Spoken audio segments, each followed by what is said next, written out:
A loud menacing howl echoed throughout the night as the Kyubi no Kitsune attacked the peaceful village of Kanahagakure/Konoha. Each ninja that was sent to the battle to stop the Kyubi were considered masters. Shuriken and kunai flew through the air, piercing the large kitsune's belly, but didn't have any effect, for the fox just forced the weapons out of that area using yukai and then healed itself. The fox roared again.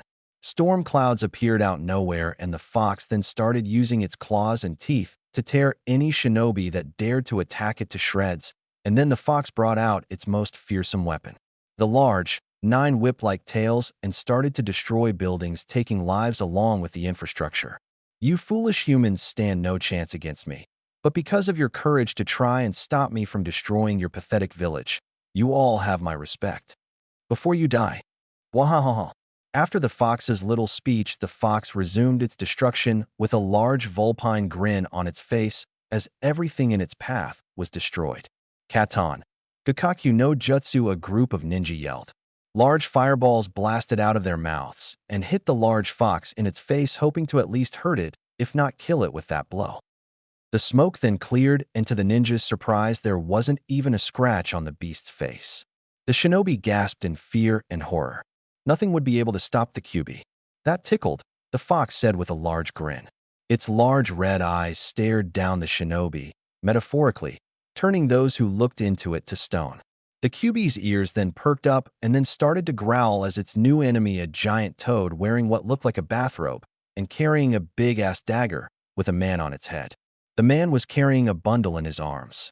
However, this is no ordinary man. This is the famous blonde-haired Yondaime Hokage, nicknamed as the Yellow Flash, Namikaze Minato. Kyubi Yubaka, why are you attacking Konoha? Bellowed the toad to Kyubi. The fox snorted at the toad. Gamabunta, A/N, the giant toad. You always were a fool. Now step aside before I have to crush you with this pathetic village, roared the Kyubi. Never, Bunta said with an icy tone and a huge amount of killing intent towards the fox. The toad and fox then began to battle, and while this was going on, Minato was doing some hand signs that would end being the last ones he would ever make. Bunta, I'm going to start the ceiling, yelled Minato his summon. All right. Bunta then backed away as Minato did some hand signs. Snake, boar, ram, rabbit, dog, rat, bird, horse, snake, Fuin Jutsu. Shiki Fuin, the young blonde Hokage yelled. The Kyubi then stared at the man, and then a ghostly image appeared behind Minato. The death god, it's not possible. How could a mere human summon such a thing? The death god's arm then reached through Minato's stomach and headed towards the Kyubi. Kyuso, I don't want to die. Kyuso, move.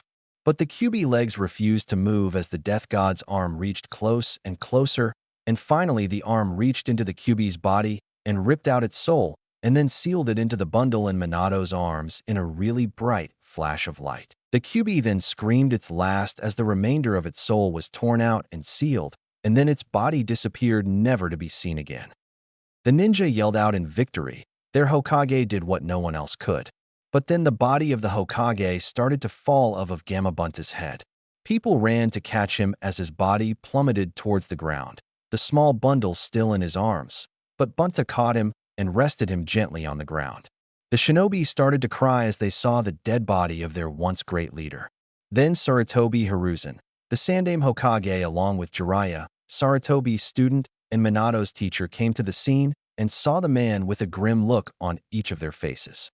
The bundle in his arms then began to cry, and Sarutobi immediately took the bundle from the Yondaime's cold, dead arms.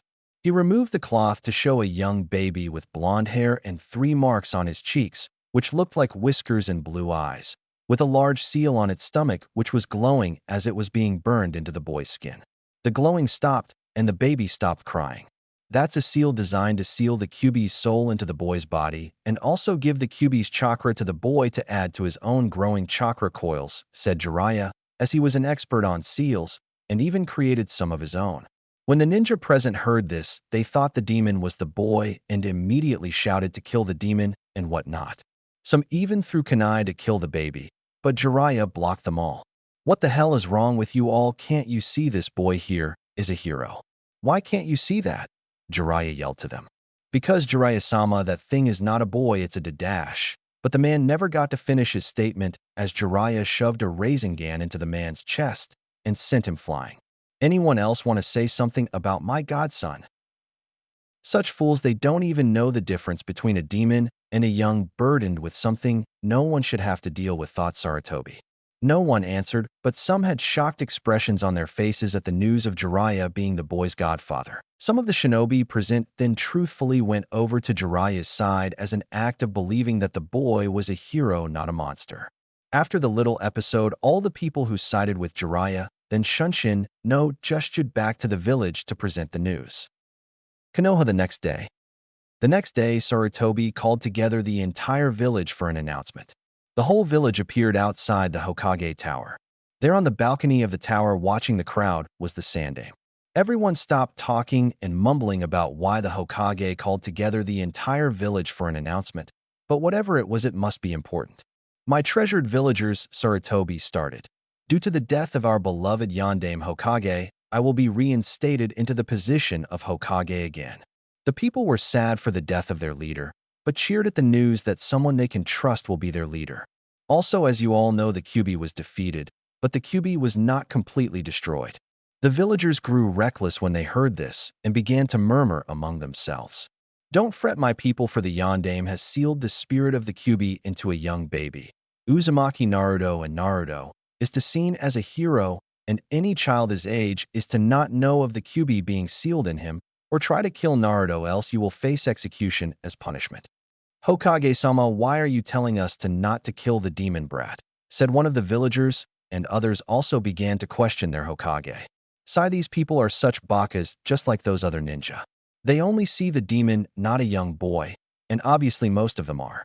Well, that is all, said the Sandaime Hokage, and with that he left to do what most likely be tons of paperwork. This is the beginning of the tale of Uzumaki Naruto, the Elemental Fox. 12 years later. It was a beautiful day in the village of Konohagakure. The birds are singing, the sun is shining brightly in the sky. The villagers were walking the streets doing their daily routines. The Sandaime Hokage watched his beloved village from the Hokage Tower with a small smile on his face. It really was a peaceful, relaxing day. Naruto. Okay, maybe not so peaceful and relaxing, and with that the Hokage looked at the Hokage faces to discover them covered with graffiti. The Hokage faces were stone monuments that were to show all the Hokage for the people of Konoha to remember there was someone looking out for them, and now said faces were all colored with red swirls and what looked like blood, obviously red paint, coming from their nostrils. The Hokage sighed, and then went to combat the most hated enemy of every Kage, paperwork. I wish I knew how to get this stuff done quicker, because this is bullshit. Down in the streets of Konoha, a young 12-year-old boy wearing an orange jumpsuit and blue ninja sandals was running through the streets of Konoha. He had spiky blonde hair, electric blue eyes, and on each side of his cheek, he had 3 whisker-like marks and wearing a pair of goggles on his forehead, and even some of the Umbu Black Ops were following him. This is Uzumaki Naruto, Jinchuriki of the Kyuubi no Yoko. Ha ha ha, you'll never catch me, you dickless homos, yelled our blonde protagonist. Get back here, you little gaki, so you can face your punishment, yelled a few of the shinobi. Never, Naruto cried out in retaliation to their threat. You guys just don't have the balls to do what I just did, he added with a foxy grin on his face. It was true what he said, though everyone had too much respect towards the Hokage to do such an act. Jumping past a fence, Naruto sped away with the Chunin and Jounin still hot on his trail. The Umbu, the greatest ninja assassins in all of Konoha, could not put up with any more humiliation of not being able to catch a 12-year-old boy and left. A few seconds later, the fence started to laugh. Naruto dropped his disguise, which was a sheet that was colored in the same shade and had the same characteristics as the fence. This was a very often used disguise by Naruto as a use of escape after his pranks. Hee. Those guys just can't catch me. Datebeo, he said with a large fox-like grin on his face. Naruto then turned to go when his face suddenly smacked into something. Itai. Naruto looked up with a pained expression on his face from coming in contact with a Chunin vest that belonged to his ninja academy teacher Yumino Irika. The scarred-faced ninja looked down on Naruto with a glare that could kill someone. Hiya Irika-sensei, he said with a sheepish smile, how are you today? How does he always manage to find me? Naruto thought. Naruto, you're supposed to be in class, he yelled. Then his voice calmed as though nothing had happened. Now come with me, you little gaki. And Irika dragged the blonde, who had a scowl on his face, back to the academy. Naruto, what am I going to do with you? The young Chunin thought with a confused expression on his face. Back at the academy, Naruto was tied to a chair in front of the whole class, which was laughing at his predicament. Naruto looked down at the ground with a scowl on his face. I'll show them, Naruto thought to himself. I'll show them all. Once I become a genin, I'll remove this stupid mask of happiness and show my true self, then all of them will give me the respect I deserve, especially Sakura. Outside of Naruto's thoughts, the class had stopped laughing and looked at Naruto, who seemed to be in deep thought, which was a surprise to the whole class as the blonde was always chatting about becoming Hokage and ramen and acting like an idiot. Hey Dobe, are you alive? Uchiha Sasuke called to the blonde enigma. Sasuke is the top rookie of the academy and a big emo freak whose hair looks like a chicken's as painted black. The blonde still didn't respond, and Irika started to grow worried, for Naruto had never been so quiet for this long. After a few minutes, Naruto looked up and saw everyone staring at him. He blinked. What? Why's everybody looking at me like that? He questioned. Irika sighed in relief, glad to have the blonde loudmouth back in the real world. Now, seeing how that Naruto has returned to the land of the living, he started. Naruto scowled at that remark. You all shall now do the hinge no jutsu and hinge into me because of Naruto's inability to come to class on time. The whole class groaned and shot a series of rude remarks and curses towards our blonde hero. The students lined up and each one performed a perfect hinge of their teacher. Haruno Sakura called Irika. Sakura was one of the fangirls of Sasuke. She has long, pink hair and emerald green eyes, and wears a red dress and blue ninja sandals. With a poof of smoke, she performed her transformation. Irika nodded in approval, and Sakura squealed with excitement. She turned around to face Sasuke, who had already had his turn. Sasuke, did you see that? Were you impressed? She asked/shouted to her self-proclaimed love. Sasuke didn't respond. Uzumaki Naruto. Time to prank that stupid teacher. He doesn't understand what I've been going through, and for that I'll make him suffer. Waha. Perform your hinge, Naruto, said Irika. Sure, Sensei. Poof. Out of the poof of smoke stood a totally nude blonde and attractive young woman who had pigtails and smoke that covered her private areas. Hey Irika-sensei, I call this my Oryoke no Jutsu, said the blonde beauty. Irika was then blown back really far due to a rather large nosebleed. Naruto, cut the stupid tricks. Irika yelled while using humongous scary head no jutsu. Alright, I'll do a normal hinge, responded Naruto. Naruto then transformed into a perfect copy of Irika-sensei, reverted back to normal, and walked away with a large grin on his face, unaware of the pale eyes of a young love-struck Hyuga, Hinata, watching his back. Ninja Academy, tomorrow. Good morning, class. Irika greeted to his students. Good morning, Irika-sensei. All the students replied. As you all know, today is the day you all are to have your genin exams, so please be prepared, advised Irika. This exam comes in 3 parts. The first part is a written exam. Then you have a weapons test, and then we test you on the Bunshin no Jutsu. Is everyone clear? Yes, sensei, replied the academy students. Right, the exams will begin now. Kyuso, thought Naruto. Even though my dumbness is a mask, my ability to pass one stupid paper isn't, and I can't even do a Bunshin to save my life. No, I mustn't give up. Date bail. Irika tallied up the marks and said how everyone passed, including Naruto, but barely, who showed his signature foxy grin while everyone stared at him in disbelief. Next was the weapons test. Naruto, for this part of the exam, decided to let down his mask. You had to throw 10 kunai and try to hit a bullseye. And of course Naruto decided to show off by getting a bullseye on a few targets without looking, and even threw multiple kunai for a few more of the targets, and got a perfect score. Kyuso thought the silver-haired academy teacher Mizuki. At this rate the gaki will pass the exam, but he'll fail the Bunshin part, and Irika will fail him. Alright class, time for the ninjutsu test. Irika announced. Student after student passed and walked off with their hitayate. A/N. That's how you spell it right. Then it was Naruto's turn. Uzumaki Naruto, you're up, called Irika. All right, Naruto, perform 3 Bunshins and you will pass, but don't and you fail. Naruto nodded, accepting the circumstances. Then Naruto gathered some chakra for the jutsu, and then in a large poof of smoke the jutsu was activated. When the smoke cleared, one pale-looking Naruto bunshin that looked like it had just went through torture and had diarrhea appeared. Iruka twitched at the poor attempt at making the bunshin. Then he breathed in deeply and then calmly said, "I'm sorry, Naruto, I know you tried your best, but you fail." Naruto looked down at the ground with a grim look on his face. "Oh, come on, Iruka. Naruto did try his best, just let him pass," said Mizuki-sensei. Naruto looked back up with hopeful eyes, but then drooped back into depression after being rejected the second chance, or rather fourth chance, since he failed the exam 3 times. Naruto then left the academy and sat on the swing, where he had always sat since he was 5. He stared at all the students, each wearing a Hitai on their foreheads, arms, etc., and chatting with their parents, something he didn't have. This pushed Naruto's depression to be even greater, and then not being able to stand watching it anymore, he ninja jumped back to his apartment with an unexpected visitor following him, and this visitor had a large sadistic grin. Naruto's apartment roof. Naruto sat on the roof of his apartment staring at the setting sun in the distance with a sad expression on his face. Then a friendly tap on the shoulder freed him from his daydreaming. He turned around in surprise and saw Mizuki-sensei. "WW, what are you doing here?" Ha, this team believes he tricked the great prankster Uzumaki Naruto. Then he is gravely mistaken, Naruto thought to himself. Mizuki smiled a friendly smile at Naruto. "Don't be so hard on Iruka, it's just how he is." Mizuki told Naruto, "Ever since he lost his parents, his life has been how I can put this hard to understand." Naruto looked at Mizuki with a confused expression on his face.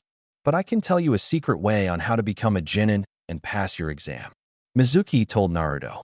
Naruto looked at Mizuki with a big grin. Mizuki smiled a big grin also, but for a different reason. Yumino Iruka was lying down on his bed thinking about what the Hokage told him about Naruto after the graduation exams. Flashback. Iruka entered the door to the Sandaime Hokage's office with a nervous attitude. The Hokage only called him in to see about the academy students, but the messenger that called him to the office said it was an emergency. "Iruka, good to see you. I trust you are well." Sarutobi greeted the young Chunin. "Yes, I am Hokage-sama. So what was the emergency you wanted me to see you about?" asked the curious academy teacher. The old Hokage took a smoke of his tobacco pipe before answering. "I heard Naruto didn't pass his exams this year," the Hokage said with a far-off look in his eyes. "Well, of course he did, Hokage-sama. It's just that he's always fooling around instead of studying," Iruka said. "Ha ha.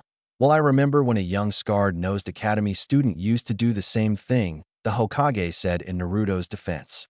Iruka laughed lightly, knowing that Sarutobi was talking about him. "Iruka, Yukumo, Naruto is a lot like you. He's an orphan and he never gives up. But Iruka, do you know why Naruto acts like the class clown?" Sarutobi asked, staring hard at Iruka. Iruka shook his head, saying no. "It's because he seeks attention and for the people to acknowledge his existence and see him for who he is instead of the burden he was given," the Hokage answered. Iruka dropped his head in shame at not being there for Naruto, at not realizing his mistake sooner. "You may leave now, Iruka. Oh, and Iruka, please try to help Naruto when he's struggling. All he needs is a loving hand to guide, and he will become an excellent shinobi," Sarutobi said with a grandfatherly smile. Iruka nodded and smiled as well and left with a respectful bow. In flashback. Then Iruka heard a frantic knocking on his door after his little flashback. He got off his bed and walked to the door. He opened it to see a panicking Mizuki. "Mizuki, what are you doing here? What's wrong?" Iruka asked, getting a bit frantic himself. "It's Naruto, Iruka. He's snapped and stolen the forbidden scroll. Hokage-sama wants us to meet him immediately," Mizuki yelled. "What? Hold on, I'll go get dressed," Iruka said as he rushed to his room and put on his Chunin vest and sandals and Hitai, and then rushed to the Hokage tower where other Chunin and some Jonin were waiting, talking about what would happen to the scroll in Naruto's hands. "Settle down, people," called the Hokage to his trusted ninja. "As you all know, Naruto has stolen the forbidden scroll, and we need to find him, and quickly, for the Kyuubi within Naruto could take over his body and use one of the jutsu in that scroll to break free. So I want you all to bring back the scroll and Naruto alive," the Sarutobi said, with the last word dripping with killing intent towards those who were thinking of harming Naruto. Now Ike, the Hokage said in a commanding voice. Hi, the ninja said, and then blurred away. Meanwhile, in a nearby forest, Naruto was sitting down in the forest looking over the scroll with a serious look on his face. Okay, so the first jutsu here is Keijibunshin no Jutsu. This jutsu is very useful. The user creates perfect, solid copies of him/herself, and when dispelled, the user gains information or techniques the clone has learned, Naruto read to himself. Naruto then smiled his famous foxy grin. He could have endless sparring partners, pranking buddies, and he could jutsus in less time. Okay, I'll start learning this jutsu, and then once I master it, I'll learn the other jutsu I find useful to add to my jutsu repertoire, Naruto said, and then began practicing his soon-to-be signature technique. Back with Iruka. Iruka was jumping on the roofs of Konoha as he looked for the blonde Jinchuriki, all the while a little somebody was following the Chunin in silence. Where are you, Naruto? Iruka asked/yelled to himself, and then sped off, and then headed towards the forest when he felt a large chakra signature coming from it. I better hurry, Iruka mentally told himself and hurried towards the forest. Back with Naruto, 2 hours later. Ah yes, even though it's been 2 hours I've done it. I've learned at least 6 jutsu from the scroll, and they all seemed pretty cool and powerful. Naruto sighed, and then took a break. Iruka then saw a little orange speck below when he was jumping through the branches of the forest. That must be Naruto. No one else in the Leaf Village wears orange besides Naruto. Iruka thought to himself and dropped down below, and there sat Naruto with a smile on his face when he saw Iruka. Hey Iruka-sensei, there you are. I was going to look for you after I rested up, but now that you're here, you're going to pass me for sure with these jutsus I learned for extras credit, Naruto said excitedly. Iruka looked at Naruto with a confused expression. What do you mean, Naruto? Iruka asked his student, not understanding. Mizuki-sensei told me if I learned some jutsu from this here scroll, Naruto said, patting the scroll as though it was a cute little puppy. I'd pass with flying colors, Naruto said. Naruto thought. I know Mizuki is just tricking me into giving him the scroll so he could get power. Then a whooshing sound was heard, and then a multiple number of shuriken and kunai came out from the brush and headed towards Naruto. Naruto was ready to dodge, but saw that he was too late to avoid them and shut his eyes tightly and prepared for the pain, but was then roughly shoved aside by Iruka, who was hit by the flying pointy things of death.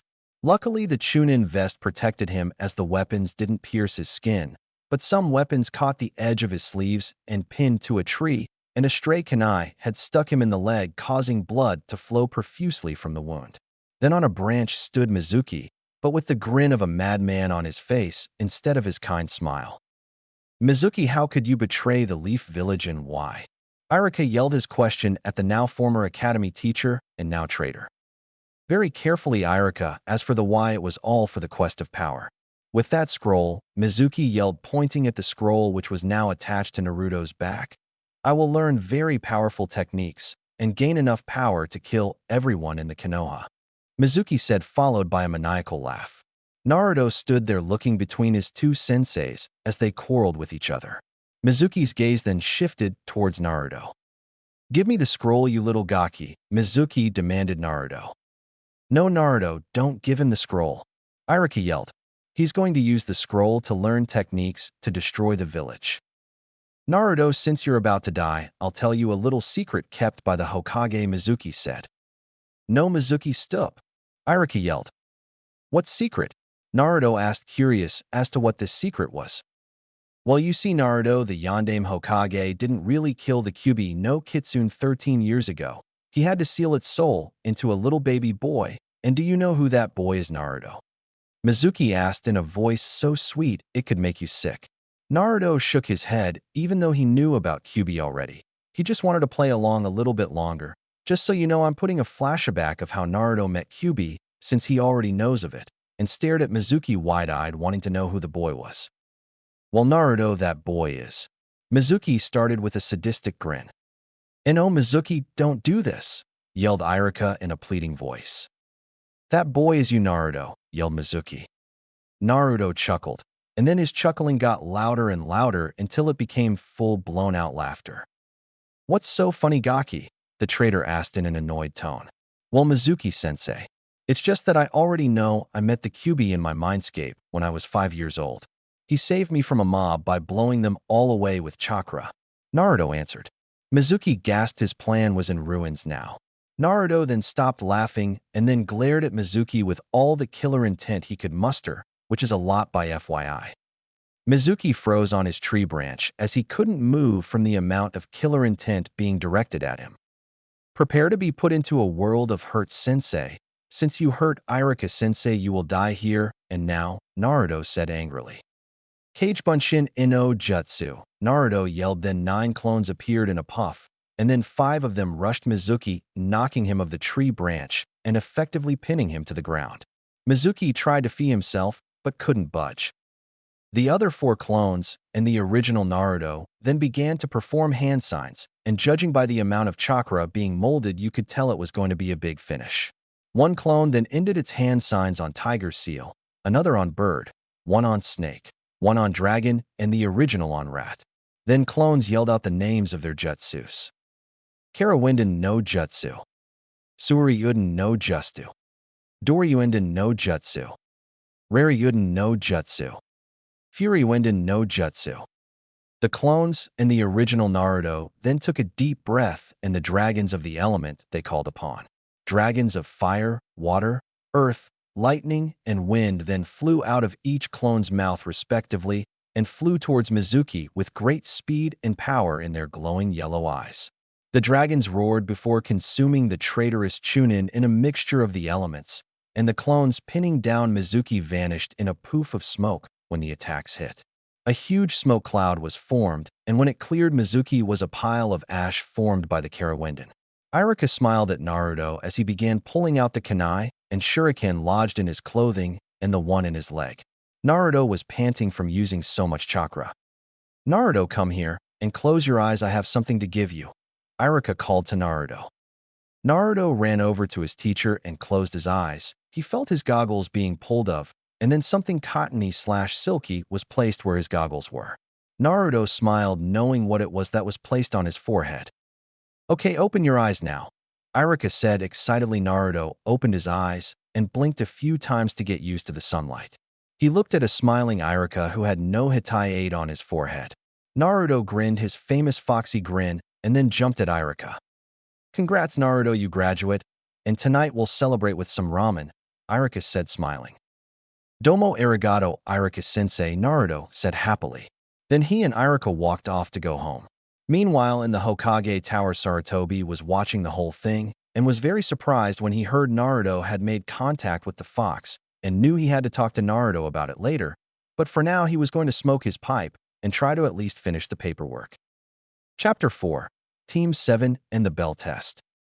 Uzumaki Naruto was walking into his classroom with a large smile on his face because due to the events yesterday, Naruto had passed and graduated and became a genin, or so he thought. Naruto entered the classroom and saw everyone staring at him with confused looks on their faces. Hey Dobe, only students who graduated are supposed to come today, said one random student. Hey you, Baka, look at this, Naruto said, pointing at the Hitai on his forehead. This is proof of my graduating, so shut your damn mouth. The student then began to silently fume and began mumbling at being humiliated like that by the class dope. Meanwhile, everyone was wondering what the dope did to graduate. Then Sasuke spoke up. So how did you graduate, he asked. All the fangirls started saying the same thing, not wanting to do anything without their precious Sasuke-kun. Naruto looked at Sasuke and took a deep breath for dramatic effect.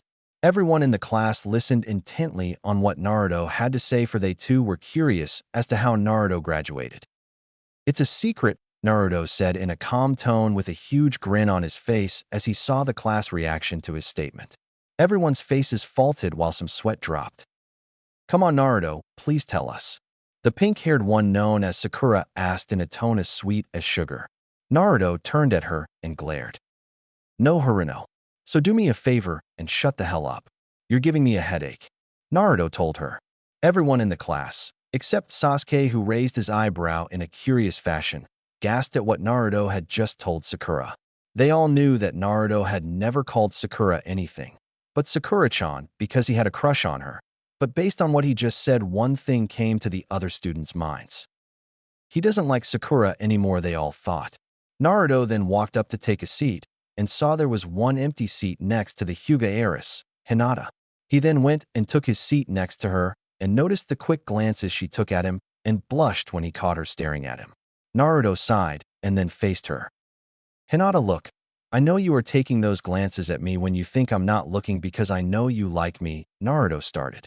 Hinata squeaked when she heard that Naruto knew about her no longer secret crush on the blonde Jinchuriki. Look, Hinata, the thing is that I don't like you in that way, Naruto said. Hinata's head then dropped when she heard this news, thinking she no longer had a chance to gain his love. But he continued. Hinata looked up with hope in her eyes.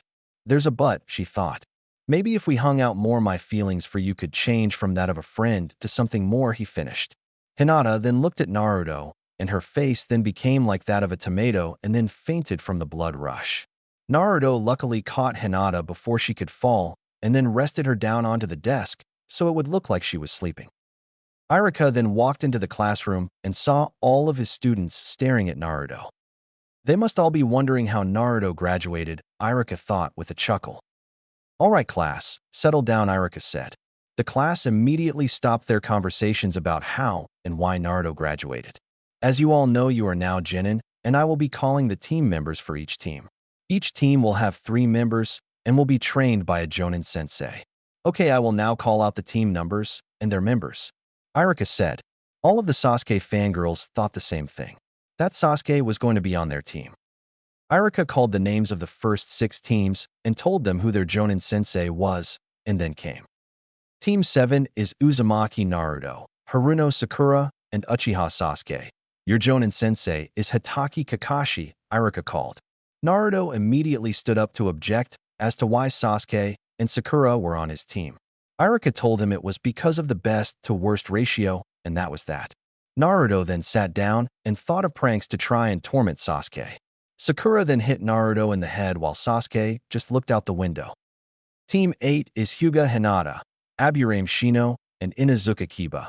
Your sensei is Yuhi Kurenai. Iruka said. Kiba hooped with joy as his name was said while his dog Akamaru barked in approval. Hinata, who had now woken up from her fainting spell, was thinking about what Naruto had just told her while Shino just remained silent. Now Team 10 is Yamanaka Ino, Akimichi Chuji, and Nara Shikamaru. Your sensei is Sarutobi Yasuma. And that's all the teams. Please wait until your Jonin senseis arrive to pick you up. And before I leave, just one piece of advice. When on a mission, even one little mistake could cause disaster for your team and jeopardize the mission, so be careful out there. Iruka said with a smile, and then left the classroom. Then all the Jonin senseis came to pick up their Genin teams, all except for Team 7, who had been waiting for over 3 hours and counting. When is this guy going to come and pick us up? It's been over 3 hours. Sakura complained. Naruto and Sasuke just shrugged, but then Naruto got an idea. He looked around and found a stray bucket in the corner of the classroom. He went and picked it up and placed it above the door and secretly filled the inside of the bucket with chakra so it would add extra stickiness for when it fell on their sensei's head. What are you doing, Naruto? Sakura asked. Just giving our sensei a little punishment for being late, Naruto replied with a foxy grin on his face. Dope. Our sensei is a Jonin, he's not going to fall for such a pathetic prank, Sasuke said in a bored tone. Yeah, Naruto, Sasuke-kun is right, Sakura said, wanting to back up her crush's words. But inner Sakura thought it was a great idea and began to chuckle evilly. Naruto scowled at them both and went to take his seat when he heard footsteps approaching the door. They opened and the bucket fell on top of a mop of gravity, defying silver hair. The Jonin began to try and pry the bucket off his head, while Naruto was laughing his ass off and bragging to Sasuke at how his prank had succeeded. Kakashi then finally pried at the bucket and glared at Naruto. That Gaki used chakra to stick the bucket to my head, Kakashi thought. Kakashi glare then changed to smile, as his visible eye changed into an upside-down U. My first impression of you all is that I hate you 3, Kakashi said. The 3 Genin glared at him for disrespecting them. Well then meet me on the academy roof. So see ya. And he disappeared in a poof of smoke. The Genin looked at each other and shrugged and left for the roof. When they reached the roof, they found their Jonin sensei waiting for them. Hey guys, about time you reached here, Kakashi said. The Genin didn't answer, and just sat down on the little bench that just happened to be there. Kakashi then cleared his throat and took out a little book called Ica Paradise. So why don't you all tell me about yourselves? Name, likes, dislikes, hobbies, favorite animal, and dreams for the future. Kakashi asked his three new disciples. Sakura spoke up. Sensei, why don't you go first? Sakura asked with a grin as she wanted to know about her mysterious one-eyed sensei. Kakashi sighed and put away his book. Okay, my name is Hataki Kakashi. My likes and dislikes are none of your business. My hobbies are a secret that no one should know about. My favorite animal is the dog and my dreams are none of your business. Okay, your turn, Pinky, Kakashi finished with a smile. The three Jinin sweat dropped. All they learned was his name and favorite animal. My name is Haruno Sakura. She took a glance at Sasuke and giggled with a slight blush in her face. I dislike Naruto and perverts. Naruto didn't say anything as Sakura continued her description. My hobbies are, she took another glance at Sasuke and giggled. And my dreams for the future are, she looked again at Sasuke and blushed a deep crimson and giggled a bit louder than before. Kakashi sighed and shook his head at Sakura antics. This girl is more interested in boys than in being a ninja. I'm going to have snap her out of it soon or their teamwork will suck, Kakashi thought. Okay, you next chicken head, Kakashi said pointing at Sasuke. Sasuke glared at Kakashi for insulting his hair.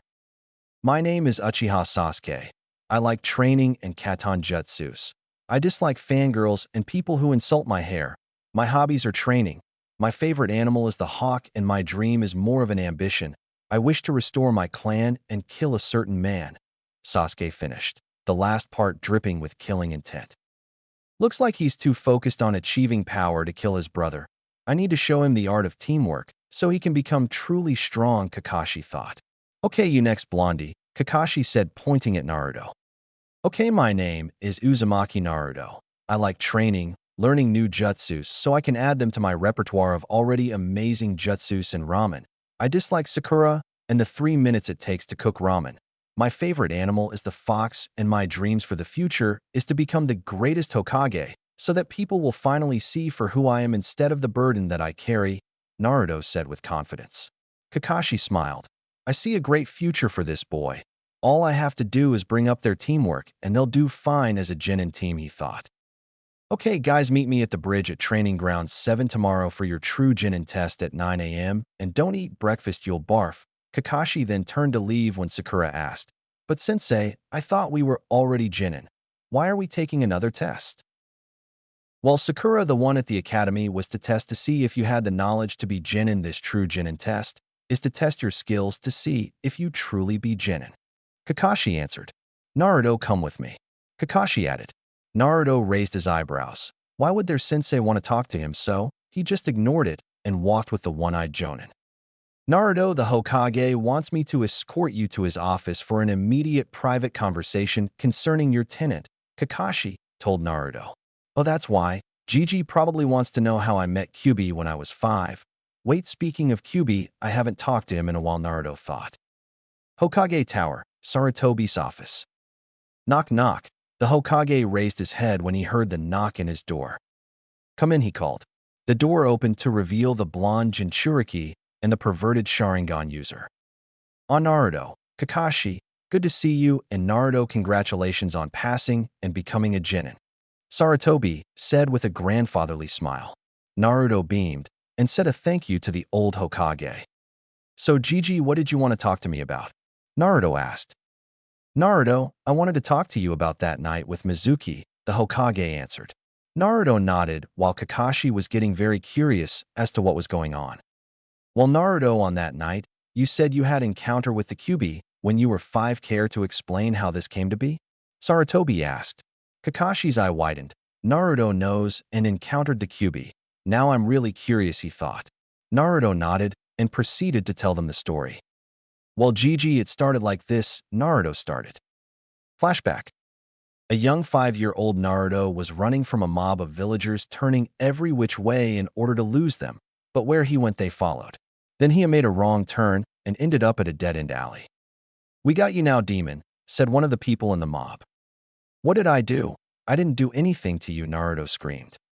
Shut up, demon spawn. We will kill you for your wrongdoings, and for killing our friends and family, another person in the village said. Then Naruto felt pain everywhere as he was pummeled by fists and feet and stabbed by the occasional kunai. Then a voice appeared in Naruto's head. I can save you, Kit, just tell me to make them go away, and they will. Please make them go away, please, I don't want to be hurt anymore, Naruto told the voice. Then a large blast of red chakra exploded out of Naruto, blowing away the villagers and knocking them out. Naruto then fainted from the strain of using that chakra and passed out. Sarutobi appeared on the scene and took Naruto to the hospital to be healed. In Naruto's mindscape, Naruto was walking through a sewer-like complex, water splashing at his ankles with every step he took. Suddenly, a loud breathing sound was heard some distance away. Naruto followed it to find himself in a large room with a huge cage. There in the cage was a large red eye staring at Naruto.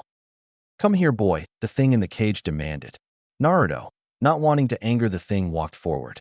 Then large claws went through the bars and tried to skewer Naruto. But Naruto didn't react on any way, he just stood there staring at the claws. The claws then retracted back inside the cage. I like you, Kit. So sense of fear when face to face with the mightiest of Bijou, Kyuubi no Kitsune, which just happens to be me. Kyuubi told Naruto. Naruto, eyes widened slightly. So you are the reason why the villagers hate me so much, but I can understand why they want to hurt me now, though they are idiots if they cannot see the difference between the jailer and the tenant, Naruto said. Kyuubi laughed at Naruto as he was talking to himself. Hey, Kit, the Kyuubi interrupted Naruto's one-sided conversation. Naruto stopped talking and looked up at the fox. Yeah, Naruto responded. Well, Kit, this is your mind, so why not change the scenery a bit? I mean, sewer pipes are so dull. How do I do that? Naruto asked the 9,000-year-old demon. Just think about a place, for example, a meadow, and the place will change to that from a sewer to that of a meadow. So try it out, Kyuubi told Naruto with a large vulpine grin. Naruto then closed his eyes and thought of a meadow. Then a bright flash came out of nowhere. Naruto opened his eyes, and instead of the sewer, they were in a meadow with lush green grass, a small pond, a big blue sky, and a few trees here and there. Good job, Kit. Naruto looked to his left, and a large fox about the size of a horse. Kyuubi, is that you? Naruto asked. Yes, it is, Kit. But you're probably wondering why am I so small, Kyuubi said. Naruto nodded as to why the Kyuubi was so small. Well, Kit, we demon foxes can change our size at will since we are master pranksters, Kyuubi said with a grin. Anyway, Kit, I was wondering, do you want me to train in the art of the Kitsuniken? Naruto looked wide-eyed at the fox. The all-powerful Kyuubi wanted to train him of all people. Naruto grinned and nodded in approval. The fox smiled, and then a whirlwind of chakra formed around the fox. And then when the wind died down, there stood a man in about mid-30s with red hair, red eyes with black slits, wearing a white and gold kimono, for males, with silver flames on the bottom, and had 2 red furry fox ears peeking out of his red hair and 9 fox tails swishing behind him. Kyuubi, is that your human form? Naruto asked. Why, yes, it is, Kit. You know you're smarter than you look, Naruto, Kyuubi said. Naruto smiled his foxy grin at the compliment Kyuubi gave him. Now, Kit, prepare to feel like shit because we will start your training tomorrow. You will only stop to eat, or if you have to use the bathroom, understood? Kyuubi asked/said. Naruto nodded, agreeing to the terms Kyuubi set for his training, not realizing his mistake. But it's too late now. End flashback. And that was how I met Kyuubi, and how I am now a master of the Kitsuniken, Naruto finished as his flashback story ended. The Hokage and Kakashi stared wide-eyed at Naruto. This boy was training with the fox and could communicate with it. The Hokage smiled, for Naruto now had someone to talk to if he was lonely. Well, good for you, Naruto. You've made a new friend and now have a second sensei to train you, said the Hokage. Kakashi, on the other hand, thought otherwise. Naruto, how could you agree to train with the monster that nearly destroyed our village and cost the Yondaime his life? Kakashi practically screamed. Naruto turned to Kakashi and glared hard at him. 3 things, Kakashi. 1. Kyuubi didn't attack Konoha intentionally. He told a man with eyes like a snake used a brain-controlling jutsu on him and forced him to go and destroy Konoha. 2. The Kyuubi was the only one who took care of me in my times of need and trained me to defend myself, while you Kakashi would not even give a second thought to train me in 3. Kyuubi acts like a father to me than any other person in the world besides my real father, Naruto said, his voice dripping with killer intent. Towards Kakashi. Kakashi looked down in shame. It was true. He would have never agreed to train Naruto until now and the Kyuubi, and he failed to protect Naruto when he was his Umbu guardian. But then realized who the snake-eyed man was, and so did Sarutobi. It was Orochimaru, no doubt about. I'm sorry, Naruto. I didn't know, and also the man who probably took control of Kyuubi was an S-class Konoha, missing me known as Orochimaru. Kakashi said, hoping the last part will back up his apology, and it succeeded. Apology accepted, senseis. Now then, can you tell me about what we are going to do for the test? Naruto asked excitedly. Kakashi sighed for being forgiven, but then began to chuckle when Naruto asked about the test. You'll find out tomorrow, Naruto. Have some patience, Kakashi said with an upside-down eye, noting that he was smiling. Naruto nodded and then headed home to get some sleep. The next day, our blonde hero groggily got up from his bed and took a quick shower and then dressed himself in some new clothes he never used to wear that he got for his birthday. It was a black t-shirt with a red shuriken on the back and the kanji for Uzumaki on the front, which Naruto wore over his vest.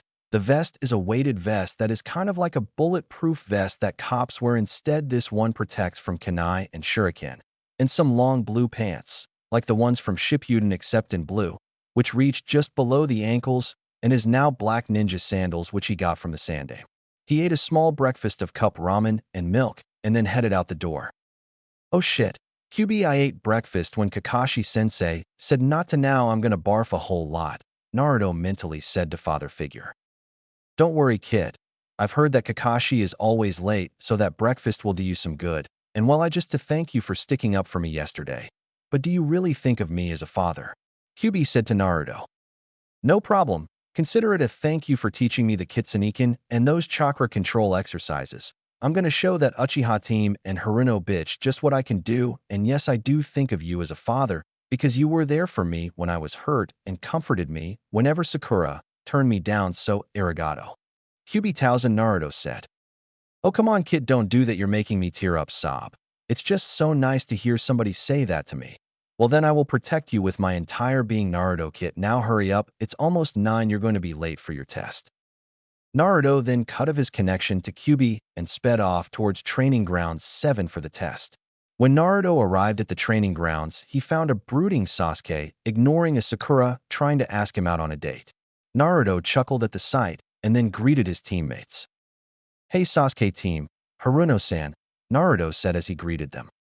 Dope, and it's about time you changed your clothes and developed some fashion sense. Sasuke greeted Naruto and continued to brood. Naruto just smiled and didn't say anything to counter Sasuke's insult. Hey Naruto, I was just wondering, why aren't you calling me Sakura-chan anymore?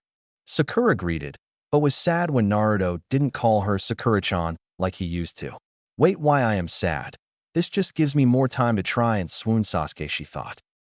Because Haruno-san, you have lost my respect, and so you must earn it back by becoming stronger if you are to get me to call you Sakura-chan again. Naruto said. Well then Naruto, I'll do my best to earn it back, Sakura said, accepting this little challenge. 2 hours later.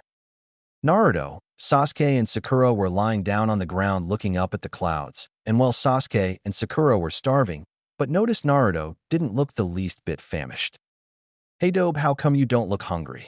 Sasuke asked. Well team, it's because I ate breakfast. I heard how that Kakashi-sensei is known to be late all the time, so I ate breakfast, Naruto said with a tone of confidence. Sasuke and Sakura scowled when they heard this and continued to stare at the clouds. Poof! Then a puff of smoke appeared out of nowhere, and there stood Kakashi. You're late, Sakura screamed. Well, I got lost on the road of life, Kakashi explained. Liar, Naruto screamed. Kakashi ignored them and then took out 2 bells from his weapons pouch. Your test is to try and steal these bells from me by noon, or else you guys will get to watch me eat the lunches I brought for you guys if you succeed. The Genin now realized why he told them not to eat breakfast. It was for torturous purposes. So if you want to succeed, come at me with the intent to kill. Your test stay or it's now, Kakashi yelled.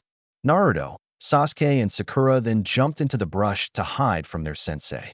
Kakashi, although he could easily sense them, knew they were taught well by Iruka, especially Naruto, because since he got practice from his pranks, his stealth skills were by far the most impressive. For Kakashi would never have been able to sense him if he hadn't learned about chakra detection.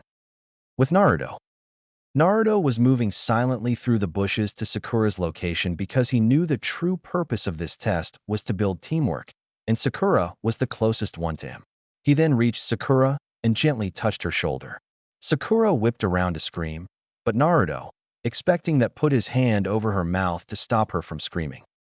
Listen, Haruno, the true purpose of this test is to use teamwork to get those bells, Naruto whispered to her as he released his hand from her mouth. How do you know this? She asked. Naruto sighed. Use your common sense, Haruno. How else could we need a Jonin, because individually we are weak against him. But if together we could be a match for him and might get the bells, and if we succeed, I'll call you Sakura-san from now on, Naruto said as though it were the most obvious thing in the entire universe. Sakura blushed in embarrassment because she never had thought of that, and she would feel better if Naruto would start addressing her by her first name. She nodded, but realized a flaw in this. How are we going to get Sasuke-kun to join us in this, though? Sakura asked. Naruto grinned.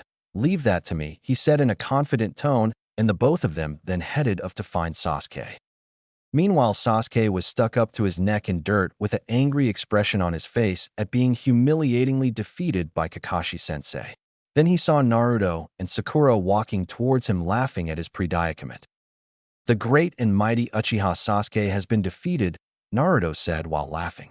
Sasuke just glared, focusing his killer intent on Naruto.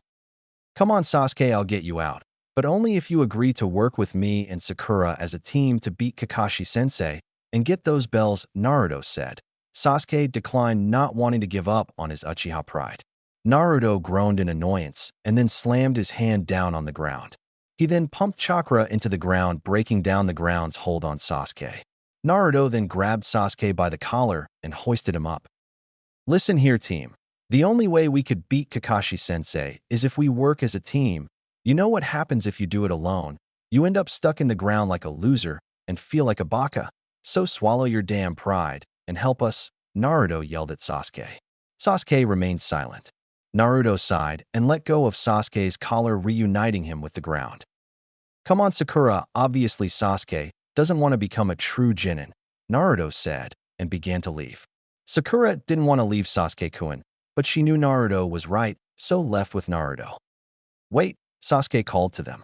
Naruto and Sakura smiled at each other, all according to plan. I'll work with you guys, so what's the plan, dope? Sasuke asked Naruto. Naruto grinned. Oh, he had a plan, all right. Back with Kakashi. Looks like they realized the true purpose of this exam, Kakashi thought with a smile. Then a flurry of kunai and shuriken flew towards him. Kakashi jumped up and avoided them, but then saw Naruto fly towards him and blocked a kick from him.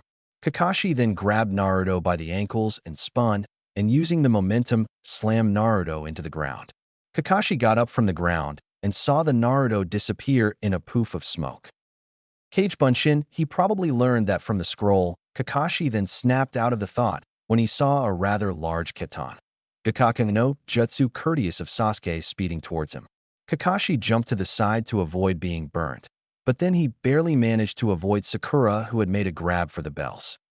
Phew, that was close, Kakashi thought, but then he saw he was surrounded by 5 Naruto clones, each one doing a long set of hand seals. The clones then finished their hand seals and shouted the name of their jutsus. Katon, Karawinden no Jutsu. Sutan, Suri Uden no Jutsu. Doton, Doryuenden no Jutsu. Raiten, Rari Uden no Jutsu. Futon, Fury Winden no Jutsu. The 5 dragons of fire, lightning, earth, and wind was blown out of 4 of the clones' mouths, except for the water dragon, which came from the nearby river. Kakashi's eyes widened at how Naruto was able to perform these high-level ninjutsu, and jumped before he could be hit with a barrage of the elemental dragons, but was too late to avoid being punched in the face by Sasuke, Sakura, and Naruto. He looked up and saw 3 fists come crashing down on his face as he made his descent to the ground. The last thing he heard was the ringing of the clock he had set for noon and the jingling of bells before being claimed by darkness. 1 hour later, Kakashi woke up to see the three genin smiling up at him. Kakashi tried to move, but saw he was tied to the post with rope and his fingers were tied with ninja wire to prevent him from doing hand signs for the escaped Jutsu. Kakashi smiled. Oh yeah, this was going to be a team for the books. Okay guys, can you untie because you pass? Not only because you got the bells, but because you showed high levels of skill and teamwork in Naruto. I was wondering, where did you learn those jutsus? Kakashi asked. Sasuke and Sakura were wondering the same thing, because those jutsu Naruto used were obviously very high level, probably Jonin level. Naruto sighed. Not wanting to keep secrets from his team, he told them the story about how Mizuki had betrayed the village by stealing the forbidden scroll which Naruto had originally stole, because he was tricked by Mizuki. But before Mizuki arrived, Naruto had learned the 5 elemental dragon jutsus and Kagebunshin, and how Mizuki told he and Irika his plot, not mentioning the part about Kyuubi though, and how he, Naruto, got really mad and used the jutsus to kill Mizuki, and how he was traumatized by the incident for a few days because he had made his first kill. The three of them were in shock at Naruto's story and knew by the tone that he wasn't lying. Hey Naruto, could you, Sasuke said, maybe teach me the Karawinden and Kagebunshin? Yeah Naruto, I want to learn the Kagebunshin too, Sakura chimed in. Now it was Naruto's turn to be in shock because he never thought Sakura, and most of all Sasuke, to ask him for help. Kakashi smiled. Just so you know, they untied Kakashi during Naruto's little story, knowing they would get along fine. Sure guys, I would be glad to, but you're going to need to build up your chakra reserves to use them. The reason I can do these jutsu is because I have a bloodline on my mother's side that gives me a larger chakra reserve than normal ninja at birth, Naruto told them. And no Kakashi, this is not a joke. Gigi Hokage told me about my mother when he asked me about the Mizuki incident after you had left, Naruto added, leaving Kakashi shell-shocked. Kakashi-sensei? Sakura called. Yes, Sakura, Kakashi answered. About my dreams for the future, I change it to wanting to be a strong Kanuchi in the future, Kakashi smiled. That's good to know, Sakura. It really is, Kakashi said. Okay guys, tomorrow I'll teach you all an exercise that will build up your chakra reserves. But for now, go and have some fun and get some rest, because tomorrow you'll be doing missions as an official Genin team, Kakashi told them. The three Genin nodded and left to go home with happy expressions on their faces because not only were they official ninja, they had made friends with each other in order to help each other get stronger to help accomplish their dreams. Chapter 5. Mission to Wave Part 1. It was about 2 months after Team 7 was made an official Genin team with their sensei Hatake Kakashi, who has been said to have never passed a Genin team until 2 months ago. The team was doing extraordinarily well, doing over 210 D-rank missions. As for the team members, well, let's just say they got super extraordinarily awesome. Uzumaki Naruto, our favorite blonde Jinchuriki, had revealed his true self of being a not as loud, mature, strong, and intelligent Naruto. He had grown exceptionally stronger and had almost mastered the water-walking exercise as he already knew the tree-climbing one. He learned more jutsus from Kakashi and Kyuubi. He began weight training, wearing up to 200 kilos now, and due to this became faster and stronger in order to use the Kitsuniken to its full potential, as the Kitsuniken required the art of using fast-paced move and agility, which are used to get under the enemy's guard and then deliver a set of powerful blows to defeat them. Overall, Naruto was a badass. Uchiha Sasuke has learned some more fire-style jutsus from his family scrolls, such as Katon, Ryuka no Jutsu, and Katon, Housenka no Jutsu, and Katon, Karawinden no Jutsu from Naruto, after doing continuous work on the Tree Zero climbing exercise. He also learned a fighting style that he got from a scroll given to Hai by Kakashi called Wrath of the Dragon, which uses powerful and speedy blows which are being pounded on by the foe, but lowers your guard, and therefore very risky to use in a taijutsu battle. He and Sakura also, after continuous use of the tree climbing exercise, and finally got enough chakra to learn Kagebunshin no Jutsu from Naruto. Haruno Sakura also improved learning a variety of Genjutsu from a young Kuranai sensei, and invented her own fighting style, which is called Zeban Sakura. I do not own Bleach, in which Sakura casts a powerful Genjutsu which makes the scenery change to that of a forest of Sakura blossom trees. The Genjutsu has a lot of chakra, so when using the Kai technique you have to use a lot of chakra to break it. Then after that she takes numerous kunai knives and throws them all at her confused opponent, thus killing them. Now the team had just returned after capturing the most horrible, deadly, and ferocious monster-like animal in the entire animal kingdom. It was Tora the cat. The team delivered the cat off at the place where they get their missions. No idea what that place is called. With anger towards the cat for it had nearly, 1. Sliced off Naruto's face. Kyuubi had to use every ounce of willpower to stop himself from taking over Naruto's body and tearing the cat apart limb from limb. 2. Clawed out Sasuke's eyes. 3. Ripped Kakashi's little orange book to shreds and ruined Sakura's hairdo and grinned evilly at the cat, not showing any sign of pity when it was nearly squashed to death by its owner, the daimyo's wife. Good job, Team 7. That was your 211th mission completion for the year. Now then, your next mission is to cut the lawn of No.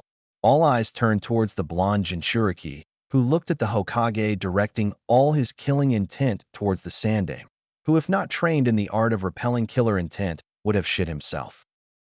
With all due respect, Gigi, we should be doing missions that would be able to help with our skills as a ninja, not ones that are chores that a civilian could for him/herself, Naruto said with an intelligent tone.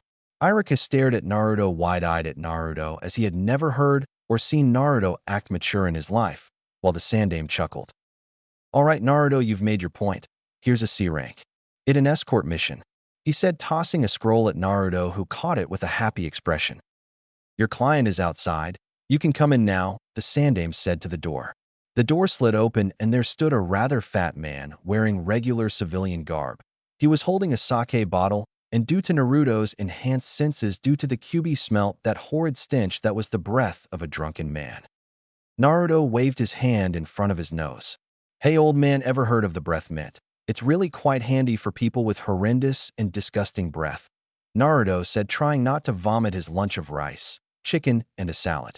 I'm having Naruto change his diet to something other than ramen. Shut up, Gaki.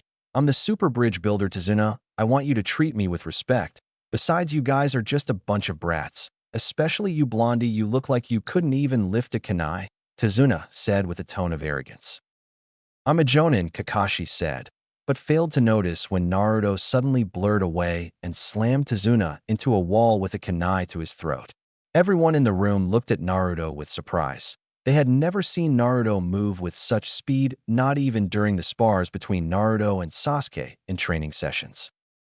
This made Sasuke mad, for Naruto was holding back in their spars. The dope's been holding out on me, Sasuke thought with gritted teeth. Care to repeat that little remark of not lifting a kunai, Mr. Tazuna? Naruto said in a tone of malice.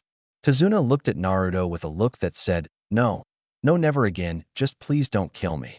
Naruto grinned his foxy grin and let Tazuna go, pocketing the kunai in his weapon's pouch. Kakashi then got over his surprise and said, Alrighty then, team will meet with Tazuna at the south gate at tomorrow noon, and poofed away. The Genin and Tazuna then went to their homes to pack up for tomorrow's trip. Time skip, tomorrow noon, south gate.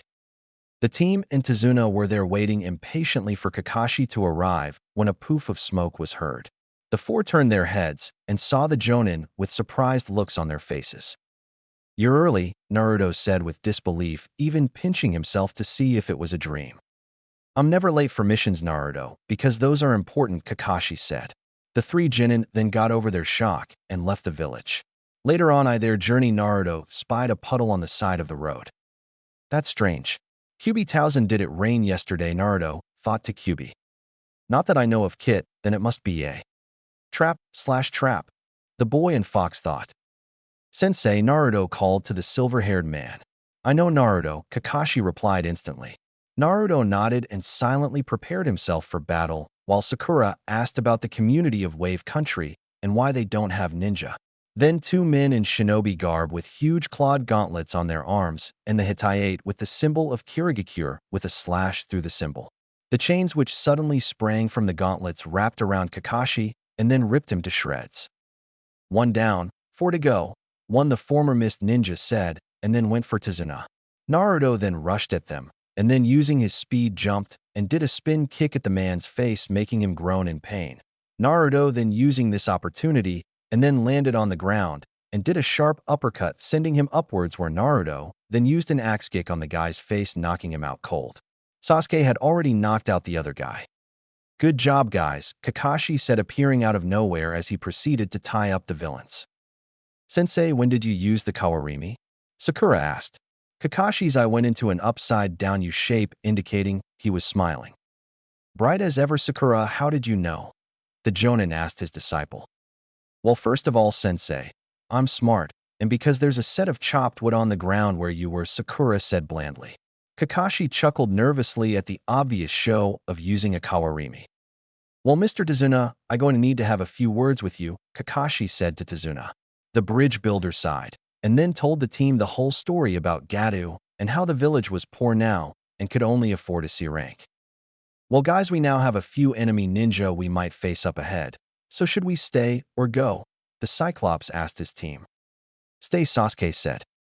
"Those two were weak. I'm sure we could handle the other more powerful guys. So it's a stay," Naruto said with confidence.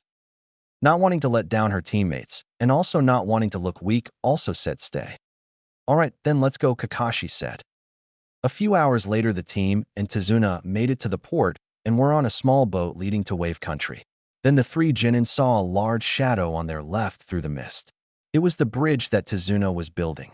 The Genin stared in awe at its massive size and length. No perverted thoughts, people. Tazuna grinned at the expressions on the youth's faces. They then reached the shore and continued trekking toward Tazuna's house.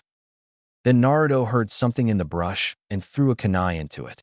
The others were surprised at his throw and wondered why he did it. Then Naruto went into the brush and came out with his kunai and a dead white rabbit. "Naruto, you killed a poor, innocent little rabbit," Sakura said in anger. Then Naruto caught the punch directed at his skull and held up the rabbit to Sakura's face.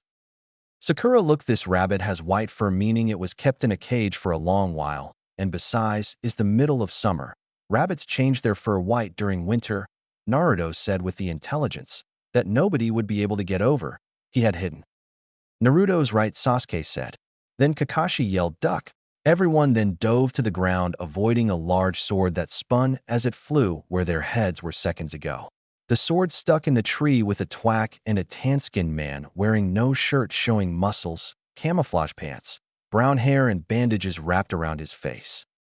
"Hello, Momochi Zabuza, aka Demon of the Mist. Guys, protect Tazuna," Kakashi said with seriousness, raising his Hitayate, showing that underneath it was a blood-red eye with 3 black tomo in it, the Sharingan. The 3 Genin looked with surprise by the amount of killing intent in the air and by Kakashi's other eye. Suddenly, an eerie mist appeared from the air. "Kirigakure no Jutsu. A Sharingan no Kakashi, it's an honor to fight you," the ex-Kirinin said. Then Zabuza jumped off the branch, sword in hand, and slashed at Kakashi, who blocked it with just a kunai. Then the Zabuza in front of Kakashi fell and became water, but was too slow to react to the swing of Zabuza's sword as it cut him in half. "Kakashi-sensei," the 3 Genin yelled in fear as their teacher was just sliced in half from their location of a triangle-formatted defense to protect Tazuna. Then what seemed to be blood turned to water as fell as a puddle on the ground. Then Zabuza, still with shock on his face, felt cold metal on his jugular. Zabuza chuckled. "Very impressive, Kakashi. Copying my Mizubunshin no Jutsu in this thick of mist. Very good. But not good enough." Zabuza yelled the last part as he fell to a puddle, indicating that he was a Mizubunshin. Then Kakashi felt a presence behind him and ducked as Zabuza barely missed his hair, but using the momentum from his swing, Zabuza dug his sword into the ground and kicked Kakashi in his stomach, sending the Kopinin flying into a nearby lake. Zabuza then shunshined and performed a set of hand signs. "Suru no Jutsu," the eyebrow-less ninja yelled, and Kakashi was instantly encased in a sphere of water. "Ha ha, now to deal with the little brats," Zabuza said as he made a Mizubunshin. "Guys, run, you don't stand a chance against him. He's out of your league. Finish the mission," Kakashi yelled. "Never." Sasuke then rushed forward, making hand signs for a fire jutsu. "No, Sasuke," Sakura yelled, but too late. Sasuke was elbowed in his stomach, hard, and was sent skidding along the ground with some blood coming from his mouth, a sign of internal bleeding. Naruto then calculated a plan and grinned his large foxy grin. "Hey, you the freak with no eyebrows. Naruto called to the Mizubunshin, which growled in anger at the blonde. Prepare to be the first Jonin to be beaten by Jinin. Naruto then looked at his teammates and nodded to them. Sasuke and Sakura nodded back, somehow knowing the exact steps of Naruto's plan. Sakura then rushed forward with chakra-enhanced speed and formed the hand signs for her Jinjutsu. The Zabuza clone then saw everything turn into a pretty cherry blossom tree field. Knowing it was a Jinjutsu, the clone tried to dispel it, but it wouldn't work. As it tried a second attempt, it then slashed from all sides, and then fell to a puddle of water, and there stood 7 Sakuras, each with 2 kunai, and they smiled at their handiwork and dispelled the Jinjutsu. Meanwhile, Sasuke and Naruto, after seeing Sakura take down the Mizubunshin, they rushed the original Zabuza. Sasuke launched a Gakkaku no Jutsu at the Nuke Nin, but Zabuza made a Mizubunshin and let it take the blow as it was evaporated. Then out of the steam, a blonde boy wearing a black shirt with the Uzumaki spiral on his shirt and khaki shorts came running through the steam with 20 cage bunshins. The clones then jumped at Zabuza kunai in hand. Zabuza was then forced to release Kakashi as he could never avoid that many clones and come out unscathed. With the water prison broken, the Narutos and Kakashi then began flinging kunai at the ex-Kiri Nin. Using the water walking technique, Naruto and Kakashi and Zabuza stood facing each other in a circular motion. Then Naruto, Kakashi, and Zabuza began to form hand signs in perfect sync and speed. Suten, Suryunden Ino Jutsu, the 3 ninja yelled. Then 3 huge water dragons rose from the depths of the lake and attacked. Kakashi and Naruto's dragons together had made quick work of Zabuza's own and then headed straight for Zabuza. The sword-wielding Jonin managed to avoid one of the dragons, but was then hit with another one in his face. Zabuza then got up and began another long chain of hand signs, which Kakashi copied perfectly while mocking Zabuza by completing his own sentences. However, Zabuza was taken back by the monkey's see. Monkey do act that he stopped making signs, but Kakashi kept going. Suiton, Daiba Kafu no Jutsu, yelled the copy Nin. Then a giant explosion of water came up out of the lake, flooding the land, and nearly caught Sasuke, Sakura, and Tazuna if they didn't climb to the trees. Zabuza was hit really hard with that blow and smashed into a tree. Itai, Itai, Itai, Zabuza said to himself, then screamed in pain as a couple of kunai were lodged into his arms and legs, rendering them useless courtesy of Kakashi. Can you see the future? Zabuza asked with pain and surprise. Yes, and yours is death, Kakashi said, and was about to throw a kunai when 2 Senbon needles came out of the brush and struck Zabuza at pressure points in his neck and killed him. A masked person then appeared in a swirl of wind. The person looked about 14 or 15 and yet easily picked up the body of Zabuza. Arigato, we've been searching for this man for years now. I must go to destroy this body, the masked person said. Wait, are you a hunter Nin? Naruto asked. Yes, I am, answered the person. Well, aren't you supposed to just earn the body or something right then, and then not take it someplace, and then dispose of it? Naruto asked. The hunter Nin, although he didn't show it, but he was surprised by the boy's information and therefore left in a hurry with a swirl of wind. Well, guys, let's go, Kakashi said, but then fell down and unconscious. Sakura ran up to their sensei and checked him over. Nothing serious, guys, just some chakra depletion, he'll be fine. Sakura said. Tazuna and the Genin sighed. You know, Sakura-chan, you should be a medic Nin. You look like you could be a very accomplished one at that. Naruto said. Really, Naruto, you think I... Wait, did you just say Sakura-chan? Sakura asked the blonde Jinchuriki. Yes, I did, Sakura-chan. Because of this battle, you have earned back my respect, Naruto said with a grin. Naruto then picked up the unconscious copycat Nin and let Tazuna lead the way to his house. Chapter 6. Mission to Wave Part 2. Kakashi woke up to find himself in a regular room in a futon. Naruto then came into the room and called to his teammates. Hey guys, Kakashi-sensei's awake. Naruto yelled down the stairs. Sasuke and Sakura then ran up and saw their sensei sitting up in his futon looking a lot better, but still exhausted from his fight with Zabuza. Hey Naruto, Sasuke and Sakura, Kakashi said in his lazy tone. Sensei, glad to see you're alright. Right after you fainted, we Naruto and Sasuke carried all the way to Mr. Tazuna's house. Sakura said. Hey guys, I don't want to be the bringer of bad news, but Kakashi started. Zabuza is still alive, Naruto finished. Yeah, what he said, Kakashi said. Sakura and Sasuke looked at him like he had just grown a second head. What do you mean he's still alive? Sakura yelled, making all the guys cover their ears to prevent deafness. I mean, we all saw him get killed by that hunter Nin, right? Unfortunately, that was a fake one, Kakashi told her. However, the damage Naruto and I did to him should take him out of commission for at least a week. Good work protecting Tazuna, guys, especially you, Naruto. You've improved a lot, Kakashi said with a mask-covered grin. Sasuke scowled because he barely got any praise and began envying Naruto. Arigato, Kakashi-sensei, Naruto said with his foxy grin. So now then, during this week, we'll be doing some training in order to get ready for our rematch with Zabuza, Kakashi said, his tone full of seriousness. The three Jonin nodded in agreement. But first, I'm hungry. Where's the food? Can't teach on an empty stomach, you know. The Jonin then sweat dropped at their sensei's antics, but realized he did have a point. Sasuke and Naruto then helped Kakashi up and carried him downstairs to meet Tazuna's daughter, Tsunami, and her son, Inari. Kakashi ate his lunch of rice and vegetables, and then using the crutches the Tazuna family supplied him with, left with the Jonin to go train them. Some random forest near the Tazuna household.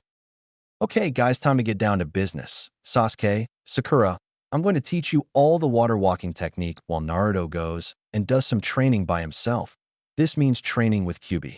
Come on, Sasuke and Sakura. Let's go. Naruto, you know what to do, Kakashi said. Naruto nodded and then leapt into the trees to do some fox-style training. Kakashi then led the two Jonin to a nearby pond, which just happened to be there. Sasuke tripped on a pebble and fell into the pond. Sakura rushed over to help him while inner Sakura was laughing her ass off. Kakashi was laughing too. Sasuke-kun, are you all right? Are you hurt? Sakura asked with concern. I'm fine, Sakura, Sasuke answered, and then got up out of the pond and stood up next to a tree, soaking wet and brooding while Sakura looked at him with concerned eyes. Kakashi then stopped laughing and explained the water walking. Okay, guys, to do the water walking, you must first channel chakra into your feet like the tree walking you learned back in Konoha. But in order to keep yourself on the water, you must keep expelling his chakra from your feet at a constant pace. Kakashi explained. Hi, Kakashi-sensei, the two Jonin said, and then proceeded to do it. Sakura managed to get it on her fifth try since she had better control. Sasuke got it much later since he had more chakra to control and got on his 100th try. Kakashi then told them to keep practicing while he would go off to check on Naruto. Kakashi, what training is Naruto going through? Sasuke asked, curious about his blonde teammate. Yeah, what is Naruto doing? Sakura asked. Kakashi sighed. It's a secret, so sorry, Kakashi said, and then leapt away to find Naruto. With Naruto was having a spar with one of his shadow clones. The clone tried a sweep kick, but Naruto jumped it and tried a punch to the clone's head. The clone ducked and tried to kick Naruto's chin, the kick that starts the primary lotus. But Naruto leaned back and dodged it and rolled back and got into the Kitsuniken stance. Naruto grinned and then rushed the clone. The clone, expecting a straightforward attack, got ready to block/dodge it. But Naruto jumped, surprising the clone, and hit the clone in the head with an axe kick, thus dispelling it. Naruto then wiped his face at a nearby river and took a long drink, and then turned around to see Kakashi clapping his hands and wearing a smirk. Nice show, Naruto. Impressive moves you showed me, Kakashi said. Naruto grinned and then sat down in a cross-legged position. Thanks, sensei. So if you don't mind, I need to do some training with the furball, Naruto said, and then smirked when he heard Kyuubi growl angrily in his mind at the insult. Sure. Oh, and here, this is a Jutsu scroll. It's Futon. Daitapa, wind style. Great breakthrough. Suiton, Suijin Hiki, water style. Water wall jutsu. Mizabunshin no Justu, water clone Justu. Keizbushin no Justu, wind clone Justu. Kage Shuriken Bunshin no Jutsu, shadow shuriken clone Justu. And Kage Bunshin Dedeka, exploding shadow clones. Kakashi said, tossing Naruto a small scroll. This jutsu summons a large gust of wind that could blow down a few oak trees at max power, Kakashi said. Naruto thanked Kakashi and then went into his mindscape to train with Kyuubi. Kakashi then smiled at his sensei's son.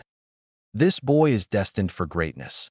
May even be better than his father one day, he thought, and then jumped to trees to return to Sasuke and Sakura, but didn't notice the shocked faces of a pink-haired and a black-haired genin that were racing back to the pond. Sasuke was also extremely jealous that Naruto got to learn all those amazing and powerful jutsus. Naruto training with the Kyuubi. I don't understand, Sakura thought as she and Sasuke made it to the pond, but was snapped out of her thoughts when she saw Kakashi with an angry face on. Guys, why did you disobey my orders? I specifically told you stay here and train in water walking as you haven't mastered it.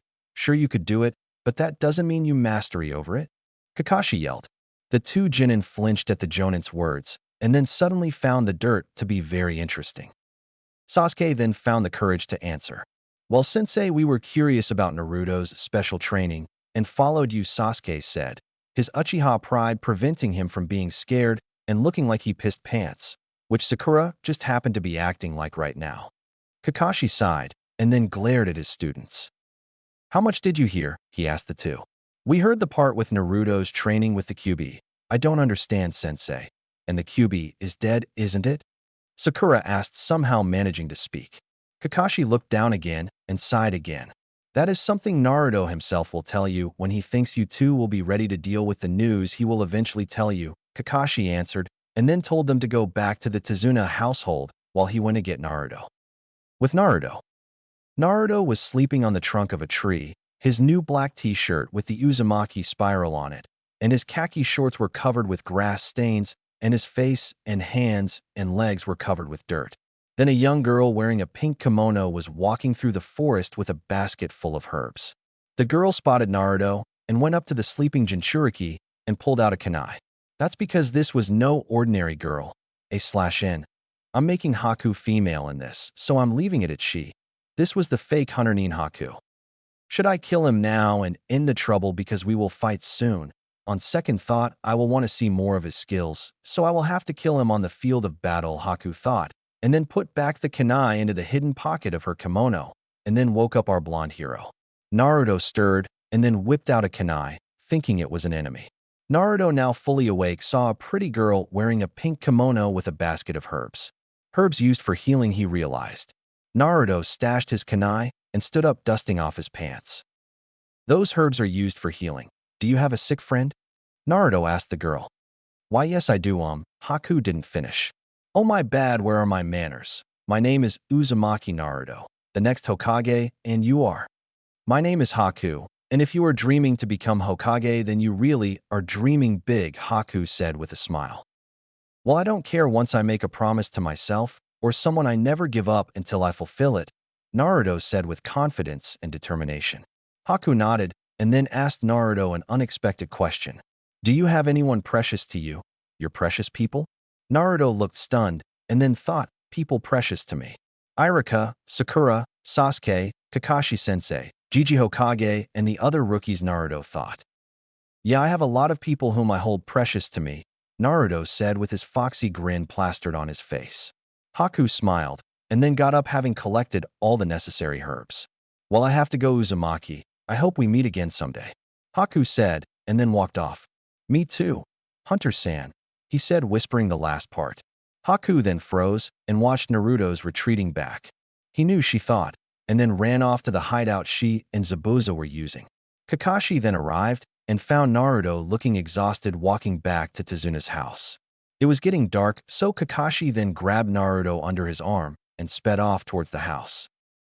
Naruto, Sakura, and Sasuke followed me and heard our little conversation about your training with Kyuubi, and they're starting to question me. You're going to have to tell them soon, Kakashi said. Naruto looked at his sensei with surprise and then changed to a downcast look. Naruto sighed and looked up at the silver moon. This day came sooner than I expected. I'll tell them after the mission. Well, Kyuubi Towson, looks like my secret is going to have to be revealed. Don't worry, Kit, they'll accept you, I just know it, so don't worry yourself, and Naruto, I am very proud to call you my Kit. Naruto smiled and then went straight to bed when he and Kakashi arrived at Tazuna's house. Chapter 7. Mission to Wave Part 3. It was around 10 o'clock in the morning, and everyone was awake and ready except for Naruto, who was worn out from all his training and thinking about how to explain about his Tsusen, Kyuubi. So Kakashi and the others decided to let him sleep in as they went with Tazuna to the bridge, leaving Naruto with Tsunami and Inari. With Naruto yawned loudly as he woke from his slumber, scratching his head, and then got up to have his shower. After the shower, Naruto then put on his clothes consisting of a red long-sleeve jacket with the kanji for fox on the back in black, which he put over a blue t-shirt and wore dark green jeans. He then tied his hitaide around his forehead, put on his black ninja sandals, and then went to eat his breakfast. "Hello, Tsunami-san," Inari-san, Naruto greeted. "Hello, Nooken," the 29-year-old woman replied. Inari just remained silent as he thought about what Kakashi told him yesterday about Naruto. A/N, you the part where Naruto goes and calls Inari a coward and stuff, and then Kakashi explains why Naruto is like that blah blah. Yes, sorry, it was late in the night when I wrote chap 6, and I kinda left it out, so sorry. Anyway, back to the story, so I'm continuing it from after the argument. Naruto then sat down at the table and ate his breakfast of a bowl of vegetable rice, some onigiri, and a glass of milk. "Tsunami-san, what time is it, and where are Tazuna and the others?" Naruto asked. "It's around 11 o'clock. Your sensei thought you were very exhausted and let you sleep in as he, my father, and your teammates went to the bridge," Tsunami answered, and then went back to washing some dishes. Naruto blinked and then hurried down his breakfast, and then sped off to the bridge to meet his teammates and sensei at the bridge while saying bye to the woman and child. "So they went off without me," Naruto thought, and then started cursing Kakashi in his mind. At the bridge, Kakashi was leaning against the railing of the bridge while reading his little orange book, but then he sneezed loudly. "Ho!" Kakashi then grimaced. "Great, just great. I have snot and mucus stuck in my mask. The stains will take forever to remove. I wonder who was talking/thinking about me," he thought, and then went back to his book while trying to sniff back the mucus into his nostrils. Gross, I know. Back with Naruto. Naruto was leaping through the trees when he noticed a dead boar that was covered with slash marks. Thinking it was a bear, Naruto was about to leave when he noticed that the trees and branches and shrubs were all sliced, and that the slashes on the boar were too thin to be a bear's. "Sword marks," Naruto said to himself. He looked at the path of destruction that the slashed made and noticed that they were going towards Tazuna's house, Naruto said, and then sped back towards the house. Tazuna's house. "Run away, Inari," Tsunami shouted to her son as the two swordsmen held her. One was very muscular and had scars all over him, a tattoo on his arm, and wore an eye patch, and only wore sandals and long black pants. The other one was short, wore a gray sweater and green shorts and a ski cap. Inari shivered as he watched his mother get knocked out by the short swordsman. The two men grinned at Inari's expression. "Haha, look at him. Just a little coward," the tall, muscular one said. Inari then swallowed his fear, picked up a nearby frying pan, and then ran towards them with a battle cry. "Look at him playing a hero," the short one said, and then when Inari got close enough, he drew his sword and slashed Inari. The two of them laughed, but then stopped as Inari niced to poofed into a log. They then heard a laugh and saw Naruto standing behind them with Inari in his arms. "Don't you know it's not nice to slash swords at people?"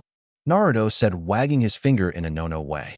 He then threw two shuriken at the two swordsmen, which they blocked with their swords. Think you can beat us like that?" the tall one said with a confident smirk. "No, but they could," Naruto replied, pointing behind them.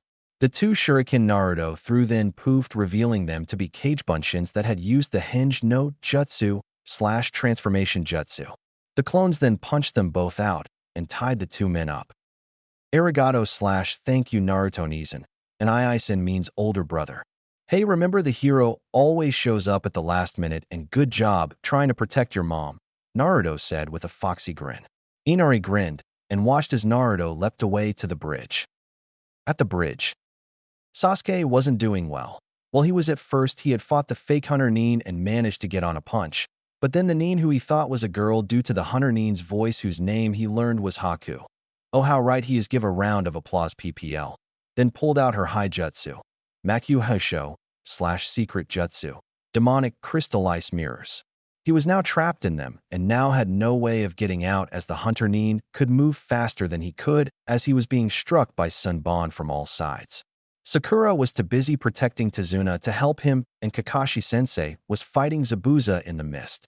Then when he thought all hope was lost, he heard a familiar voice. Outside the ice prison. "Hello people, Uzumaki Naruto at your service," Naruto shouted, announcing his presence. Zabuza and Kakashi paused their battle to see the blonde Jinchuriki arrive. Kakashi and Sakura and Sasuke sighed in relief as they heard Naruto. Zabuza, on the other hand, growled in anger.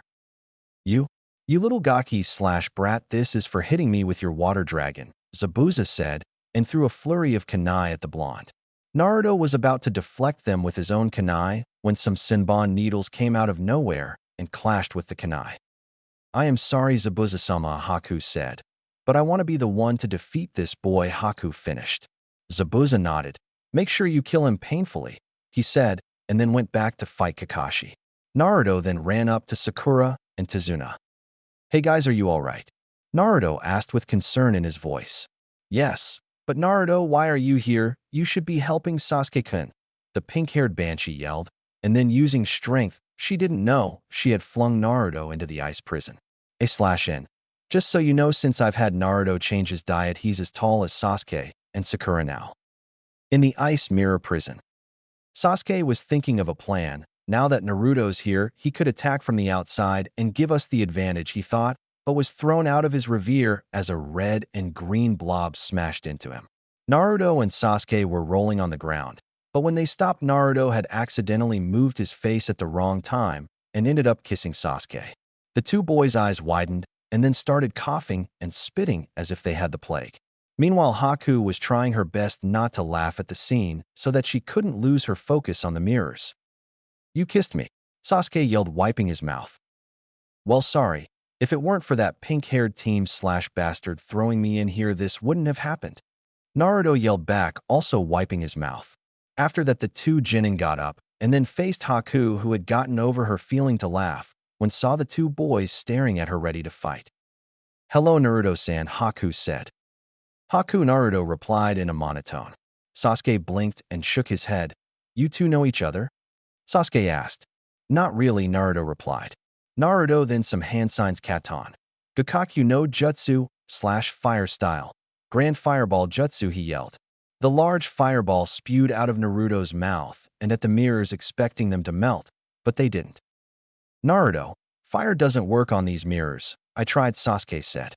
"That would have been nice to know," Naruto said in an annoyed tone.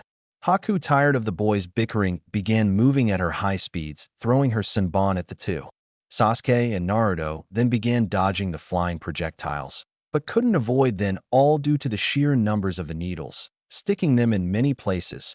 It was a miracle that the Senbon didn't hit their genitals, which I find to be very weird in the anime and the manga, until they looked like human pincushions. Naruto then made about 100 cagebunshians. Sasuke made about 10 since his chakra was lower. The Naruto and Sasuke clones then did a rapid barrage of katan. Gakakyu no Justice/fire style. Grand Fireball Jutsus. They managed to get some of them to melt due to the extreme heat, but not completely. Haku then knew that if this kept up, some of her mirrors would be destroyed and destroyed all the clones, and hurting Naruto and Sasuke too, but was cut on her ankle by Sasuke. "How did he cut me? It's not possible," Haku thought. Then she looked at Sasuke and noticed the change in his eyes. They changed from coal black to blood red with 2 tomo in each one. Sharingan/mirror wheel, Haku realized. Naruto got up and also noticed Sasuke's eyes. "Sasuke, good job on activating your Sharingan," Naruto said with a grin. Sasuke looked into one of the mirrors and saw his reflection. Naruto was right, he finally unlocked his dojutsu/eye technique. Haku then knew she couldn't let this fight drag on any longer and then went to attack the boys. Naruto got cut, but Sasuke managed to block most of them. Haku then noticed Naruto struggling on the ground and then went towards Naruto to kill him. Sasuke saw this and rushed in to block Naruto. Naruto saw Haku rushing at him for the killing blow. Naruto then closed his eyes waiting for the pain, but it never came. Naruto opened his eyes and saw Sasuke standing in front of him and Haku flying backwards towards the mirrors. "Sasuke, you did it," Naruto yelled, but his happiness was short-lived as the body of the great Uchiha Sasuke fell. Naruto gasped and caught the Uchiha prodigy. "Why, Sasuke? Why did you take that blow for me?" Naruto said with tears in his eyes. He and Sasuke had grown rather close over the past 2 months, and a week they had been on a team, like best friends. I don't know. My body just moved on its own, Sasuke said while coughing. Look, Naruto. Even though I envied you because you got trained by yourself and got to learn all those amazing jutsus, I always saw you as my best friend. Sasuke then became still. Naruto cried as he saw his best friend die before his eyes. He was a great shinobi, Haku said with remorse. Naruto's body shivered as he cried, but in Naruto's mindscape, Kyuubi saw everything and then gave Naruto some of his chakra, enough to heal him and give him the power to gain revenge. That Haku bastard will die today, Kyuubi yelled and let out a roar as he gave Naruto his Yukai/demon chakra.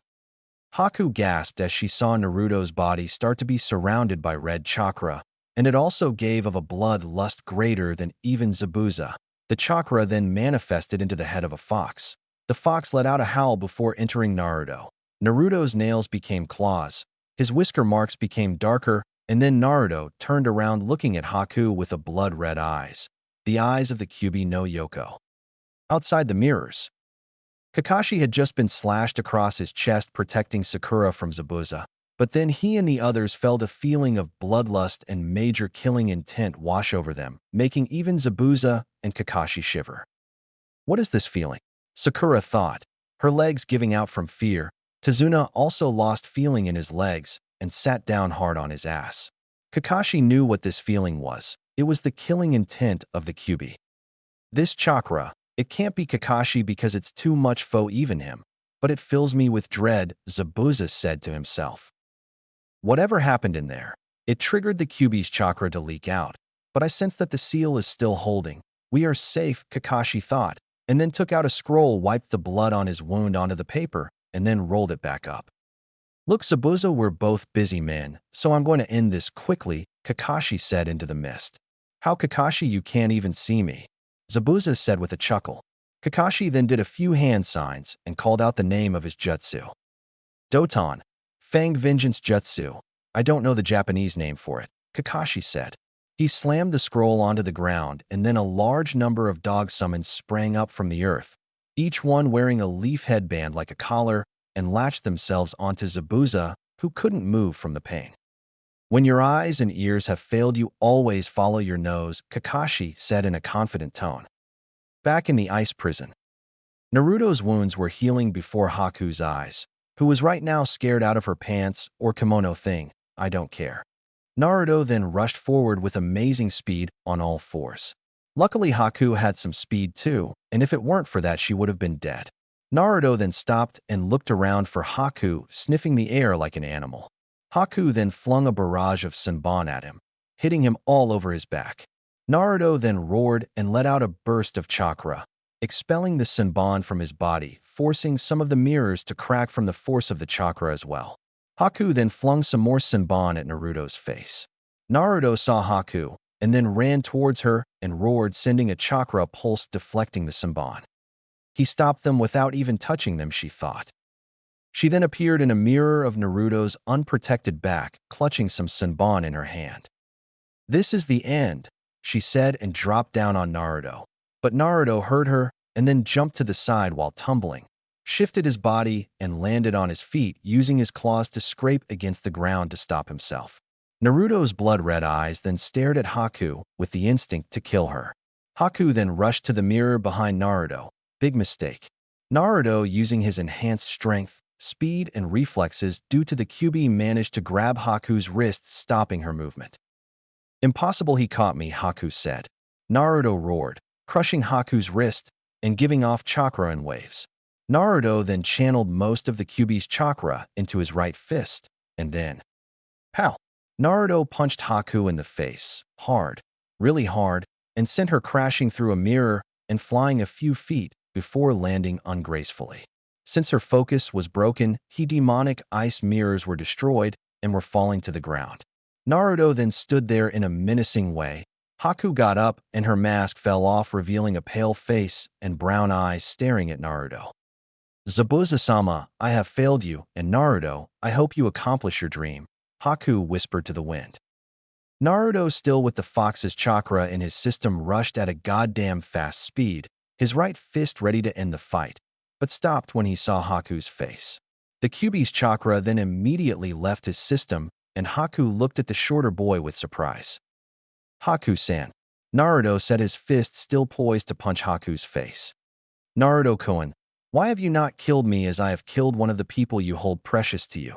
She said, looking at Sasuke's still body. Naruto turned and also saw Sasuke's body.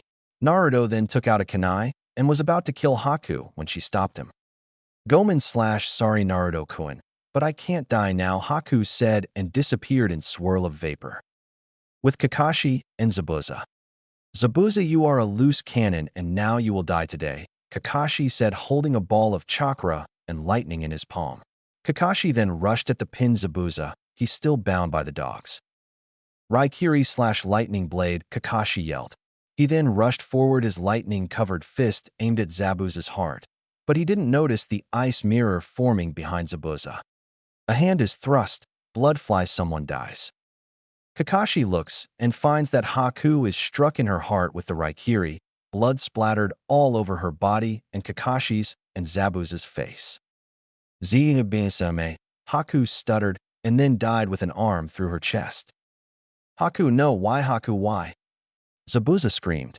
Looks like you missed, but I'm not going to kill you for money, I'm going to avenge Haku. Now die. Zabuza then sloppily attacked using his sword in his left hand, but Kakashi avoided it and stabbed him in the shoulder, rendering it useless. Kakashi then jumped away and closed Haku's eyes and rested her on the ground. Zabuza then appeared behind Kakashi, but got punched in his face. He then tried to slash Kakashi with the sword in his right hand, but Kakashi appeared behind him and was about to strike him in the neck with a kunai, but Zabuza twisted his body so that it stabbed him in the other shoulder. Zabuza, give up. You can't win. You've lost both your arms and the only person you hold dear, Kakashi said. Zabuza sighed, but then growled when he heard some laughing behind him. There stood a short man in a business suit with a lot of ninja and samurai behind him. Gatu will now kill you, for you have just finished your use to me, Gata said. His lackeys laughed along with their boss. Naruto then came out with Sasuke's body and rested it by Sakura, who was now crying her eyes out. Tazuna felt sorry for her and now understood the life of a ninja. Naruto then stood with Kakashi and Zabuza facing Gatu. Hey kid, can I borrow a kunai? Zabuza asked Naruto. Sure, Naruto replied, tossing him one from his kunai holster. Zabuza caught it in his mouth and then rushed towards Gatu. Gata then ran to the back of his little mob. Kill him, Gata yelled to his lackeys. The mob then got ready to attack Zabuza when the cloud behind Zabuza took a rather ominous shape, the shape of a demon.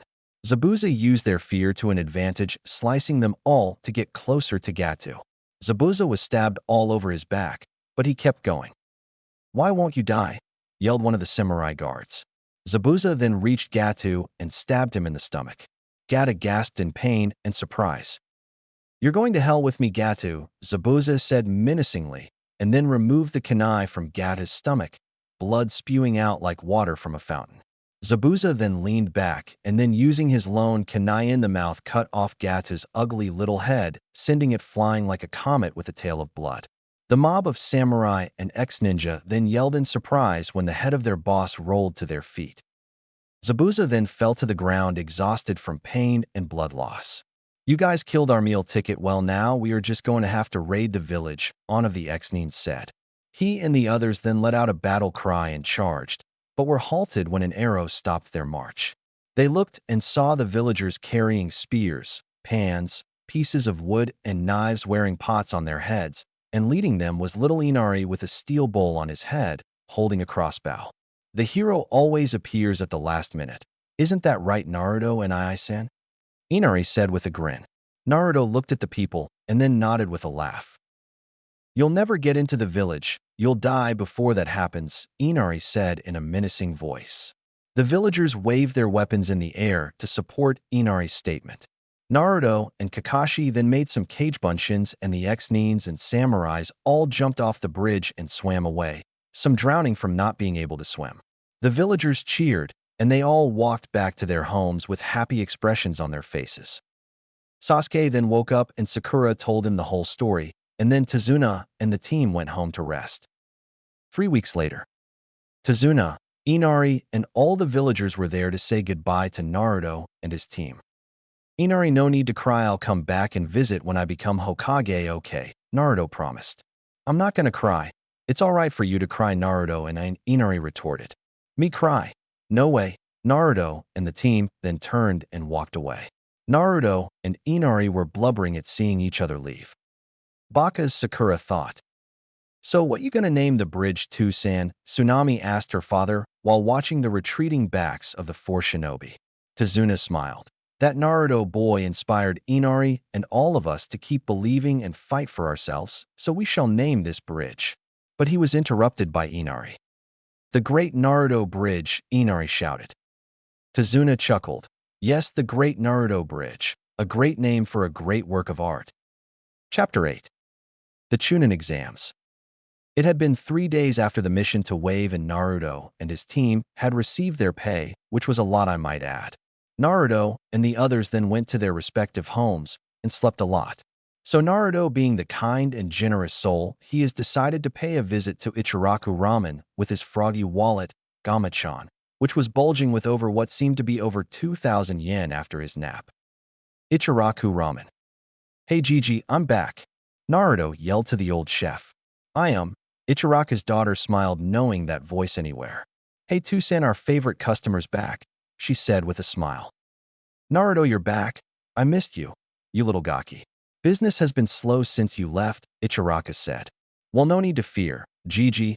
I will have your extra large chicken and pork ramen, please, Naruto said with excitement, for he had not eaten his favorite food in over 3 weeks. A few seconds later, Ichiraku came back with the 2 piping hot bowls of ramen. Here you go. Enjoy, Ichiraku said with a large grin. This boy will have me retire early with all that money, he thought. Naruto then continued inhaling high ramen until he was full, which consisted of a neatly stacked tower of about 31 bowls. Oh, that was good, Naruto said, patting his stomach in satisfaction. See you later, old man. Gotta go meet with the team, Naruto said with a wave. Come back anytime, Ichiraku said with a large grin. Sai, so much like his father, even has his appetite for ramen, the old ramen chef said. Training Grounds 7. Hey Sasuke team, Sakura-chan, and how are you this fine morning? Naruto asked with his cherry attitude. Hey Naruto-kun, I'm good, you? Sakura replied, also in a good mood. Sasuke looked up from staring at the koi fish in the nearby river. Hey Dobe, I'm good and you seem happier than usual, Sasuke said with a grin. I'm fine, Sakura-chan, and Sasuke, I'm just happy because we just beat an A-ranked mission. I learned some new jutsu which I would be happy to teach you, team, so don't fret your little ass off, and I just had a whole lot of ramen, Naruto said, yelling the last part. Sasuke smiled, but scowled at the ass comment. Sakura was just plain happy at seeing her 2 teammates happy. You see, the 3 of them had grown rather close over the past few months they've spent as a team. Sasuke started opening up more, thus he began smiling and laughing a lot more. Sakura was taking her training more seriously, and with some help from Naruto and Sasuke, had become stronger, and Naruto was, well, Naruto. They were like Naruto's little family, seeing Sasuke and Sakura as a brother and sister to him. He had been going on dates with Hinata, and they had become rather close as well. Hinata had become stronger from her confidence boost she got from hanging out with him, and finally got respected by her father and the clan.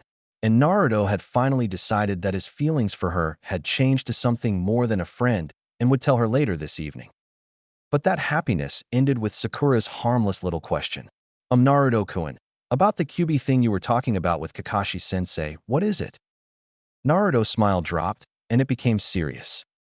Poof. Kakashi came into existence, fro his cloud of smoke. Yo, he said with his eye in an upside-down U indicating he was smiling. Kakashi then noticed the tension between them. Hey, come on guys, what's going on? He asked. I thought you guys worked everything out. We have, sensei, it's just I was about to tell them about my tenant now, Naruto replied in a monotone. Ugh, Kakashi said as realization hit him. Well, carry on, Kakashi said, taking out his orange book. Naruto sighed and told Sasuke and Sakura to sit with him by the tall tree they used during their tree climbing exercises. Okay guys, do you the tale of how the Kyuubi was killed by the 4th Hokage? Naruto asked them. They both nodded. Well, that story they told you was lie to cover up the truth about what really happened, Naruto said. What do you mean, dope? Sasuke asked, confused. Yeah, Sasuke-kun, and I don't understand, Sakura added. Well, you see, you can't kill a demon, but you can seal it. The fourth used a very advanced sealing jutsu, which sealed the Kyuubi's soul into a young baby who just had his umbilical cord cut. This was done with the cost of the fourth's life, and that baby was me. Naruto finally finished. Sasuke and Sakura were shell-shocked. Their eyes were wide as plates and were slack-jawed. I understand if you don't want to be my friends anymore, Naruto said with tears in his eyes. Kyuubi was watching this from inside Naruto's mind, waiting for the two Genin's response. Come on, talk already. The kid's getting more and more miserable, Kyuubi thought. Sasuke was the first to answer. And why would we do that? Sasuke asked with a grin. Naruto looked up, his electric blue eyes full of surprise from Sasuke's question. Yeah, honestly, Naruto, do you really think we're that shallow to hate you for something that saved the entire village? Sakura added. Naruto then cried tears of joy and glomped them. Arigato, Nachan, and Iis and Naruto sobbed. The raven-haired boy and pink-haired girl smiled softly and rubbed Naruto's back in comfort. You're welcome, and Iis and they both thought. Kakashi was watching the whole thing from a distance. Well, looks like things will be a lot different from now on. All right, training, Kakashi said. All right, guys, time to train, Kakashi said, appearing in front of them. The three of them stopped their little hugging thingy, and Naruto wiped his eyes and then got ready for today's fun activity. Bring it on, sensei. We can take it, Naruto said, his eyes full of determination. All right, then you all will spar with me until you can beat me. Again, /n. Kakashi sat about how they beat him during their first meeting, and then Naruto will train with Kyuubi after, while I train Sasuke and Sakura in some ninjutsu, Kakashi said. The three Genin nodded and then got into fighting stances. Okay, and start, Kakashi said. The three Genin rushed the Jonin as fast as they could, but Kakashi easily dodged their rush attack, but didn't see some of Naruto's Kagebunshin come up from behind. Kakashi, sensing the clones' movement, turned around and caused them all to be dispelled with a few sharp blows. The scenery then started changing before the Jonin's eyes, changing from a training ground to a cherry blossom forest. Sakura's Jinjutsu, Kakashi thought. Kakashi was then slashed on his leg, some blood dripping out of the small cut. He was being continuously slashed from all sides before he dispelled it by forcing a lot of chakra from his body to destroy the Jinjutsu. Kakashi stood there panting.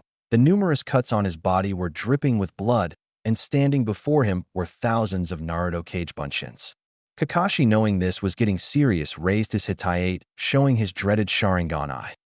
Seems you're taking this seriously now, aren't you, Sensei? Naruto said. Yup, and I'm not holding back, Kakashi replied. He then began destroying clone after clone.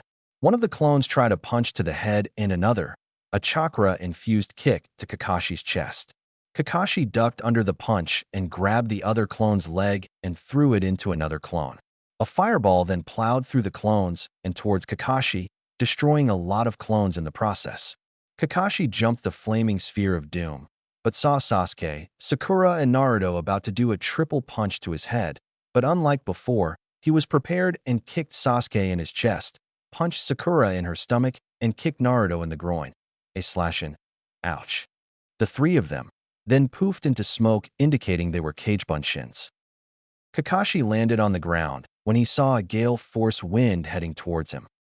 Futon, Daitapa, Naruto yelled. Katon, Karawinden Ino Jutsu, Sasuke yelled. The wind then mixed with the flaming dragon, making its flames more powerful as it sped towards the Jonin with a roar. Kakashi then made some hand signs. Suten, Suijin Hiki, / water wall jutsu. That's how you spell the Japanese for water wall, right? The wall of water then rose up from the river and moved in front of Kakashi, protecting him from the fire blast. But Sakura came up from behind and held a kunai to his throat. We win again, Sensei, Sakura said with a cute smile. Kakashi sighed, this starting to get old. I need to come up with some new stuff, he thought. Good job, guys. But looks like I won't be able to train you anymore. That spar took a while, so you can go home, Kakashi told them. The three Genin then got up from their rest to go home. Oh wait, I almost forgot.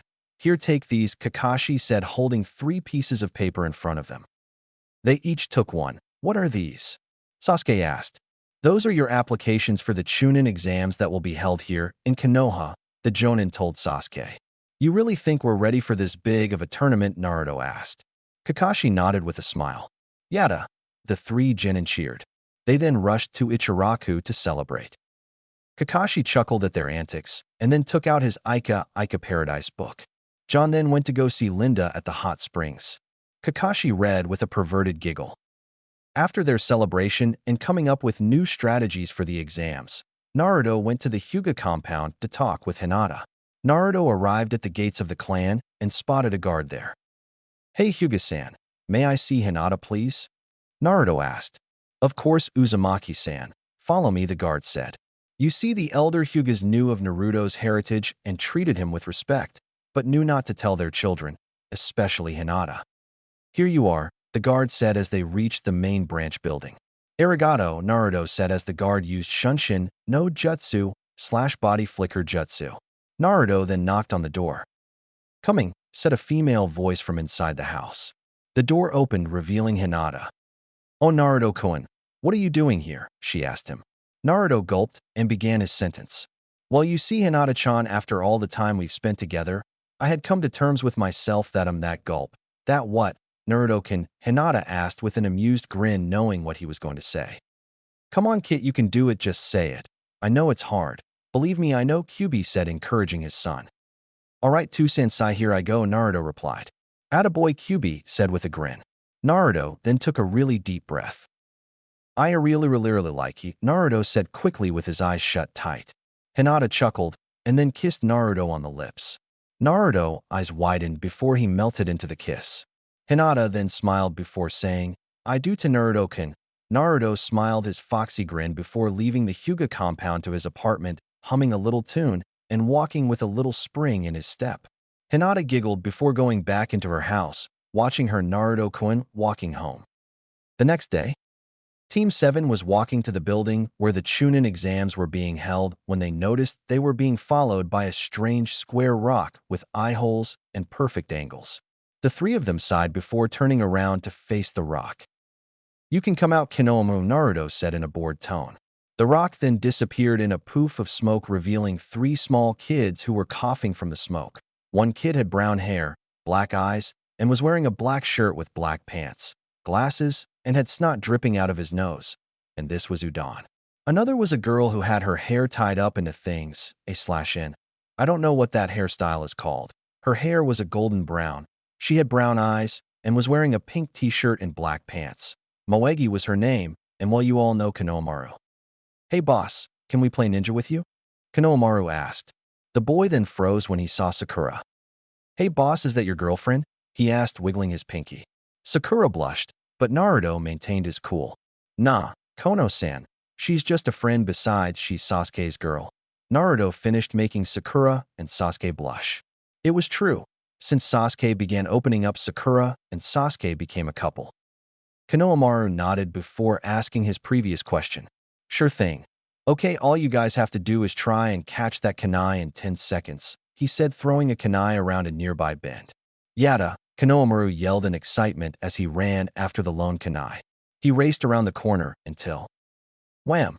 He ran smack into the body of a tall boy, about 1 year older than Naruto, and was wearing a full bodysuit that looked like a cat, Kankuro. And standing behind him was a blonde girl, who looked around 15, had her hair tied into 4 ponytails, and carried around a big-ass fan with her, Temari. Hey, that hurt, Kankuro said with a sneer as he hoisted up Konohamaru by the abnormally long scarf. Itai, Konohamaru said as he winced in pain. Let the gaki go, Kankuro. We didn't come her here to cause trouble, Temari said. But Temari, he ran into me, and it hurt, so I'm just returning the favor, Kankuro replied in a whiny voice. Ichiwai, let him go, Naruto said as he and his team rounded the corner. They got worried when Konohamaru didn't come back for a while. Pick on somebody your own size, Sakura said, anger dripping in her tone.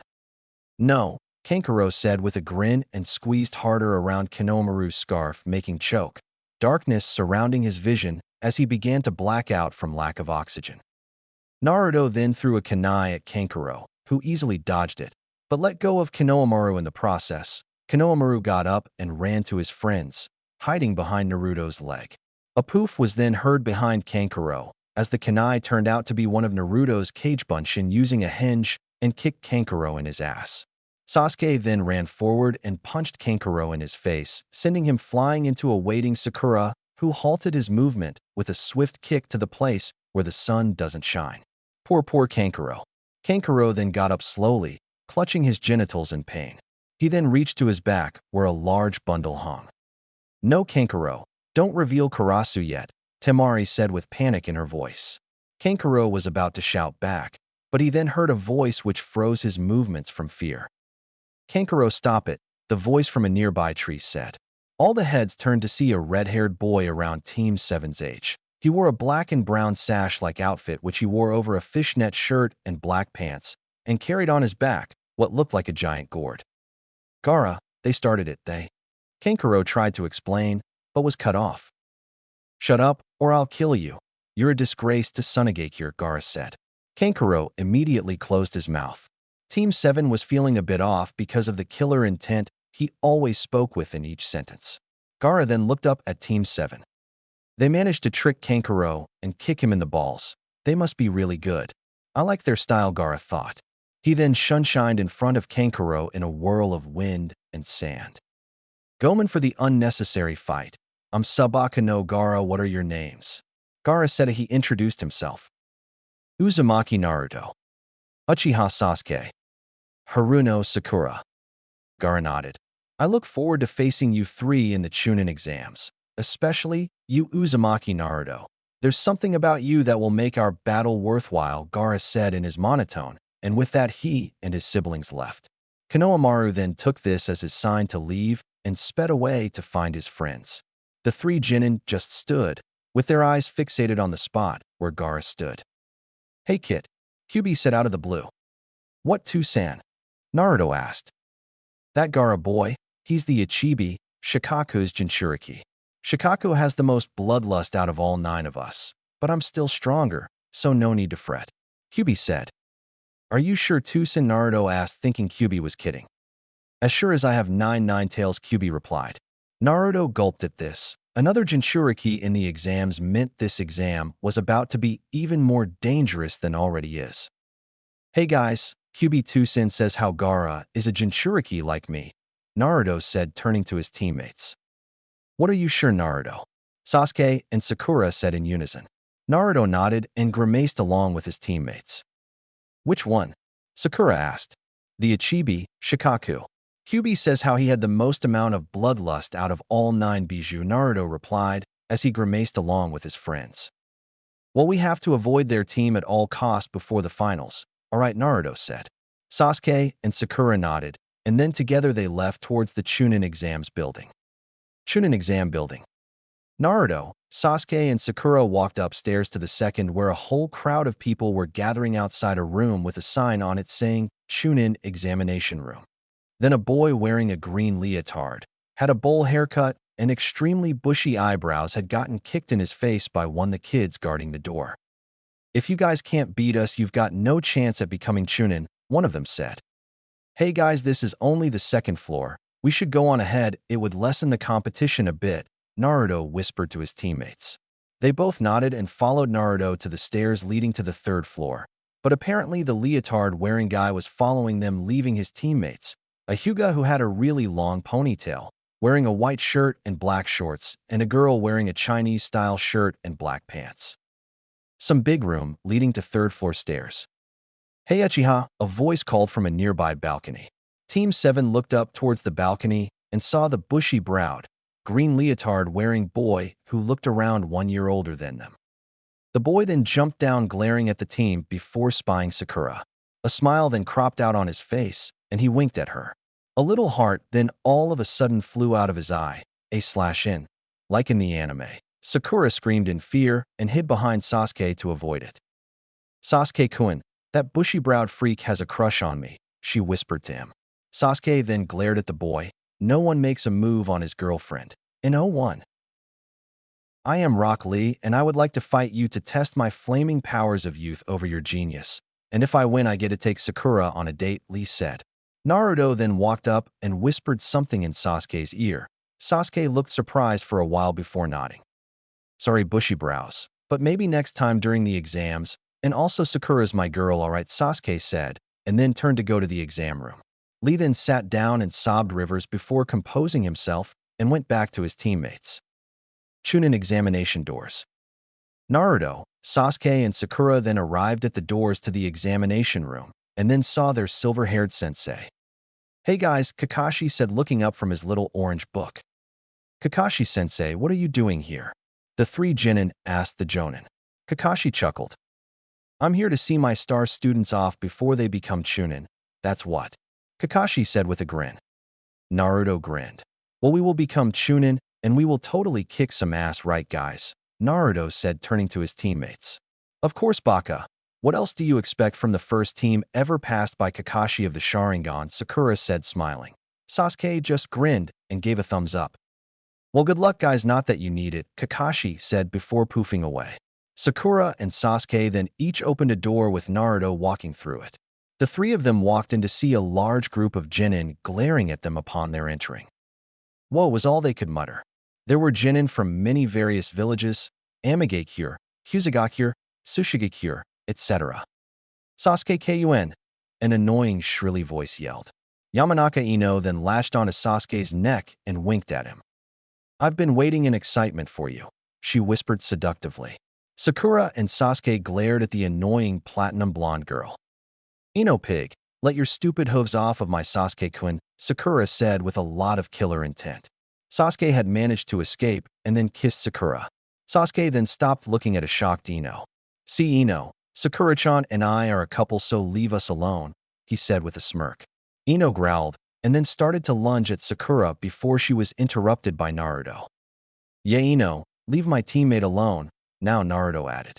Ino glared at Sasuke, but gasped when she saw Naruto. "Naruto, is that you?" she asked. Naruto was dressed in a dark blue, short-sleeved t-shirt with the kanji for fox on it, which he wore over his vest. It also showed off his muscles. He also wore a pair of black long pants, like in Shippuden, with his black ninja sandals. "In the flesh," he said with a grin. "Hey Ino, could you keep it down? It's really troublesome when you yell," a lazy voice said. There stood Nara Shikamaru with his trademark, hands in his pockets, with a Kimichi Chuji, who was eating away at a bag of chips. "If it isn't the Baka duo," Sakura said with a smirk. "Will you please stop calling us that?" Shikamaru asked with annoyance. "Nope," she replied. Shikamaru sighed before walking over to the window to look at the clouds. "Hey Sasuke," a loud and brash voice yelled from the other side of the room. Inuzuka, Kiba, Aburame Shino, and Hyuga Hinata. Team 7 turned to face Team 8 as the former walked over to the latter. "Hey Hinata-chan," Naruto said with a smile as he walked over to Hinata and then gave her a kiss on the cheek. Hinata giggled at his show of affection. "Good to see you too, Naruto-kun," Hinata said. Kiba, Ino, Shikamaru, who took a break from watching clouds. Ino, Chuji, Sasuke, and Sakura had their jaws touching the floor, if they could, that is, while Shino just had his eyebrows raised. Naruto and Hinata looked at them with a chuckle. "Oh right, guys, I forgot to tell you. Me and Hinata are together, and so are Sasuke and Sakura," Naruto said. Their jaws dropped lower than before, except for Sasuke and Sakura, who blushing, turning into human tomatoes. "Hey, rookies, put a lid on it. Some people would kill you for being loud if this wasn't just the waiting room," a young man said. The Rookie 9, as they have been dubbed, looked to see a young man with silver hair and a ponytail, glasses, and wearing a purple and gray top with black pants. "And who are you? To tell us what to do?" Kiba asked in a cocky tone. "I'm Yakushi Kabuto, and I'm someone who failed the exams over 5 times," Kabuto said. Naruto and the others were shocked. Were the Chunin exams that hard? "Since you're a regular, can you tell us about this exam?" Naruto asked. Everyone, except Hinata, Sakura, Sasuke, and Shikamaru, looked at him weird since the other 4 knew about Naruto's hidden intelligence. "Yes, sure," Kabuto said. He then took out a pack of cards from his pocket and took one out of the pile. "What are those?" Ino asked. "These are information cards that are specifically designed and made by yours truly to store any information that I have gathered and then relay it to my allies by just shoving chakra into the card," Kabuto replied. "How?" This time asked by Hinata, her head resting on Naruto's shoulder. "Like so," Kabuto said, shoving some of his chakra into the card. Then a map of the elemental continent appeared along with some holographic bar graphs. Oh, everyone said in amazement. Kabuto chuckled and then explained more about the exams and about the new Otoge cure, which since they are new don't have much ninja participating. I can also show information on certain genin if you wish, Kabuto said. Team 7 then stepped forward and then told Kabuto the names of the genin they wished to know about. Sabaka no Gaara and Rock Lee, Naruto said. The others looked at Team 7 with the "what the hell are you talking about" face. The 4 genin ignored their stares and then focused on the 2 cards Kabuto just pulled from the deck. Let's see Rock Lee. He's a genin from Konoha, just like most of the genin here, but he's 1 year older than you. He has practically no stats in Jinjutsu and Ninjutsu, but his taijutsu skills are through the roof. His teammates are Hyuga. Hinata frowned when she heard her cousin's name, but regained her composure. And Tintin and his sensei is Mato Guy, the best taijutsu user in Konohagakure. He has done 69 D-rank missions and 13 C-rank, an average amount for a genin team that lasts only 1 year so far. Kabuto said, surprised at the taijutsu stat on the card. This Lee kid must be really strong if he had taijutsu skills like that, and that he was trained by the best taijutsu user in the country. Next is Sabaku no Gaara, Kabuto said, lifting up another card. It says here that he, like his name suggests, is from Sunagakure. His teammates are his older siblings, Kankuro and Temari. Their sensei is unknown, but specializes in wind jutsus. Gaara and his team have done 32 D rank, 10 C rank, and 1 B rank. Impressive, and is said to come out of each mission without a scratch, Kabuto exclaimed, his eyes widening at the last part. The Rookie 9's eyes widened too, coming out of all your missions without a scratch. I mean D ranks, I can understand, but C's and B's, what is this guy? Shikamaru questioned himself, but Team 7 knew and then looked around for Gaara and then spotted him sitting with his siblings and was staring back at them. Uzumaki Naruto. Mother wants your blood, Gaara thought, looking at Naruto with a wild look in his eyes. Naruto then stared back at Gaara and then looked back at Sakura and Sasuke with a look that said, I think he's crazy. Poof! A large plume of smoke then appeared in front of the classroom, exam room. And when the smoke cleared, there stood a large group of Chunin along with a Jonin who wore long black pants, a standard Jonin outfit, and a large black trench coat which he wore over it. Okay, you Gakis, go to your seats. I'm Marino Ibiki, and I will be your proctor for today's written part of the Chunin exams, Ibiki said. Naruto started to sweat. I'm gonna die. Oh, Kami-sama, just take me now, he prayed to himself. Chapter 9. The Chunin Exams Part 2. Okay, you Gakis, take your assigned seats from the other proctors so I can start explaining to you about the exam, Ibiki said. All the genin then did as instructed and sat in their seats. Same seating arrangement as in the anime. All right, you brats, allow me to welcome you to your very first Chunin exams. For others, welcome back, Ibiki said with a smirk. The Rookie 9 all turned heads to look at Kabuto, who just smiled. Okay, so the Chunin exams are like this. You first have the written test, which is led by me, another test which tests your survival skills, and finally the final exams which test your fighting capabilities to see if you're fit for Chunin. The genin all nodded. Now then, for my part of the exam, you Gakis will do a test which consists of 10 questions. Each question is worth 1 point, and therefore if you get all your questions wrong you get 0. If you lose 1 mark, you have 9 points, etc. And if you are caught cheating, you and your teammates are immediately disqualified and will have to try again next year. Ibiki finished grinning like a madman when he saw the terrified looks on the genin's faces. Oh boy, this is going to be a fun exam this year. This test is 1 hour and 45 minutes long, and also if one teammate doesn't answer a question, that person's team also fails, Ibiki added, making most of the genin pale. The genin then received their tests, and the Chunin exams began. Now then with our blonde enigma, he was looking at the questions with a lot of concentration, a lot. Okay, first question. If you throw a shuriken at a perpendicular angle to the ground, and takes 30 seconds to hit a nearby enemy, find out the distance it traveled before hitting the enemy. Naruto was already sweating as he looked at all the other questions. Kyuso, all these questions are all almost or are impossible to solve. It's almost as if they want us to. Naruto thought as realization hit him. With Sasuke. Seems as though they want us cheat. Sakura won't need to since she's a genius, but I hope Naruto figures it out. If he doesn't, we all fail. Sasuke thought as he looked at his teammates. First Sakura, then at Naruto. Naruto's head was against his desk, clutching his hair. But then Naruto got up with a start, and you could probably tell he was grinning. Looks like he figured it out, Sasuke thought, and then returned to his test paper by copying somebody's answers with the Sharingan. With Sakura. Sakura was on fire. She was answering questions so fast, it looked like her hand was a blur. Okay, I've answered all 9 questions, and the 10th question isn't told until 45 minutes are left in the exam.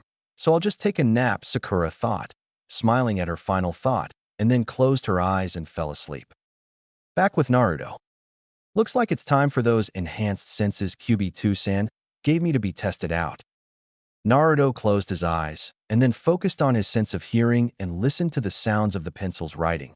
He then focused his hearing onto one of them and blocked out all sounds except the sound of that one pencil. His eyes then shot open, and he was grinning like a madman, making Hinata, who was sitting next to him, look at him weird, but then smiled softly as she knew why he was grinning so. Naruto then began writing answers as fast as he could. He had just reached the 8th question when he heard those 2 fateful words. Time's up, Ibiki said. The 10th question will now be revealed. All the Genins except for the rookie 9 gulped in anticipation. But before I say it, which of all of you here would like to drop out of this exam? If you wish to, do so now, Ibiki stated. Then immediately after Ibiki asked that at least 15 teams dropped out, leaving the rookie 9, Team Guy, the Sand team, the Odo team, and about 22 other random teams stayed behind. Ibiki nodded with a grin. For those of you who stayed, congratulations, you pass, Ibiki said, smiling at the awestruck Genin. Then Temari stood up and asked, what was the 10th question? Ibiki was about to explain, but Sakura got to it first. Well, you see, the point of this exam was to do information gathering. A ninja is required on some missions to get information.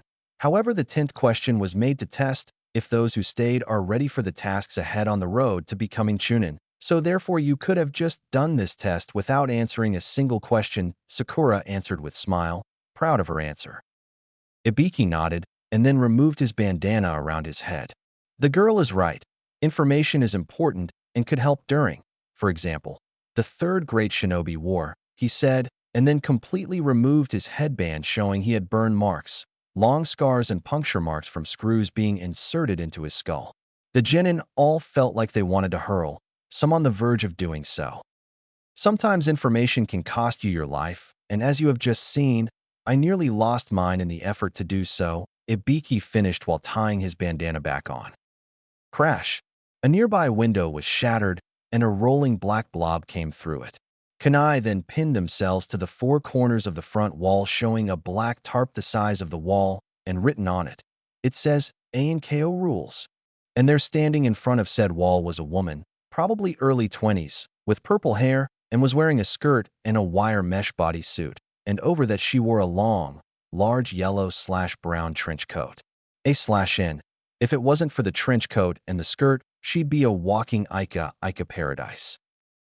Alright brats, your time with Ibiki is over, and now you are to come with me. The coolest jonin ever, Mitarashi Anko, proctor of the 2nd part of the Chunin exams. Anko yelled. The class was silent, and a little cricket could be heard chirping in the distance. Ibiki then removed himself from behind the tarp. Anko, you're early. Again, Ibiki told her. Anko's sweat dropped. Oh, she said with a face that said, I, an experienced jonin, just embarrassed myself in front of a whole bunch of Genin. Great first impression, Anko. Now the Sasuke, Sakura, and the other rookies were all looking at Naruto and thought the same thing. She's a lot like Naruto. This caused Naruto to sneeze multiple times. I wonder who's talking about me, Naruto wondered, looking around the classroom.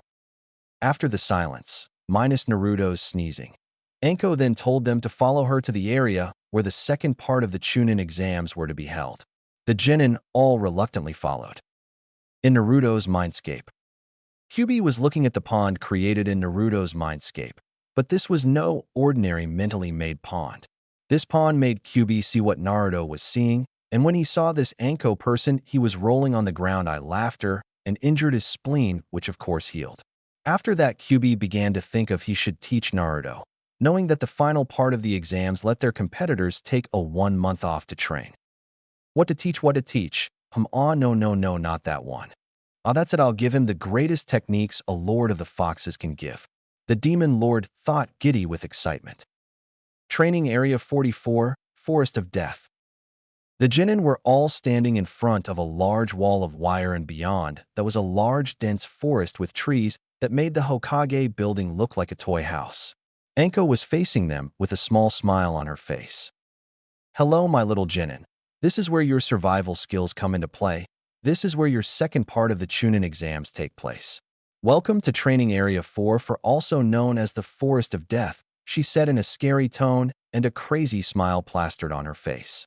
The Genin gulped in fear. Not Team 7, they wore looks of seriousness and looked like they could take on the Bijou and win. Oh, Forest of Death, I'm so scared, Naruto said in a sarcastic voice.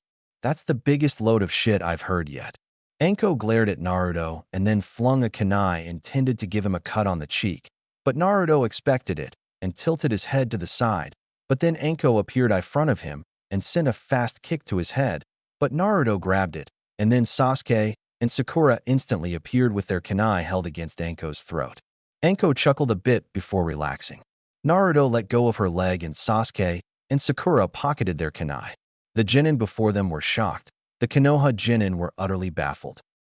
Kyuso Naruto's team has gotten stronger, but will do better, thought Kiba. Whoa, Sasuke-kun is so awesome, but Naruto and Sakura sure did change, thought Ino.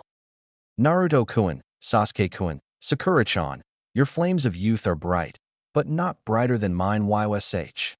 Guess who thought that if you don't know, you are the most retarded person on earth? Well, looks like we got ourselves a special bunch here, Anko said with her creepy smile. Then Akusa Genin Shunshine next to Anko with her kunai in his tongue. Dub. OMG. Here's your kunai back, Anko-san, the long-haired Kusanin said. Arigato. Now go back with your team, and just because you're excited doesn't mean you have let off bloodlust, Anko said. The Kusanin shuddered. Gomen, it's just that your kunai cut a strand of my hair, and when somebody does that I get really riled up, he said, and then walked back to his team.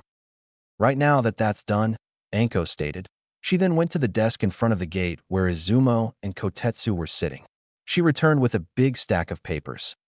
These are consent forms you have to sign in case any. How should I put this? Casualties occurred during this exam, Anko said. You mean if there is a death or deaths? Naruto asked. Precisely, Anko replied. The Genin then signed the forms and gathered back at the main entrance of the forest. Now let me explain the rules of this exam. You are to get 2 scrolls before the exam begins, one of earth and one of heaven, she began.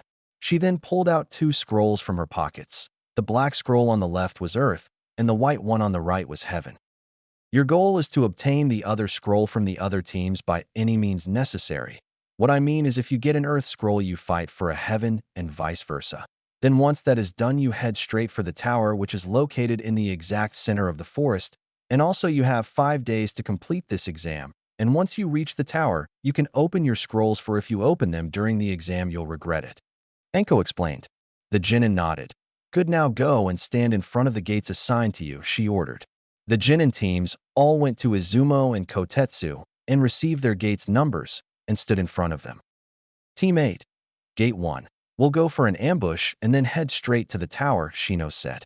All right, let's do this, Kiba said. Akamaru yipped in agreement, and Hinata nodded. Team 10, Gate 2. Looks like we'll go for the weakest team, Chuji stated. Then I guess Naruto's our target, Ino said. Hold on guys, we're gonna have to rethink this. I would have gone for Naruto too, but judging from that little display before, Naruto has most likely improved a great deal, Shikamaru added. Team 10 then sighed as they tried to think up a new plan. Kusanin team, Gate 3, head straight for Team 7, the long-haired one said. His teammates nodded and prepared themselves for the exam to start. Kabuto's team, Gate 4, hope you make it through Team 7, Kabuto thought, adjusting his glasses. Team 7, Heaven Scroll, Gate 5. So Naruto, what's the plan? Sasuke asked. Naruto looked at Sasuke. Why me? He asked. Because Naruto, you were the one who came up with our strategies when we fought Kakashi-sensei, And that makes you the leader figure, Sakura answered. Naruto sighed. Okay, we'll navigate through the forest and find a suitable place to make camp. Then once we do that, we go and search for other teams, take their scrolls, and then race towards the tower. But if it's not the scroll we need, we return to camp, rest up, and continue this for the next 5 days. And just in case we get separated, we'll need a password. I go with QB, because no one will expect that, Naruto said. Sasuke and Sakura looked at each other and nodded. Excellent plan, Naruto. You might make it to Hokage after all, Sakura said. Arigato, Sakura-chan. With Anko. Okay, the test starts in 5, 4, 3, 2, 1. Start, she yelled. The gates all opened, and the genin raced into the forest of death. 5 minutes later, the screams of terror and death filled the air. Already, Kami, these kids suck, Anko said while munching on a stick of dango. With teammate. Teammate was waiting for a team to trigger their trap. The trap consisted of a basic tripwire trap, which catches the team in a net, and then the forest leeches which occasionally drop down from the tree will land on them, judging from Shino's calculations, and suck them of both blood and chakra, and they will then take the scroll. This then happened a few seconds later. Kiba searched the team and found a heaven scroll. Kyuso, not the scroll we need. Let's go guys, Kiba exclaimed, and then Hinata, Shino, and Kiba headed out to look for their scroll. With Team 7. Naruto and the others were traveling through the forest looking for a suitable campsite. They quickly found a clear area which had a nearby river full of tasty fish and other supplies needed for survival. They set up their supplies and then returned to the forest to look for an earth scroll. As they jumped through the trees, Naruto sniffed the air and then paused on his tree branch. What is it, Naruto and I? Sakura asked. Naruto looked back. I have to take a leak, he said with a sheepish grin. Sakura and Sasuke backed away from him in disgust. Nisan, don't tell us that, Sasuke said as they dropped to the ground. Naruto then went behind a rather large tree. A zipper sound was heard, and then the sighs of relief as liquid waste products were released from Naruto's body. Then a yell of annoyance was heard. Kyuso, can a guy take leak without being disturbed? Naruto exclaimed from behind his tree. Pow! A body then flew out from the tree and landed at Sakura's feet. Naruto then walked out looking awfully pissed. Sasuke then searched the aim genin as identified by his Hitayate and found a heaven scroll. Sakura then said how they should keep it for negotiation purposes. The boys agreed, and then they continued their search for an earth scroll. They landed on the ground and then did a small scout, but then Naruto sensed something. Move, he yelled as he pushed Sasuke and Sakura to the ground. A large gust of wind then blew from in front of them. Sasuke and Sakura had managed to glue themselves to the ground with chakra, but Naruto was too slow and then flew off a good few meters. Naruto and Aizen, Sasuke, and Sakura yelled as they saw their brother and all, but blood being blown away into the distance. Cuckoo, cuckoo, a voice laughed in the distance. The couple then looked in front and saw the Kusanine team in front of them. Go and see if the blonde one is still alive. If he is, kill him, the long-haired one said. He wore a kanji on his outfit for death. His teammates, one which had on a mask which looked like a skull and wore a kanji for punishment, and a fat one who wore the kanji for pain, nodded, and then sped off in the direction Naruto blew away. Hello, Sasuke-kun. I've always wanted to meet you, Kusanine said. Sasuke looked with disgust at the man. Are you a pedophile? A pedophilic emo, Sasuke screamed. Sakura gasped in horror, and then said anything a normal girl would say, ew. I am not, so shut up, the Kusanine said, releasing killer intent.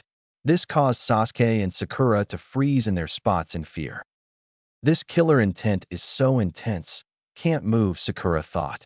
Sasuke then struggled to move, but his body won't respond. The Kusanine then took out 2 kunai from his pocket and chuckled. Cuckoo, cuckoo, now die, he said and flung the kunai at the 2 of them. Sasuke then forced his body to move. He took a kunai and stabbed himself, removing his fear with pain, and then grabbed Sakura and jumped away into the brush. Interesting, destroying his fear with pain. This Uchiha is more astounding than Itachi-san. He thought, licking his lips in anticipation, and then followed the genin. With Naruto. Naruto groaned as he got up. His head felt like it had been smacked with Zabuza Zanpakuto. That wind sure hits hard, Naruto said. Naruto then surveyed his surroundings. He saw trees, and would you guess it, more trees. Naruto sighed. But then he heard some bushes rustle nearby. He turned around, his kunai gripped in his hand in case it was an enemy. Naruto relaxed a bit when he saw a little rabbit hop out of the bushes, but then instantaneously went back on guard when a kunai whizzed past his ear and killed the poor rabbit. Naruto looked at where the kunai came from and saw that one long-haired Kusanin's teammates, Pain and Punishment, A/N. I'm gonna call them that since like I don't know their names and stuff. Anyways, back to the story. Naruto backed up a bit as Pain and Punishment stepped towards him. Kagebunshin no Jutsu, Naruto yelled, and 10 clones poofed into existence. The two Kusanins then froze, not expecting that, but quickly recovered when the clones rushed them. Pain dodged a clone's punch and then returned a punch of his own, ending the clone's life. Another clone tried to slash him with a kunai, but Pain took his own kunai and blocked it, followed by a fast kick to clone's face, and then threw his kunai into the heart of another. However, he was too slow to dodge a fast kick to his gut, knocking the air out of his lungs. The another clone then continued the combo with a punch to Pain's face, followed by another clone's spin kick to the side of the head, and then the finisher. A clone grabbed Pain's neck and using all its strength threw him up, and then rapidly appeared above Pain and delivered a powerful axe kick to Pain's face.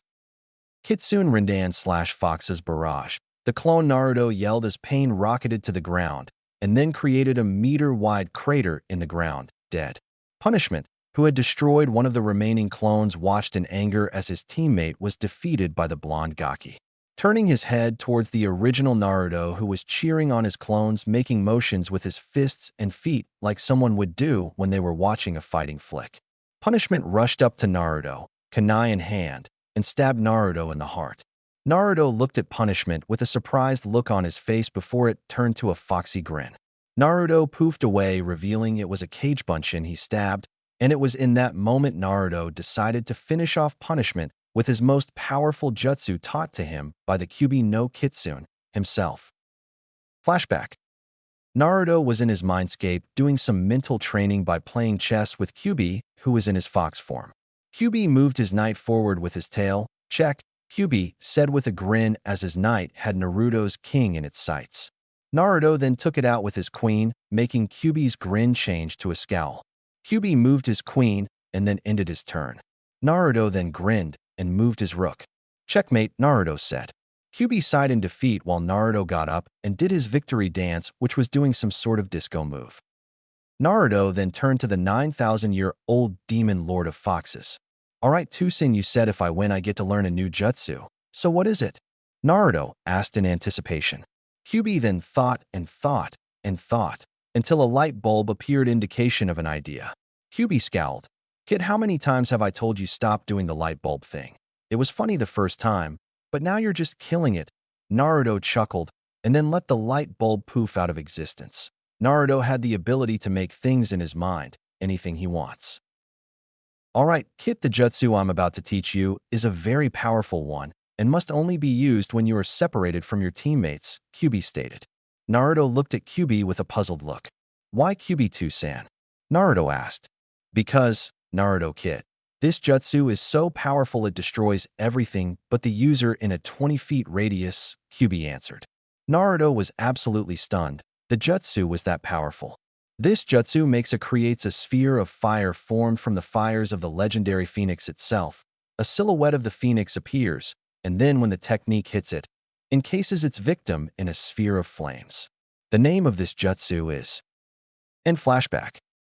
Phoenix raising Kafuria no Jutsu/Phoenix spiraling fire flare jutsu, Naruto yelled. Punishment turned around, feeling a high concentration of chakra, to find Naruto holding a sphere of white and blue flame in his palm. The heat coming off it made Punishment feel as if he was melting. Naruto then ran towards Punishment, but as he was about to dodge, he froze in his spot when he saw the silhouette of a gigantic bird made completely of flames following Naruto as he made his way to him. Naruto then thrust the sphere forward into Punishment's stomach. The phoenix then let out a loud screech, like that of a hawk. The sphere in Naruto's hand then expanded, engulfed the both of them in a spinning sphere of fire, and then an explosion, which, like Kyuubi said, destroyed everything, except Naruto, in a 20 feet radius. The explosion was heard all over the forest, and caused some people to cower in fear from the amount of chakra that was expelled from it. After the explosion, there stood Naruto, who was crying, inside of a 15 feet deep crater. The phoenix silhouette gave one last cry before disappearing in a poof of ash. Naruto then looked at his hands, and then his whole body, as if he didn't know who he himself was. He had just killed. It's all right, kid. It's part of every ninja's life to kill. The first kill is always the hardest to overcome, Kyubi said in a comforting tone. Naruto then sniffled a little bit before rising to his feet. You're right. I can't let this hold me back. I need to become Hokage and save Sasuke and Ai-san and Sakura Nachon, Naruto thought. Attaboy, let's go. Naruto nodded, and then with newfound determination, he sniffed the air and found Sasuke's and Sakura's scents, and then leapt into the trees to find them. With Sasuke and Sakura. Sasuke and Sakura were exhausted. They just finished avoiding that weird snake like Kusanin's snake summon. Did this guy ever run out of those things? They were resting against a tree and were breathing hard from all that jumping and running. Sakura then saw a giant snake appear behind Sasuke, who was facing her. Sakura was about to shout when Sasuke covered her mouth. No, shush, Sakura. We can't give away our location, Sasuke told his girlfriend. Sakura noticed the scared look in his eyes, but that didn't top her. She removed Sasuke's hand from her mouth. Snake, she yelled. Sasuke turned around and saw the humongous reptile poised to strike them. But Sasuke, in a rush of adrenaline, jumped up and threw a flurry of shuriken at the snake. The snake then let out a hiss of pain as it fell to the ground, dead. Sasuke let out a breath of relief, but then looked up in surprise when he heard a squishing sound. The Kusanin emerged from the head of the snake's carcass. The prey must never let down their guard when they are still hunted by the predator. Kukuku, he said as he stepped down onto the thick tree branch where Sasuke and Sakura rested. Sasuke then grabbed Sakura and jumped up to a higher branch. Sasuke watched in horror as the Kusanin did something much unexpected. His body seemed to compress together as he slithered. That's right, slithered, up the trunk of the tree, fangs bared to bite. Sasuke froze in fear. We're gonna die. Oh, Kami-sama, helps us, please. Please, Sasuke mentally screamed. The Kusanin's movements were halted when a flurry of kunai and shuriken appeared in front of him. The three people turned their heads to see the, and only, Uzumaki Naruto, standing on a branch with a confident grin on his face. Naruto and Ai-san. Sasuke and Sakura yelled. Naruto then jumped down to Sasuke's branch.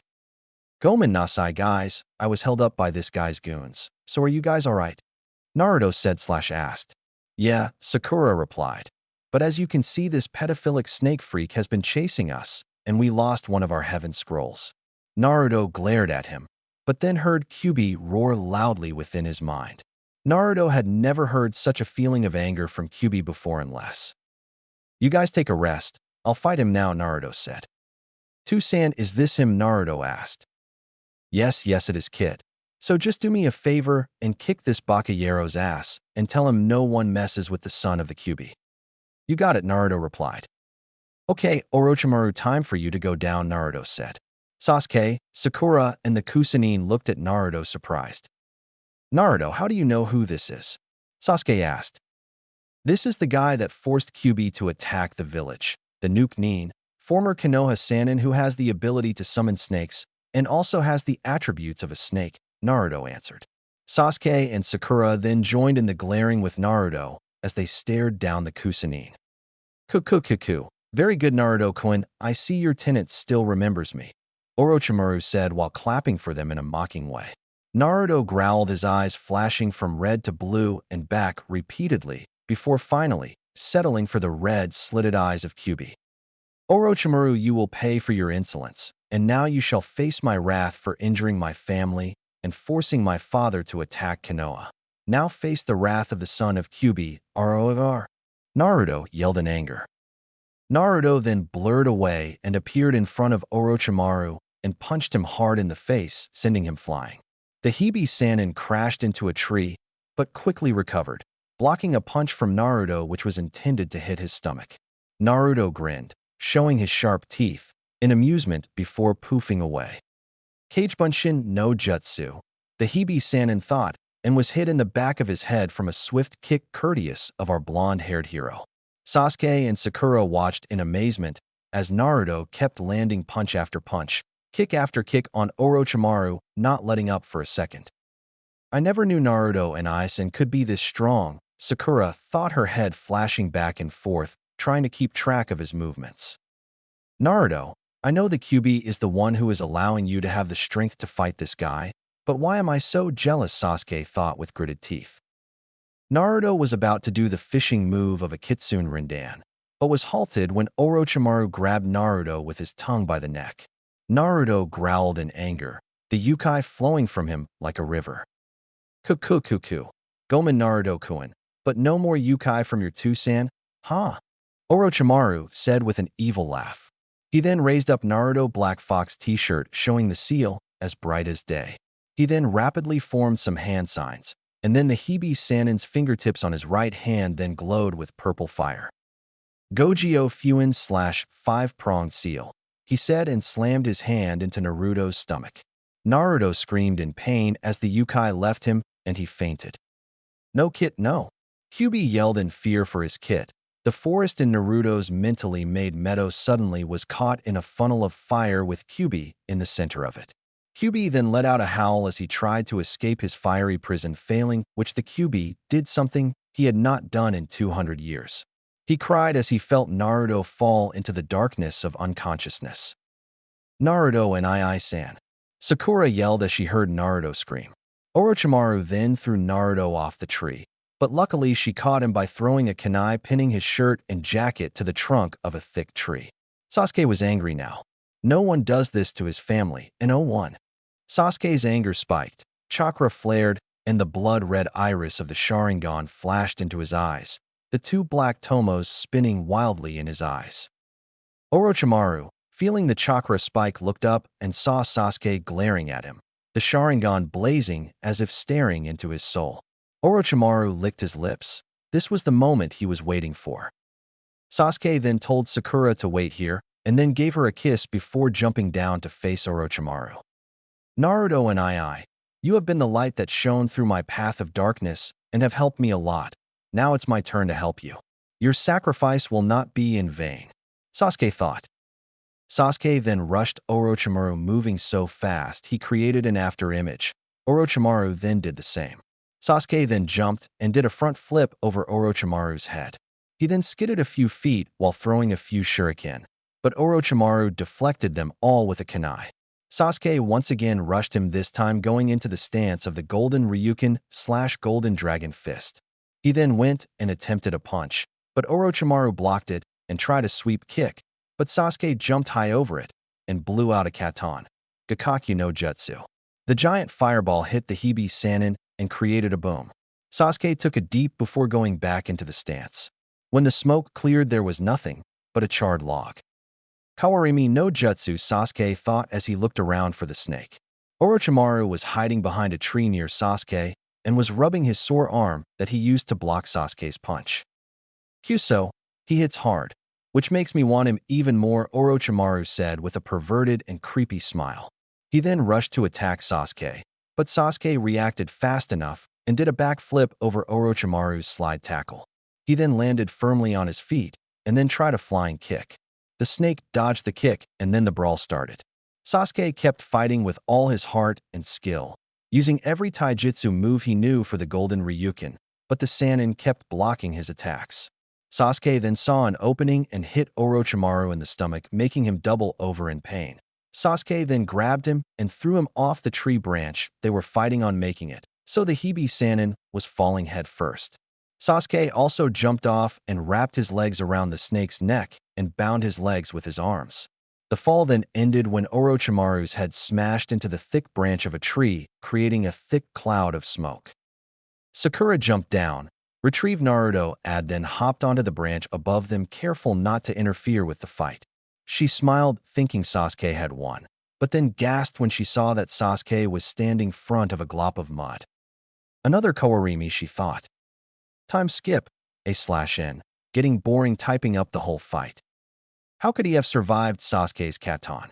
Ryuka no Jutsu / fire style, Dragon Fire Jutsu. Sakura thought in disbelief. Orochimaru's neck then extended and bit Sasuke on the crook of his neck. Sasuke screamed and gasped in pain as he clutched his where Orochimaru bit him on the neck, the curse seal forming on that spot before fainting from the pain and exhaustion. Cuckoo, a little present before I go. Don't forget Sasuke needs power to fulfill his ambition and I can give it to him. Sooner or later, he will seek me out, in the lust for power, Orochimaru said, and then sunk into the trunk of a tree, leaving a crying Sakura with an unconscious Uzumaki Naruto and Uchiha Sasuke. Some secluded part of the forest. Sakura laid out some traps for enemies while she nursed the boys back to health. She tucked her long pink hair behind her hair as she watched Naruto and Sasuke sleep. These two they fought so hard just to protect me. While Naruto also did his fight for Sasuke and Kyuubi, but I guess it's along the same lines. She thought. She then heard a rustle in the bushes and drew her kunai. She was relieved when T was shown to only be a squirrel, but then threw the kunai to scare the squirrel when it headed for the traps, so when it ran back into the woods, Sakura returned to watching the boys. A few minutes later, Sakura heard another rustle in the bushes and saw a trio of Otogekure ninja walking toward her. One of the ninja was a boy had long gray hair, I think, who looked like a mummy and wore a long-sleeved jacket, black pants, and a silver-like gauntlet. The other boy had spiky brown hair and wore a black pants with a vest/shirt with the kanji for kill on it. The final one was a girl who had a short-sleeved green t-shirt and a camouflage jacket with long black pants and had long black hair. "Hello," said the mummified one. "I am Dosu and this Kin and Zaku, and we are here to kill someone." Zaku then interrupted and then pointed at the unconscious Sasuke. "We are here to kill Uchiha Sasuke," he said in a cocky tone and then began to laugh loudly before being hit in the head by Kin. "He's asleep, so please just go away," Sakura said in an angry tone. "Well then wake him up, now," Zaku insisted and then started to walk towards them. Sakura grinned as he was walking straight into her trap. "Stop, Zaku. This is a trap. The ground we are standing on is not fertile soil, not a place where grass can grow," Dosu said, examining the ground. Zaku laughed as he bragged about not falling for the trap. Sakura then became paranoid and then set off the first trap, which was to send a flurry of shuriken and kunai at them, but Zaku used some sort of mechanism in his hand to blow them back. Sakura then activated the second trap, a large pit, which just happened to be located where they were standing. However, the Oto Genins noticed that too and jumped, but were completely caught by surprise when there was a third trap. A giant log was headed for them, but then Dosu blew it to splinters with his gauntlet. "Very nice traps, miss, but not good enough to stop us," Dosu said. Sakura then drew her kunai and began to fight. Due to being outnumbered and outskilled, Sakura was caught by her long hair by Kin. Kin then began to mock her and call her a stupid excuse for a ninja. This got Sakura so angry she cut off her pink locks, making it reach her neck. She then escaped and performed the Zenbon Zakura, slashing and stabbing with her kunai under the cover of her Jinjutsu. However, she had wasted a lot chakra, and the Sakura Blossom Jinjutsu was dispelled, and there stood 3 bloody Oto Genins. "Kyuso, team, you'll pay for that," Zaku said in anger and rushed her. He grabbed her by the hair and smashed her face into the ground repeatedly until Zaku felt an ominous chakra. There stood Sasuke and Naruto awake and angry, facing killer intent towards the Oto Genin. "Sakura Nachan, who did this to you?" Naruto asked, angry, his blood-red eyes staring at the 3 Oto Genin. His claws twitched, wanting rip flesh from bone, and his whisker marks more prominent, making him look like a cat of some sort. "Answer him, Sakura-chan. Arigato to protecting us for this long. But we'll take over now," Sasuke said. He was covered with black markings that resembled flames, his Sharingan blazing and covered in purple chakra. "I did this," Zaku answered in his cocky tone. Sasuke and Naruto then looked up from Sakura to Zaku. "Then you die today," they said. Zaku laughed and then said, "Zankaha." He yelled, and then the holes in his hands sent a strong gust of wind at the two. Naruto then held out his arm and slashed downward, sending the winds off course. Then Zaku tried an even stronger Zankaha and caused a huge dust cloud. The cloud cleared, and the place where Naruto and Sasuke stood was empty. "I blew them away," he exclaimed. "Blew who away?" said 2 voices behind Zaku. Zaku turned to see 2 fists before they smashed into his face, ending him flying. He then got up a few seconds later, and then Naruto and Sasuke sunshine behind him, and then they each grabbed one his arms, and then planted one their feet on each shoulder blade, and began to pull. Zaka screamed and screamed until a loud snap was heard. Zaka moaned in pain and then blacked out. The two demons turned to Dosu next, but Dosu said, "I surrender, please take my earth scroll and leave us alone," placing the scroll on the ground. Dosu then took his teammate, and then he and Kin jumped away. When Dosu left, the killer intent and bloodlust left them, and then they both fell to their knees in exhaustion. Sakura cried tears of joy to see the boys back to their old selves, and then after Sakura picked up the earth scroll, and now having both scrolls needed for the test, the three of them headed straight for the tower. Chapter 10. The Chunin Exams Part 2, The Prelims. Naruto, Sakura, and Sasuke entered the tower, which had taken a while to find and getting attacked by other teams and giant animals, covered with cuts and scrapes. Naruto and Sasuke were the ones who were really exhausted. Apparently, the use of the cursed seal and the Kyuubi's Yukai had taken a larger toll on their bodies than expected. They then stared at the heaven and earth scrolls held in Naruto's hands. They looked at one another and nodded to each other. Naruto handed the heaven scroll to Sakura, and very carefully they opened the scrolls, and they saw bewildered them. There in the center of the scroll was the kanji for human. Human, mankind. What's that supposed to mean? Sakura asked. No one answered, but then the scrolls in their hands began to smoke from the kanjis. Sasuke's eyes widened in surprise. Sakura, Naruto, drop the scrolls now, he yelled to them. Naruto and Sakura then threw the steaming scrolls away like as if it was about to explode, which it did. A large plume of smoke appeared when the scrolls hit the ground, and the shadow of something could be seen inside it. Hey guys, long time no see, the figure said. Wait, Sasuke began. The smoke cleared to reveal our very own scar-nosed Chunin, Yumino Irika. Irika looked at them with a smile. You guys look like you've been through a lot, he said. Irika then noticed something hit his chest and caused him to fall flat on his butt. Irika-sensei, Naruto yelled in happiness. Irika looked at the whisker-marked genin and then ruffled Naruto's hair. Good to see you too, Naruto, Irika said with a smile. Irika-sensei, what were you doing inside a summoning scroll? Sakura asked. Irika got Naruto off of him and then got up. Good question, Sakura. I'm here to congratulate you on passing the second part of the Chunin exams, and by my calculations you are 2 days early, meaning you can rest for the next 2 days, Irika said, looking at a pocket watch he took out.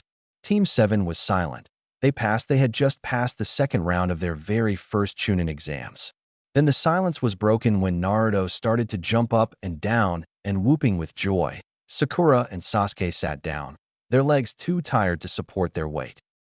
I see you haven't slowed down a bit, Naruto. I would treat you guys to Ichiraku, but...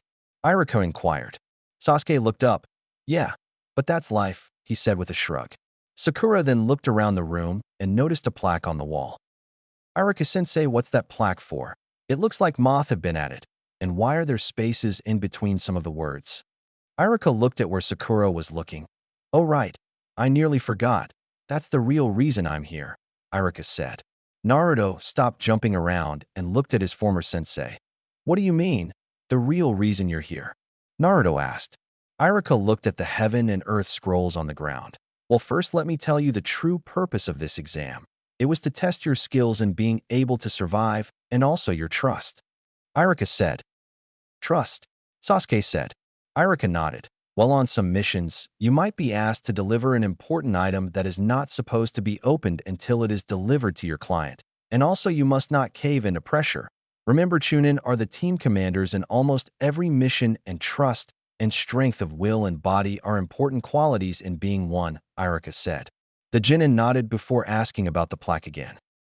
Now you see, that plaque has a speech written by the Hokage himself to guide all to be Chunin. The blank spaces are filled in by either the words heaven or earth, such as in the third line.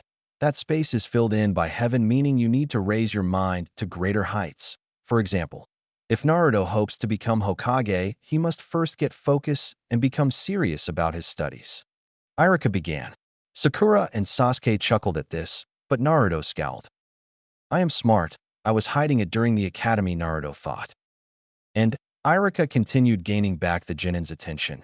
If you require the attribute of Earth in which you need to gain the strength to fight off any opponent and survive any challenge like Sakura, who as skinny as a twig needs to build some stamina and strength if she hopes to become Chunin, Irika said.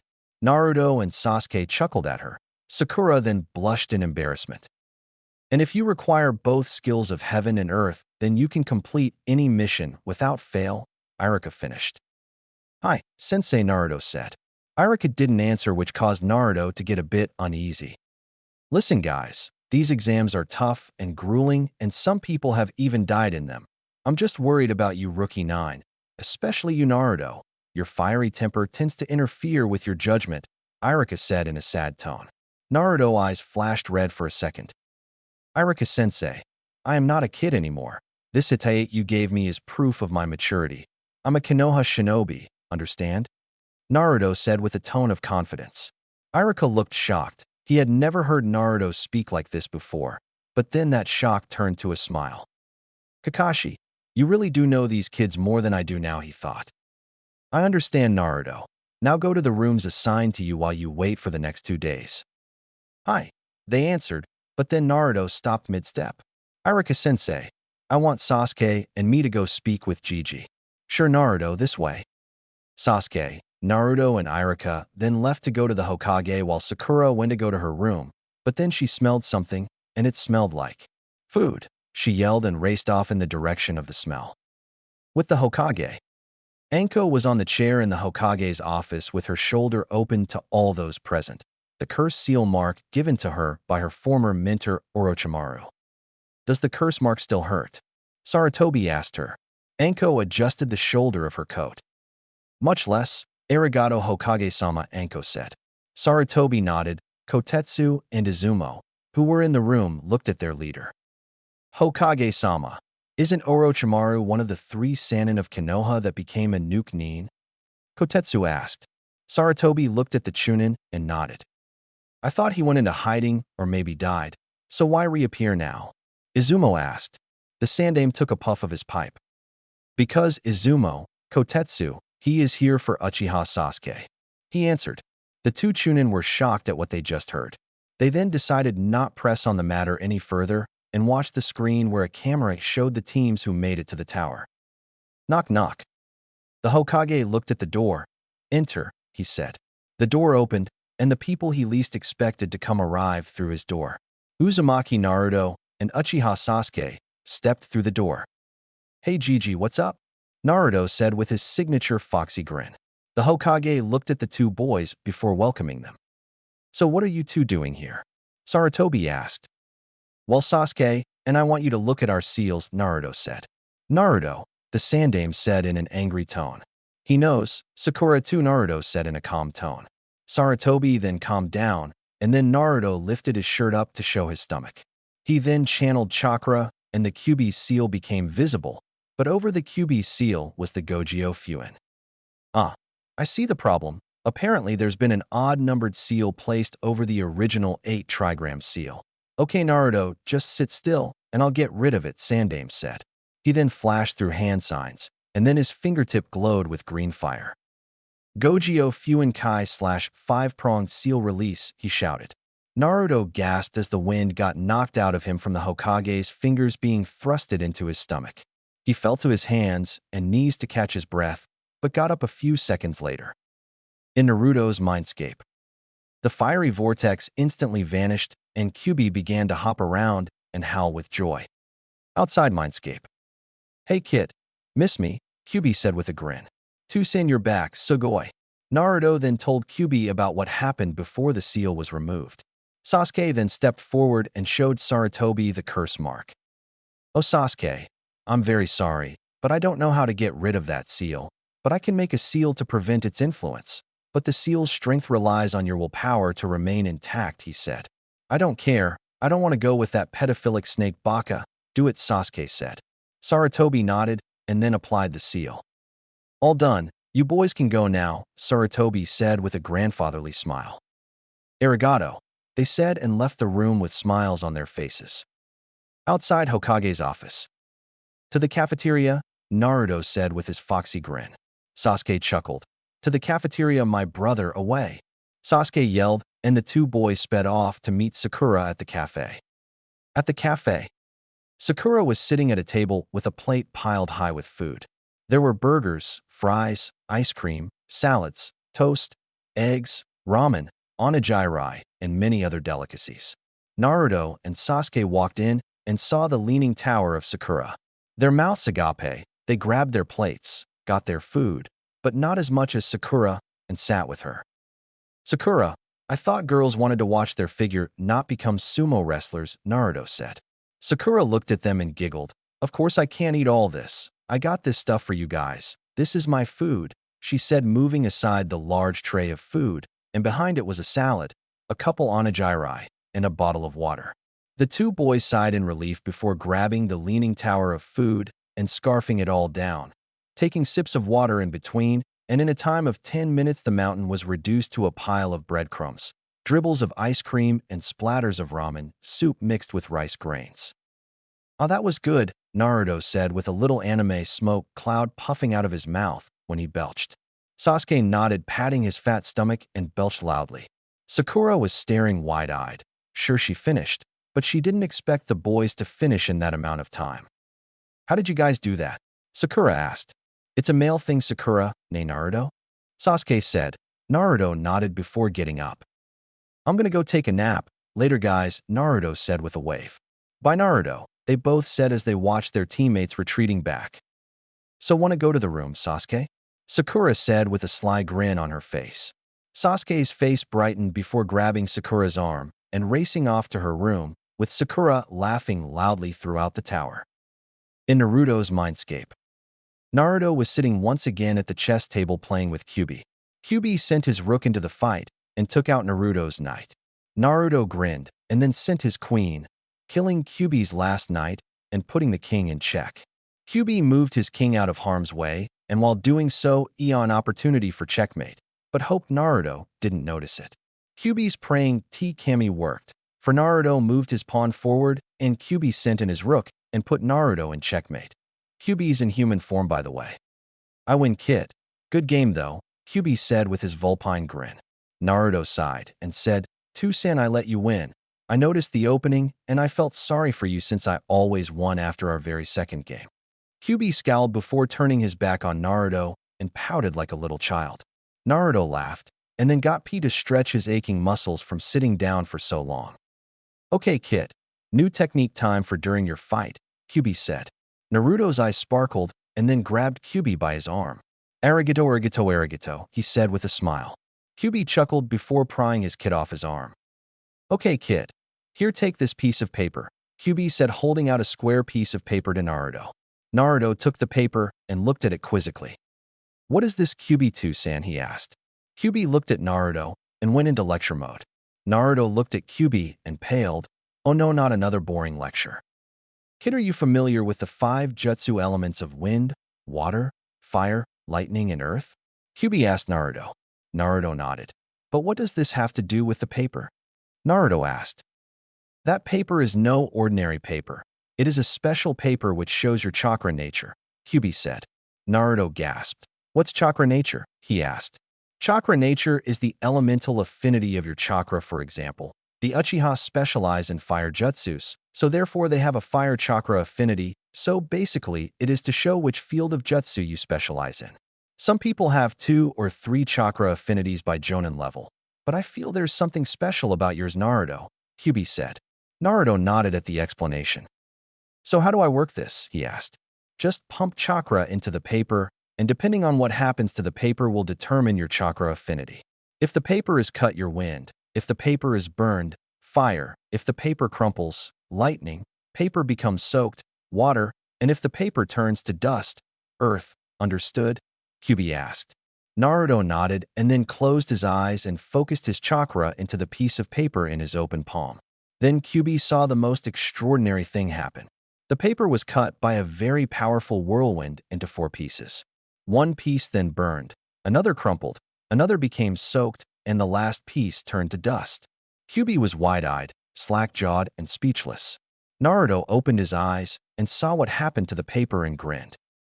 "YTTA, I have all the elements of chakra," he yelled in a sing-song voice. Such a thing has not happened since, well me. I thought I was the only one with the ability to have all 5 chakras, but I guess my ceiling in you has given you it, Kyubi said. Naruto then stopped jumping and asked Kyubi, "So which jutsu will I learn?" he asked. "Well, I guess your abilities should have been noticeable since you were able to use those 5 elemental dragons from the scroll," Kyubi said to himself, and then began muttering about other things. Naruto started to become very annoyed at this. "Hey, furball," Naruto yelled. Kyubi looked at Naruto with murder in his eyes. "Don't you ever call me furball again, young man, or else I won't teach you for a whole year," Kyubi said in an angry tone. Naruto nodded as he tried not to pee his pants. "So what will I be learning to, San?" he asked again. Kyubi thought for a few seconds before snapping his fingers with realization. "Okay, Kit, your first of the many jutsus I will be teaching you is Raikurai no Jutsu / Thunderbolt Jutsu. It sends a concentrated bolt of lightning chakra from your fingertips and badly damages the opponent. The more chakra you add, the stronger it is. Observe," he said. Kyubi then performed some hand signs. He then positioned his hand as if he was pointing at the tree with his pointer and middle fingers, the buzzing of electricity coming from his fingers. Then sparks started coming off from it. And then Kyubi gave a yell, and a powerful lightning blot blasted the tree to bits. Naruto covered his eyes before thinking, "Sugoi / amazing," and then with a smile began to try it himself. Kyubi then stopped him. "Tusan, why did you stop me?" Naruto asked. "Because, Kit, you have to learn the necessary exercises to convert your ordinary chakra into the elemental chakra and master it." A light bulb, a leaf, a stick, and a small rock appeared in the biju's hand. These objects are needed for mastering the conversion of chakra. If you can light this light bulb for more than 10 minutes, then you have mastered lightning chakra. To master wind, cut the leaf in half. To master earth, change the rock to mud.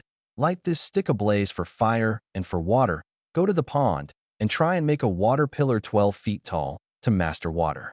These were the exercises I was given by Master for my elemental training, Kyubi said, and as he said this, the 9,000-year-old demon looked as if he'd aged a few more thousand years.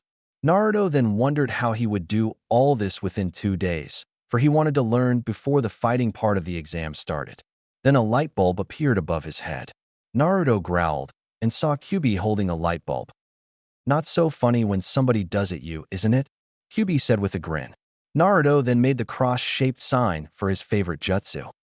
"Tajuo Kagebunshin no Jutsu / Mass Shadow Clone Jutsu," he yelled, and then thousands of clones appeared. "Okay, guys, I made 4,900 of you. So including me, there's 5,000 me's here. S will be splitting into 5 groups, 1,000 me's in each group." Naruto then pointed at the first 1,000.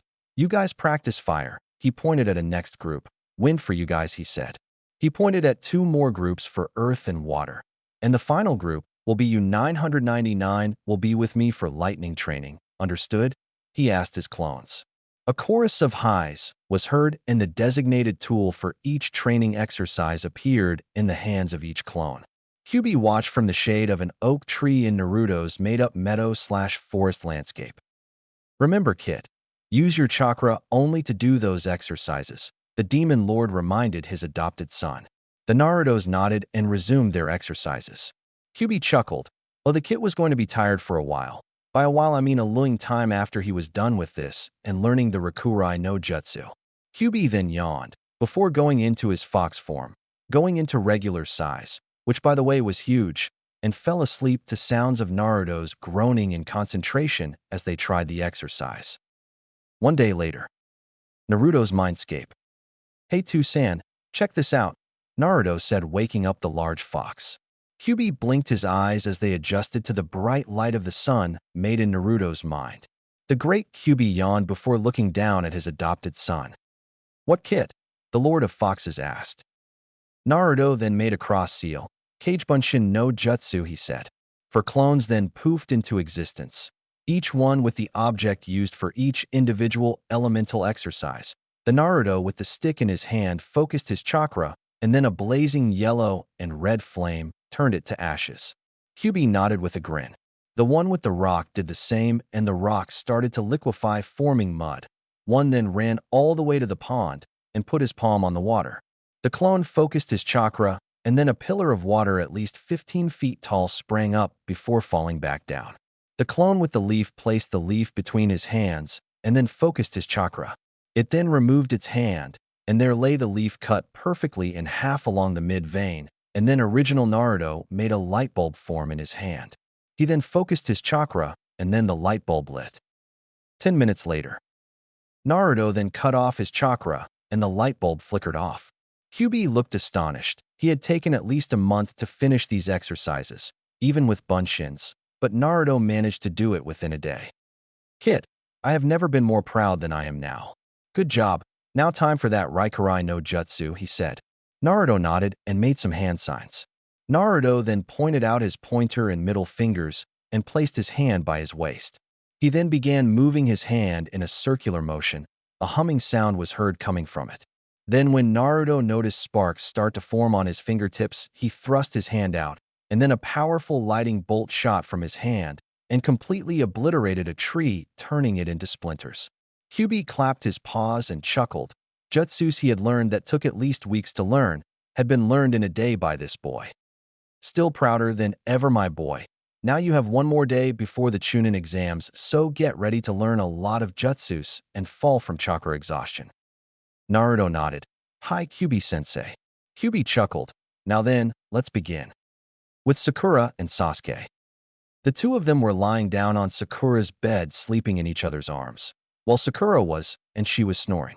Sasuke looked up at the ceiling with bags under his eyes. It was a wonder why Naruto, who was on the bed next to theirs, was still asleep. Dear Kami, I couldn't sleep at all because of her snoring, but at least I got a whole lot of making out done with Sakura-chan, so it was totally worth it, the Uchiha survivor thought, with a happy grin on his face. He then fell asleep, too tired to complain about Sakura's snoring. A/N. You know how you have one of those moments where you're so tired that you could block out any sound once you fall asleep? Yeah, that's what Sasuke just had. The Tower Cafe. Teams 8 and 10 had just reached the tower and were exhausted both mentally and physically from running from all those giant reptiles, mammals, and insects. Kiba and Akamaru were rapidly making a huge piece of steak disintegrate into their mouths. Chuji was the same as Kiba, except he was eating a mountain. No, not even a mountain. A fucking Mount Everest-sized plate of food, and was slowly, but surely eating away at it with all the speed he had. Shikamaru went to his room to sleep. Ino and Hinata had forgotten all about their manners that were taught to them, and were rapidly eating away at the food placed before them. Shino was the only one with some dignity left, and was using his cutlery to eat at some pancakes. After the meal, the two teams then left to their respective rooms to sleep and later discuss plans on how to fight their opponents. Team 10's room. After sleeping. Alright guys, we're going to need to do some serious training if we want to become Chunin, Ino said, being the self-proclaimed leader of the team. Chuji took out a bag of chips, while Shikamaru yawned. Troublesome, he said. A vein appeared above Ino's eyebrows as her eye twitched in annoyance. Come on, guys. If we're going to become Chunin, we need to get serious, she yelled. Shikamaru covered his ears. Do you have to yell? There are other people here too, you know. Ino then calmed down as Shikamaru spoke. Okay, Chuji, these fights are most likely going to be one-on-one. So you need to make a strategy for yourself. Ino, you have to find a way to keep your enemies still if you're going to use your Shintenshin no Jutsu / mind transfer jutsu. Of course, if the opponent is a foreigner, you could have the element of surprise seeing as they might not know the move, but you have to take precautions. As for me, you know how I operate, he said. Ino and Chuji nodded, but then Chuji asked, hey, how come we have to have strategies, but you don't? Shikamaru sighed. For two reasons. One, it's too troublesome, and two, I come with strategies once I have finished analyzing my opponents. I thought you knew that, Chuji, he said. Chuji nodded before going back to his bed and began eating his chips while thinking about how to fight his opponents.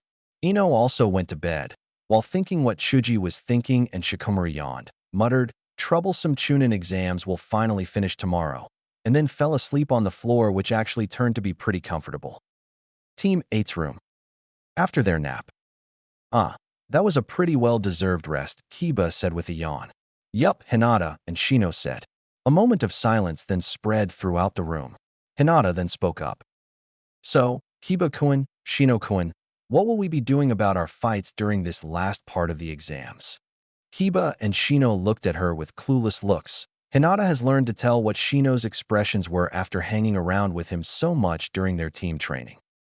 Well, I'm just gonna beat the shit out of whoever I'm facing, but I'm gonna forfeit immediately if we come up against your cousin Niji. Kiba said. Hinata got angry when she heard her Baka cousin's name. Or that sand guy. He gives me the creeps, especially after what happened in the Forest of Death, he added.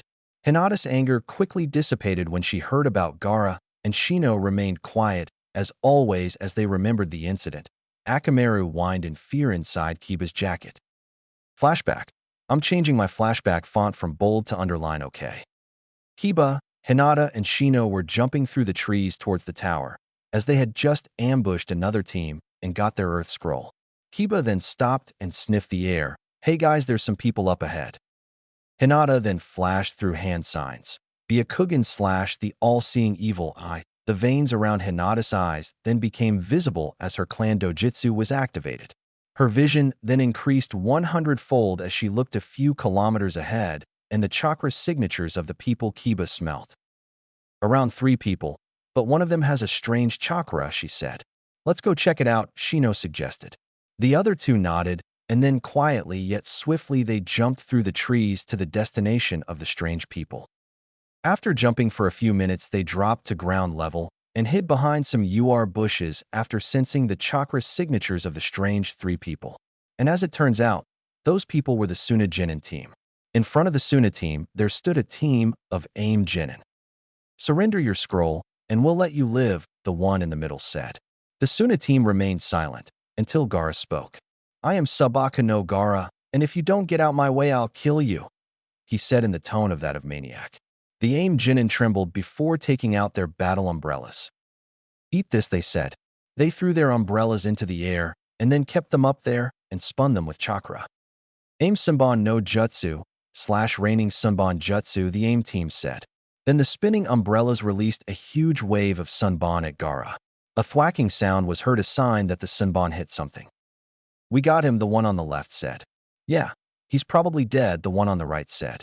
The smoke cloud created from the impact of the Sunban cleared, and there stood Gaara in all his glory with a wall of sand which blocked the Sunban. Raining Sunban, let's make rain blood instead, he said, getting a wild look in his eyes. The sand from the wall, and some more sand from Gaara, now open gourd, flowed towards the AIM Genin. The sand then enveloped the 3. Gaara smiled evilly and thrust his hand out. Sabaku Q / sand coffin, he said. Gaara then closed his outstretched hand as if he was squeezing something. Sabaku Kosu / sand burial. The sand then imploded and crushed the ninja inside so fast they didn't even have time to scream.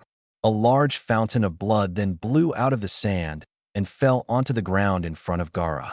Hinata and her teammates were shocked at this Genin's show of power, skill, and not even show a hint of remorse when killing those 3 Genin. Kankuro then started shouting at Gaara as he picked up the scroll, while Gaara and Temari just stood there. Kiba then hears something that sounded like, I don't see you 2 as siblings, only as teammates, no more. The Gaara's team then jumped away, leaving a sick-looking Team 8 behind the bushes. In flashback, Team 8 then decided it was time for bed again as they needed a lot of rest for tomorrow. With Team 7.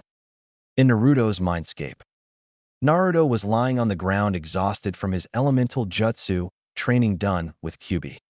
Kyuso, my chakra is completely gone and I'm dead tired. I learned at least 20 elemental jutsu since I have all the chakra natures, but I didn't know the training would be this tough. The blonde Jinchuriki thought. Naruto then got up and walked over to Kyuubi, who was gazing into a pond. This one was a regular one, not the pond that makes him see what Naruto sees, looking at the multicolored koi fish swimming around like as if they were dancing. Hey Tusan, I'm tired and the fights are tomorrow, so can I sleep now? He asked with a yawn. The Fox Lord nodded and then returned to watching the fish. Naruto grinned before closing his eyes, and he left his mindscape to sleep in the land of dreams, aka reality.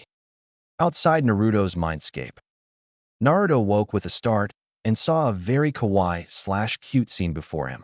Sasuke was lying on his back with his arm wrapped around Sakura's waist and Sakura resting her head on his chest. Naruto smiled and then shut his eyes and went back to sleep. Kabanwa/good night/evening. Sasuke and Sakura Nehi said. The day of the Chunin exam finals. The Jonin instructors, Ibiki, Anko, and the Hokage were standing in front of a large statue of a pair of hands in the ram sign in a large room before the various Genin teams that survived the forest. The teams that survived were Gaara's team, the Rookie 9, and the Odo team, and Kabuto's team. So the Rookie 9 made it. No wonder their Jonin instructors allowed them to take this exam, the Hokage thought. Uchiha Sasuke, and you blonde-haired kid, you two will pay for breaking my arms, Zaka thought. So the Uchiha made Niji thought with a smirk. Yashgai-sensei, I will make you proud, Lee mentally yelled. Naruto-kun's team made it, Ye Hinata thought. I'll beat that Sakura team for stealing Sasuke-kun from me, Ino thought. Welcome one and all to the annual Chunin exams. Now I will tell you that the reason we have this exam is to promote friendship between all our various villages. However, I see these exams as a so-called miniature war between us, Sarutobi said. A miniature war? Tintin said to herself with a confused look on her face. So let me reiterate before the third exam begins. You are taking no ordinary test. You are risking your very lives, hopes, and dreams in order to do this exam, he said. Let's just hurry up and get to the fighting already, Gaara said with impatience. Oh, we have an eager one here, Sarutobi said with a chuckle. A poof of smoke then appeared in front of the Sandame. A pale-looking man with messy raven-black hair, bags under his eyes, and looked like he had a bad cold appeared before the crowd. Gomen for interrupting Hokage-sama, but please allow me, Gecko Hate, proctor of the third exam, to speak, Hate said. Very well, carry on, Sandame said with a puff of his pipe.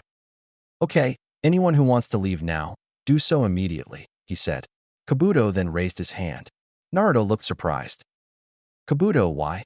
Naruto said with a confused tone. Gomen usai Naruto, but in the forest of death, I damaged my inner ear due to a scuffle with some more Odo Nins.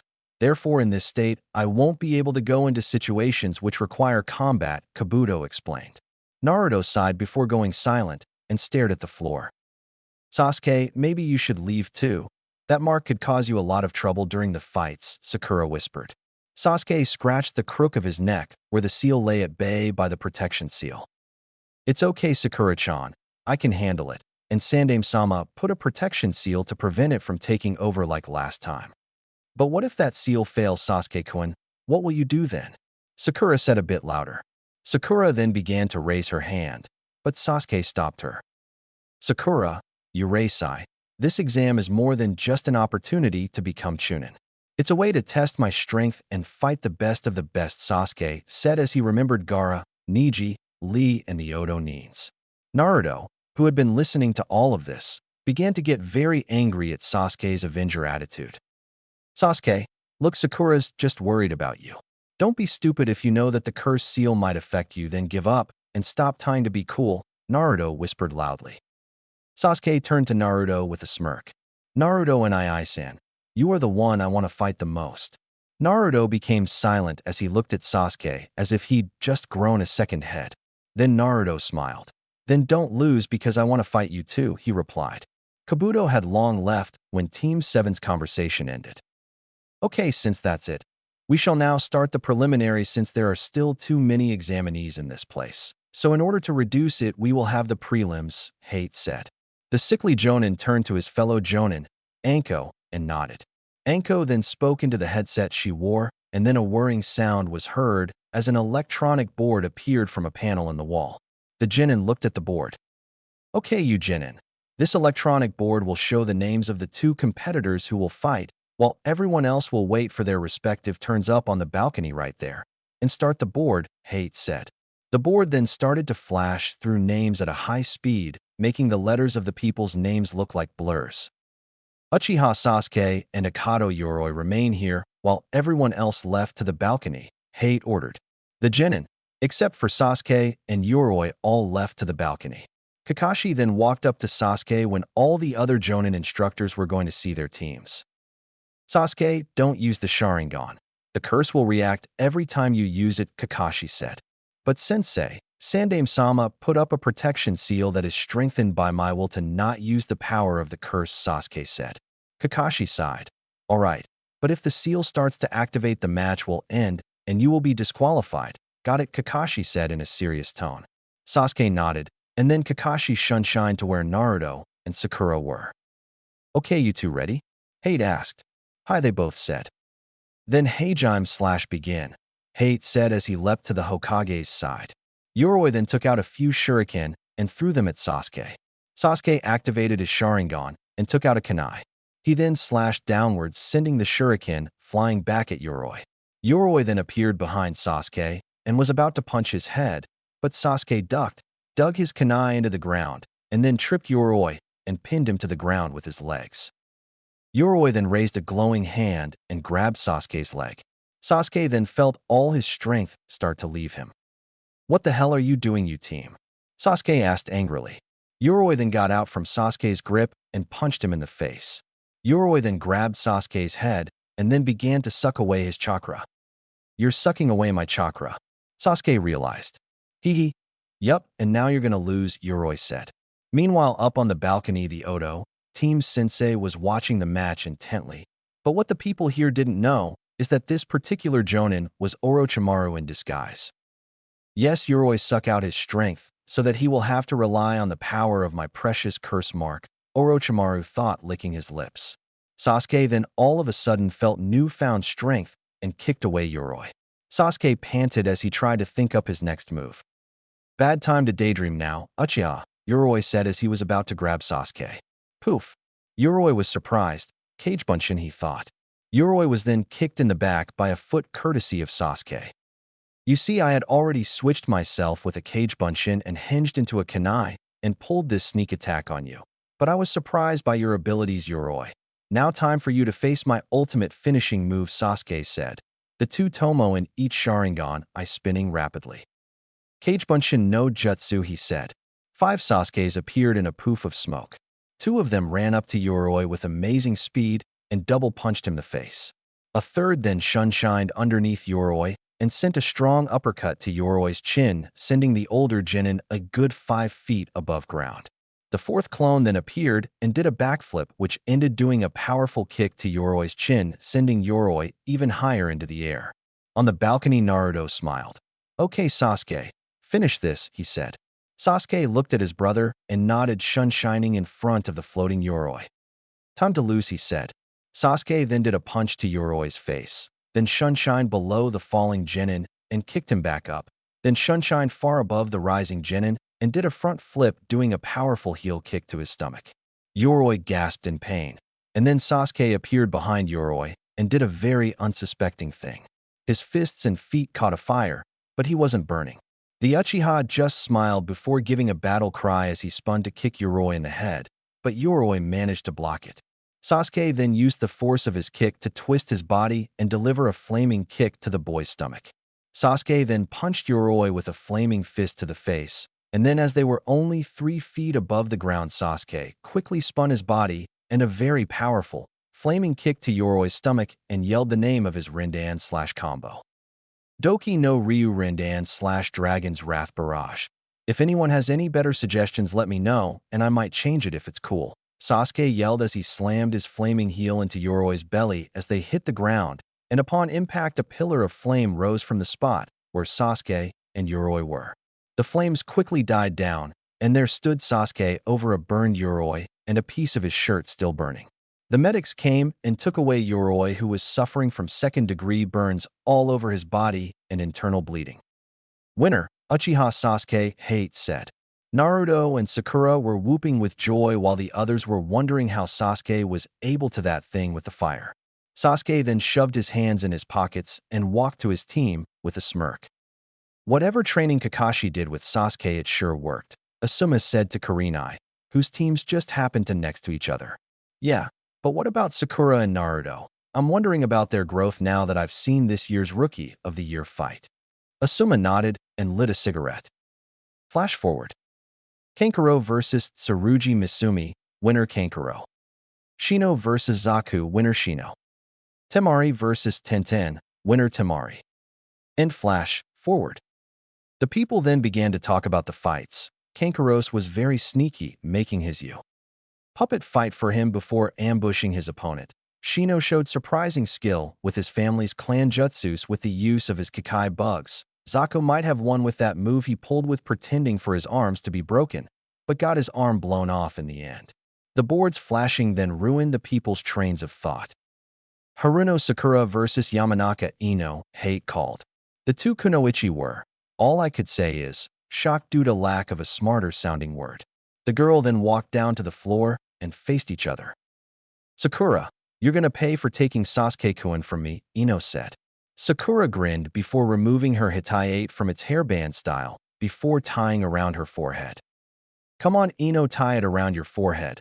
I'll wait, remember.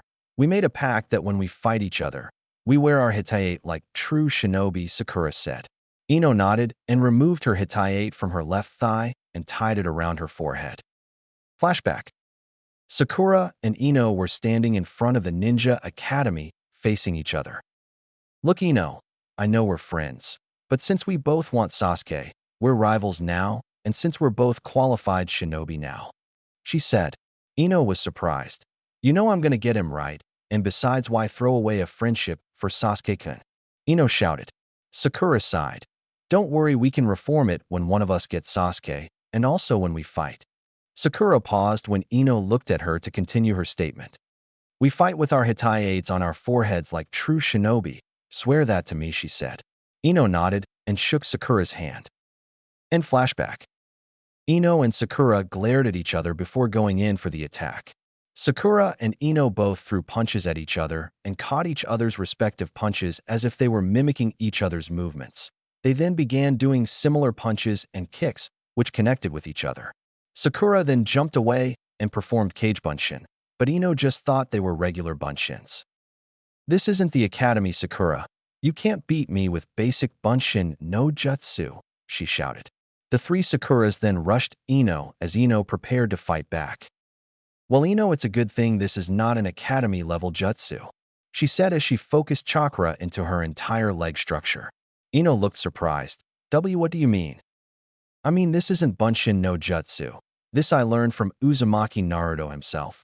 Cage bunshin no jutsu, she said. The Sakuras then disappeared and reappeared in front of Ino's shocked face, before one cage bunshin tripped Ino, and while Ino was falling, the clone that tripped her kicked her back up into the waiting fist of another cage bunshin, who punched Ino the face back towards the Sakura bunshin that kicked her. This was repeated constantly. The people in the stand were sweat dropping. Ino looks just like one of those blow-up weighted punching bag things, where when you hit it, it just comes back up, Shikamaru said with a grin. Shuji was eating his bag of chips, and Asuma was smoking a cigarette, trying not to chuckle at the sight before him. Teams 7 and 8, minus Shino, were rolling on the floor laughing while Shino just raised his eyebrows in amusement. Temari was struggling not to laugh. Kankuro was laughing, while Baki, their Jonin sensei, and Gaara showed Shino's expression. Ino then managed to dodge the punching Sakura bunshin and grab its outstretched arm and bonking it on the head, dispelling it, and then did a quick kick to the other bunshin, also dispelling it. The original Sakura then appeared behind the beat-up Ino and tapped her shoulder. Ino turned around to get a fist to her face, sending her flying across the arena floor. Ino got up and wiped her mouth, which had blood on it. It's not possible. You can't be stronger than me, Ino said. Sakura smiled. Hey, when you train with Naruto, you're bound to get stronger, she said. Ino was puzzled. How Naruto's just a big baka, the class clown. Adobe, how can you possibly learn to be stronger from? But Ino didn't get to finish when a powerful uppercut hit her in the chin, followed by a series of rapid punches all over Ino's body and finishing with a swift kick, sending Ino flying.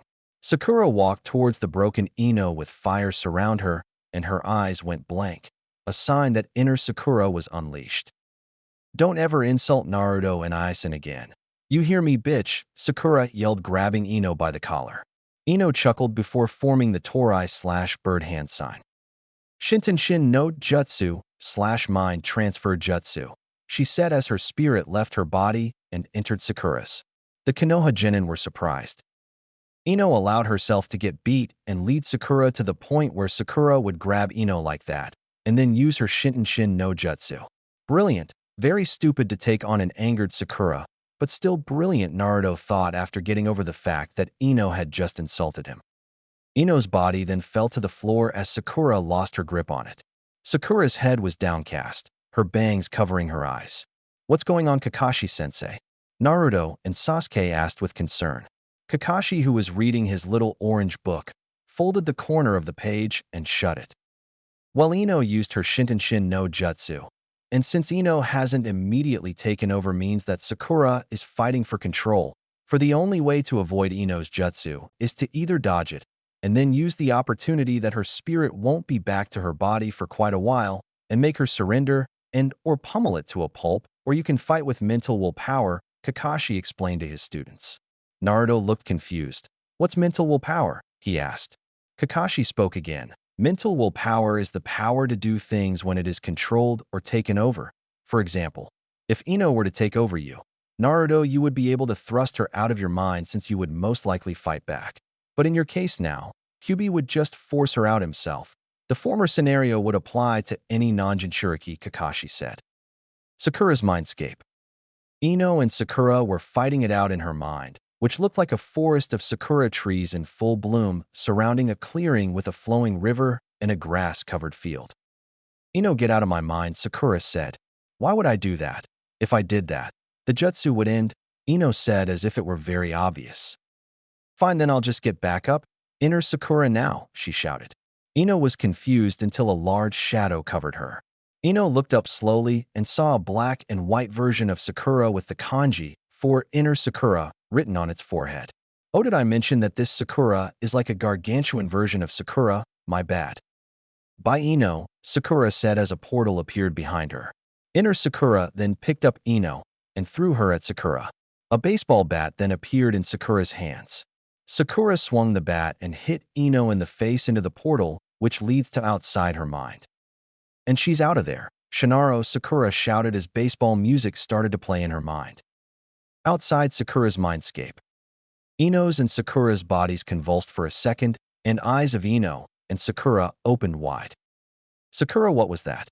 Ino asked, shocked at what just happened to her spirit. "None of your business," Sakura said from behind her. Ino was about to turn when a kunai was placed in front of her throat. Ino sighed. "I forfeit," Ino said in a sad voice. Hate, who had fallen asleep, but was awoken by Anko, got up and wiped the drool from his mouth. "Huh? What? Oh yeah, winner Haruno," Sakura Hate said. The arena was silent as Sakura walked back to Sasuke and Naruto. Lee was crying rivers that his lady love had won her match and vowed he would win his. Lee then walked over to Naruto's team. Ino walked back up to the balcony where her teammates were. "Hey Naruto-kun," Lee said. Naruto turned. "Oh hey, bushy brows," Naruto said with a wave. "So what do you think of the matches so far?" Lee asked. "They are awesome, except for the one between Tintin and Temari. It was kinda short," Naruto said. Lee nodded.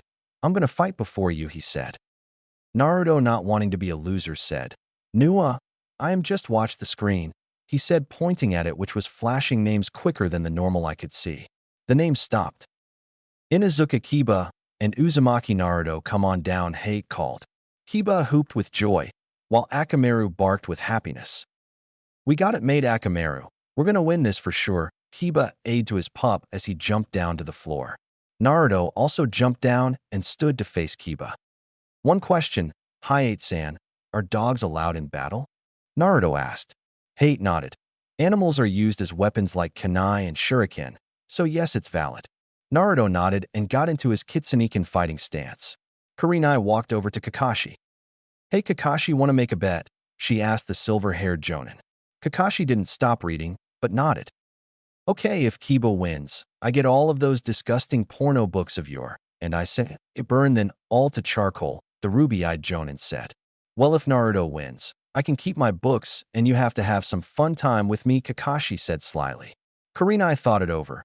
"But I mean, it's Naruto. Kiba should win easily." "All right," she said, and the two Jonin shook on it. Back on the arena floor. "All right, you dobe. I'll make this easy for you and end it in one shot," Kiba said. Naruto didn't say anything, but remained in his fighting stance.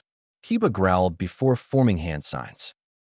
"Ninpu," Shikyaka no Jutsu slash ninja art. All fours jutsu, Kiba growled.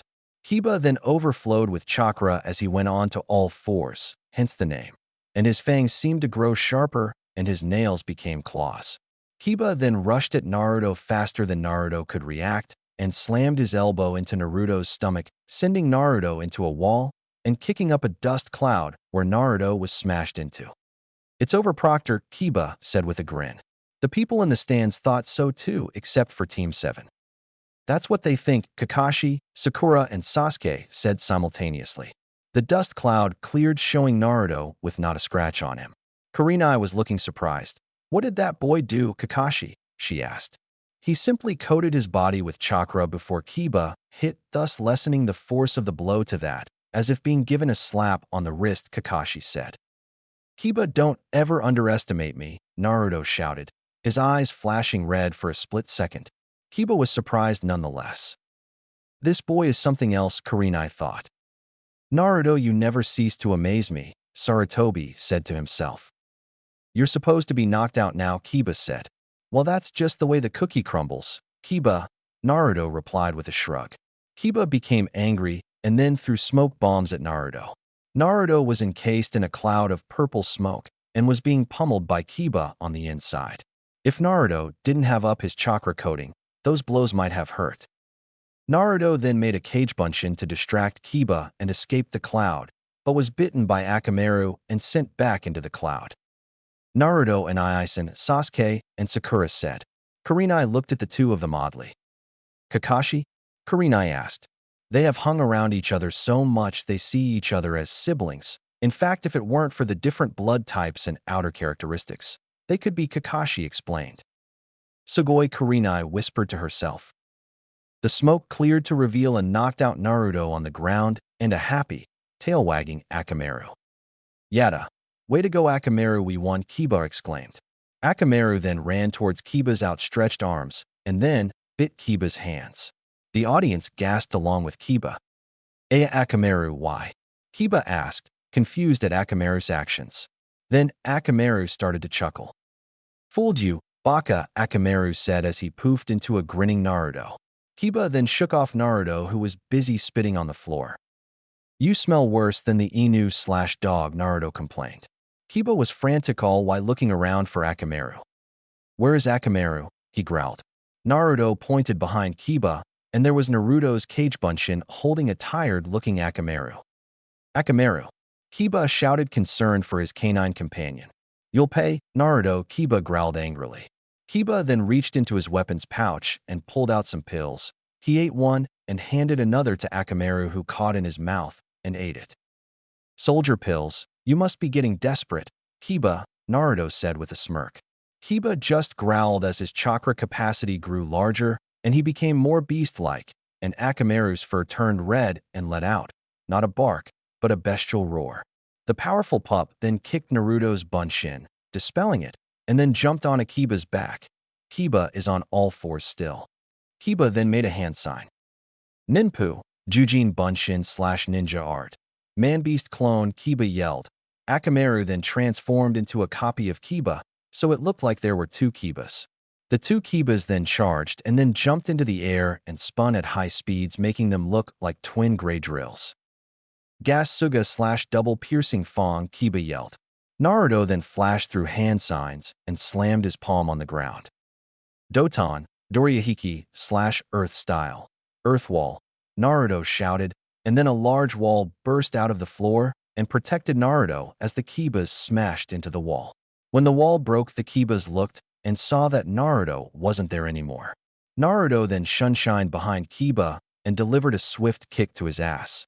Kiba yelped in pain, but then poofed to reveal it was Akamaru. Naruto then picked up the pup and threw him aside like a rag doll. "How dare you do that to Akamaru? You'll pay," Kiba growled and rushed Naruto.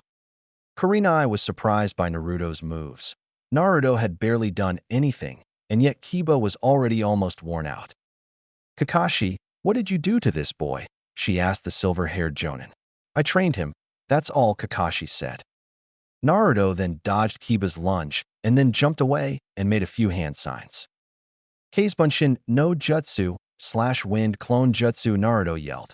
Then wind started to swirl around Naruto as the wind started to take form and created 5 Naruto Kazebunshins. The Narutos then rushed Kiba, who was checking up on Akamaru. Kiba turned to be thrown away from his pup by one of Naruto's Bunshin. Kiba then got up off the floor, but was met by an uppercut to his chin and then followed by another Bunshin shining in front of Kiba, and since it was a Kazebunshin, its heel was surrounded by cutting-edge winds which hit Kiba in the face. Kiba fell to the floor and was about to get up when 4 of the Kazebunshins hit Kiba in the chin, which were more powerful due to the winds swirling around their feet. Kiba was sent sky high.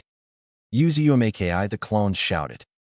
The original Naruto was then blown upwards when the last Kazebunshin turned into a gust of wind to send Naruto skyward above Kiba. Naruto then did a front flip and equipped some wind chakra into his kick, making him faster and stronger. Naruto Renden. Naruto shouted as he brought his wind-powered kick into Kiba's face, which made spiral downwards headfirst in a wind vortex and smashed into the floor. Hey looked at what had just occurred, and he, like everyone else, could only think one thing. Wow. Naruto then landed firmly on his feet as he looked back up to his cheering teammates and sensei, who were clapping for him. Gaara was licking his lips in anticipation when he got to fight this Uzumaki Naruto. Winner, Uzumaki Naruto, Hate called. The medics then went to the damaged Akamaru, who was unconscious, and Kiba, who was covered with cuts from the wind and was bleeding from his head, but his jacket lessened the force of the smashing into the floor. Well done, kid. Good use of the Kazebunshins and your wind chakra, Kyuubi said. Arigato, but I couldn't have done it without your training, Naruto and Naruto replied. Kyuubi nodded in Naruto's mind. Yeah, you're right. I deserve most of the credit, and since you've made it to the finals, I'm gonna give you something special for the finals, okay, kid? Naruto laughed mentally, hooped mentally with joy at going to learn something new, and then severed his connection with the fox for the time being. Flash forward. Lee versus Gaara. Lee had shown the ability to move at extreme speeds, which Sasuke was able to copy the stances for the Omoto Range/primary Lotus Kick-Up. Lee was appearing to win until Gaara revealed his Suna Yoroi/Sand Armor. Lee then revealed his last resort move, opening 5 of the 8 Celestial Chakra gates, and gave Gaara quite a pounding, but Gaara still emerged victorious by breaking Lee's right arm and leg. Lee had also taken some serious damage and was about to be killed by Gaara if Guy hadn't intervened. Hinata versus Neji. Neji tried to mess up Hinata's mind by belittling her first, but Hinata just stood strong and charged Neji with her Byakugan active. The Jukin/Gentle Fist was later explained to Naruto about the Tekintsu and other aspects of the Jukin. Hinata, though, revealed she was wearing weights and managed to surprise Neji and knock him in the head by throwing them at her cousin. Although Neji was surprised, he was still older and stronger than Hinata and managed to overpower her, but Hinata wanted to look strong in front of Naruto-kun and was still beaten down by Neji. Neji then went in for a killing blow, but was stopped by Naruto and the other Jonin. Neji was pronounced winner and was then threatened by Naruto that if they fought, he would beat him to a pulp. This he swore by Hinata's blood. Shikamaru versus Kin. Shikamaru used good use of the terrain and used his Kage main no Jutsu/Shadow Possession Jutsu to smash Kin's head into a wall. Dosu versus Chuji. Dosu tried to hit Chuji, but Chuji quickly used Baikata no Jutsu/Expansion Jutsu and then followed up with Nikuden Sunsha/Human Boulder. Dosu was about to use his sound waves to hit Chuji's diaphragm in order to stop him, but Chuji was spinning too fast and flattened Dosu, knocking him out. And flash forward. The finalists all stood before the Hokage to receive information on the finals. I must say this has been one of the most exciting Chunin exams. Yet, so I congratulate you. The Sandaime began. Now then for the finals. You will have a 1-month time off in order to train yourself in preparation for the finals. Now here I have in my hand a box each with 10 pieces of paper with number 1 to 9 written on them. Now each of you come and reach into the box and pick a number, Sarutobi said. Naruto 1. Neji 2. Gaara 3. Sasuke 4. Kinkaro 5. Shino 6. Temari 7. Chuji 8. Sakura 9. Now then that means numbers 1 and 2 fight. followed by 3 and 4, and so on. And as for number 9, you will fight the winner of 7 and 8. Also, the feudal lords from the various elemental countries are coming to see these exams. Make sure to also put on a good show, Sandaime said. The competitors nodded and then left with their teams. So Naruto's entire team made it to the finals. I'm surprised they're the only full team that went since the time of the Yondaime, Sarutobi said to Anko. Anko nodded with a smirk. I think with this team trained by Kakashi, this will be a fun Chunin exam for the feudal lords to see, Anko said, and then the both of Tim shined away. Chapter 11. Make Me Your Disciple. Fox Meets Toad. Flashback. Naruto was in the hospital to visit his girlfriend Hinata. He entered the room to see the raven-haired Hyuga lying down on her hospital bed. The fluid that was supposed to heal her was flowing through a tube into her bloodstream, but her breathing was ragged. Even though she looked fine on the surface, it was a different matter for her on the inside. Naruto then walked up to the girl's bed and placed the bouquet of roses he bought for her on her bedside table. He tucked back a stray strand of hair away from her face and smiled while caressing the cheek of the sleeping girl.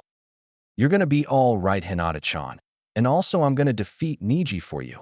For putting you down and beating you up like this, Naruto said with tears in his eyes. I swear it. He finished and then left the room, wiping the tears from his eyes. As Naruto walked out, he saw a familiar mop of gravity defying silver hair. Oi, Kakashi-sensei, Naruto called to the Jonin. Kakashi turned and saw the hyperactive blonde and waved. Hey Naruto, what brings you here? He asked. Came to see Hinata-chan, Naruto replied. Ah, I see. How's she holding up? She appears fine, but she's still unconscious. Kakashi nodded and then turned to leave, but was stopped by Naruto. Kakashi-sensei, will you help train me for the Chunin exams? The blonde Jinchuriki asked. Kakashi sighed and shook his head. Gomen, Naruto, but I have to teach Sasuke since I'm the only one who could teach him how to use his Sharingan, and I have arranged Sakura to train with Kurenai. But I couldn't find a suitable teacher for you, Naruto. Gomen, Kakashi said, and then left the hospital. Naruto watched the retreating back of his sensei, and then also left to go home and think who his sensei would be. I could teach you, kid, but I know that you want somebody you could relate to and as well. Human, Kyubi said. Naruto sighed. Hi. Tusan, and what Kakashi-sensei said was true. There aren't many, or most likely no one, who has my type of attitude and feelings when it comes to being a shinobi. I mean, Kakashi and Sasuke are a perfect student and teacher matchup because they are both cool-headed and have the Sharingan. Naruto mentally thought back to Kyubi. The boy and Fox sighed in defeat as Naruto went inside his apartment building to sleep. In flashback, Naruto got off his bed and decided to go to the hot springs to calm his nerves because he was feeling no kind of is an understatement. He was feeling really stressed out from trying to figure out who could teach him. Naruto went to bathroom, grabbed a towel, his swimming trunks, and then left to go to the hot springs. Konoha Hot Springs. Naruto had now just entered the hot springs and went into the men's side where he changed and then went into the soothing warm waters that were the hot springs. Hey kid, come in here for a minute. I have something that might help with your fight, the Great Fox said. Naruto nodded and then focused on clearing his mind, and then in a bright flash, a half-naked Naruto appeared before the Kyubi in his mindscape. Hey Tusan, Naruto greeted the fox. Kyubi turned his head from the pond of koi and saw his kid. Hey kid. Hey, have you been working out? You have like a six-pack and biceps and all that crap. Naruto shrugged. I train with you and Kakashi-sensei, and you don't expect any results. I'm appalled, Naruto said in mock sadness. Now then, about that thing you wanted to give me, Naruto said. Kyubi chuckled at Naruto's sarcastic sadness, and then turned serious at the mention of the special thing Naruto was to be given. Okay kid, this is the only thing I will be giving you to help with your fight, and that's it. I won't train you for the rest of the month, got it? Naruto nodded, and then sat down at Kyubi's feet. Good, now here it is, Kyubi said. Kyubi held out a paw and concentrated his yukai into the palm of his hand. The red yukai swirled and began to take on a cylindrical shape. The yukai then became solid, and there in the demon fox's hand was a large scroll about 9 feet tall. It was red and gold and had the drawing of a 9-tailed fox howling. This kit is the legendary Kitsune summoning contract. I believe you are now ready to summon my kin. Just bite your thumb and write your name in the space provided on the scroll with your blood, and then put the blood from your thumb and put it on all 5 of your fingers, and then make 5 simultaneous fingerprints with your blood, and then you will be able to summon the foxes. Naruto squealed in excitement and took the scroll, but fell down as it was heavier than he expected. Naruto quickly go up and rolled open the scroll, but noticed something odd. The scroll only opened about a few feet and only had space for one name. Naruto got a puzzled look on his face. "Two-san, why is there only space for one name, and why is this scroll legendary?" Naruto asked. "Kit, the reason this scroll is legendary is because only the leader of the foxes can carry this scroll, and many have tried to obtain its power. For the Kitsune are one of the 3 sacred summoning clans consisting of us Kitsune/Fox, the Phoenix/Phoenix, and the Ryu/Dragon. As for the one space, the 3 sacred clan leaders of each generation make an oath that if they ever meet a human they believe is trustworthy, reliable, and strong enough to be able to wield the power of that clan, they can only allow that human and that human alone to sign the contract. However, if that human happens to die before their time, then we have to wait a whole 3 millennia before we can choose a next user of our contracts. But if that human dies naturally, then we only have to wait a millennia." Naruto nodded in understanding before biting his thumb, and all of the instructions Kyubi said were required for gaining access to the Fox contract. The scroll then dissipated into thin air and was to be never seen again until 1 to 3 millennia have passed. "Good. Now you've signed the contract. In order to perform Kuchiyos no Jutsu/summoning jutsu, you must offer a blood sacrifice, which is done by biting your thumb. Once you have done the blood sacrifice, you perform the hand signs, Inoshishi/boar, Inu/dog, Saru/monkey, Tori/bird, and Ohitsuji/ram, and then slam the palm of the hand you have bitten on the ground and yell Kuchiyos no Jutsu, and the animal you have chosen to summon will appear. Try it." Naruto nodded and then bit his thumb and formed the necessary hand signs. "Kuchiyos no Jutsu/summoning jutsu," Naruto yelled, slamming his palm on the ground. A large plume of smoke appeared, and when the smoke cleared there stood a snow-white fox with 8 tails swishing in the air, its slitted green eyes, observing its new environment. The fox then sniffed the air, and then its eyes widened before turning in the direction of Kyubi. "Kyubi-kun, is that you?" The snow-white fox, which due to its tone of voice was female, asked. Kyubi's eyes were also wide and nodded before he and the female fox ran up to each other and nuzzled their noses. "Kyubi-2-san, who is that?" Naruto asked. Kyubi and the white Kitsune turned their heads. "Kit, this is my mate, Cyan, Serenity," the Fox Lord said, nuzzling the neck of his mate. "So, Kyubi-kun, who is this child?" Cyan asked, looking at Naruto. Kyubi moved from Cyan's side to Naruto's. "This, Cyan, is my adoptive kid, Uzumaki Naruto." "Why have you chosen to adopt this human?" she asked, puzzled. Kyubi gave a long sigh, "Because, Cyan-chan, ever since that Orochimaru team sent me to attack Konoha, the Yondaime Hokage performed a few ninjutsu to seal me inside this kid, and due to my sealing they believe that he is my reincarnation that destroyed their village, so I have been helping Naruto to become stronger in order to help him achieve his dream of becoming Hokage." "Oh, I see. So that's why you haven't been home or made contact with us," Science said. Kyubi nodded with a sad expression. "The only way I can be free is if the kid dies of a natural death, and if he dies before his time, I will die with him, and that is why I must keep him alive." Suki and the others have been asking, "Where their Two-san is?" Cyan whispered to herself. "How will I tell them that their father has been sealed into a human?" she asked Kyubi. Kyubi shook his head, but Naruto, feeling left out, cleared his throat in order to get the 2 giant foxes' attentions. The foxes turned their heads towards Naruto. "What kit?" Kyubi asked. "Well, Two-san, how about I summon your kits and Cyan here at how much times a week I can handle?" Naruto implied. The foxes smacked their heads with their paws. Why haven't they thought of that? "That's a wonderful idea, Naruto," Cyan said with happiness, but then froze. "Kyubi-kun, are sure you think he is the one believed to summon us?" she said to her mate. The The Fox Lord nodded with a vulpine grin. But until the end of the Chunin exams, I won't have time to do that, Naruto said, scratching his head on embarrassment. Cyan and Kyubi nodded in understanding. It's okay, kid. We understand. But make sure you keep your word on this, Kyubi said. Of course, Naruto. Take as much time as you need before you are ready to summon us to see Kyubi or to aid you in battle. Farewell, Kyubi-kun, Naruto-kun, Cyan said as she went back to the Fox Den in the world of summons. Naruto and Kyubi waved by as they watched the snow-white kitsune leave in a poof of smoke. Well, Kyubi, I swear I will keep my promise to you and Cyan. So later, Naruto said. Arigato, kid. Arigato. But one last thing, you can also summon me. Just ask me for some chakra, and I will lend you my yukai, and you will be able to summon me. That is the only way to summon me. As for the other kitsunes, you can use your ordinary chakra. Naruto nodded, and then in a flash of light, he disappeared from his mindscape. Outside Naruto's mindscape, Konoha Hot Springs.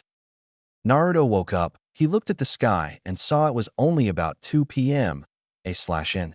People have estimated the time by looking at the location of the sun in the sky. He had been in the springs for only 20 minutes. Wow, time passes really slowly when I'm in my mind, he thought. Well, time to get out. Naruto then grabbed the towel he had brought with him and dried himself as he walked into the men's changing room and changed into his clothes of a navy blue t-shirt, his hitayate around his forehead, a pair of orange shorts, and blue ninja sandals. Naruto then left to go home, but then he heard something. He listened and heard the sound, and thanks to his advanced hearing, located the sound, which sounded a lot like a perverted giggle, like what Kakashi uses when he's reading his perverted book. Naruto then walked in the direction of the giggling until he finally reached the women's side of the hot springs. Naruto walked further, and there he saw an old man. The man had long, spiky white hair. Most of it was in a ponytail from. The man wore a green pair of long pants, green and red vest, which was worn over a fishnet shirt, and was carrying a large scroll on his back and had red face paint, like a kabuki dancer. Hey you, Arobaka/perverted idiot. What do you think you're doing? Naruto yelled. The old white-haired man turned away from the peephole he had made and gasped when he saw Naruto. Kyuso, Gaki, keep it down, I'm doing very important research here, the man said. Naruto looked at him with a, are you fucking stupid, I can see right through you look. Yeah right, and I'm the Yandame's son, A/N. Oh ho ho, if only he knew. Cut the shit and stop peeping. Naruto yelled even louder in order for the ladies inside to hear. There were gasps heard from inside the partially no longer concealed women's bathhouse, and screams of pervert were heard. Then Naruto, being the smart person he is, hinged into his Oryoke no Jutsu from, except with clothes. The women stepped out. Luckily, they were covered in towels, so Naruto didn't get a super huge nosebleed. A/N. He got one, though.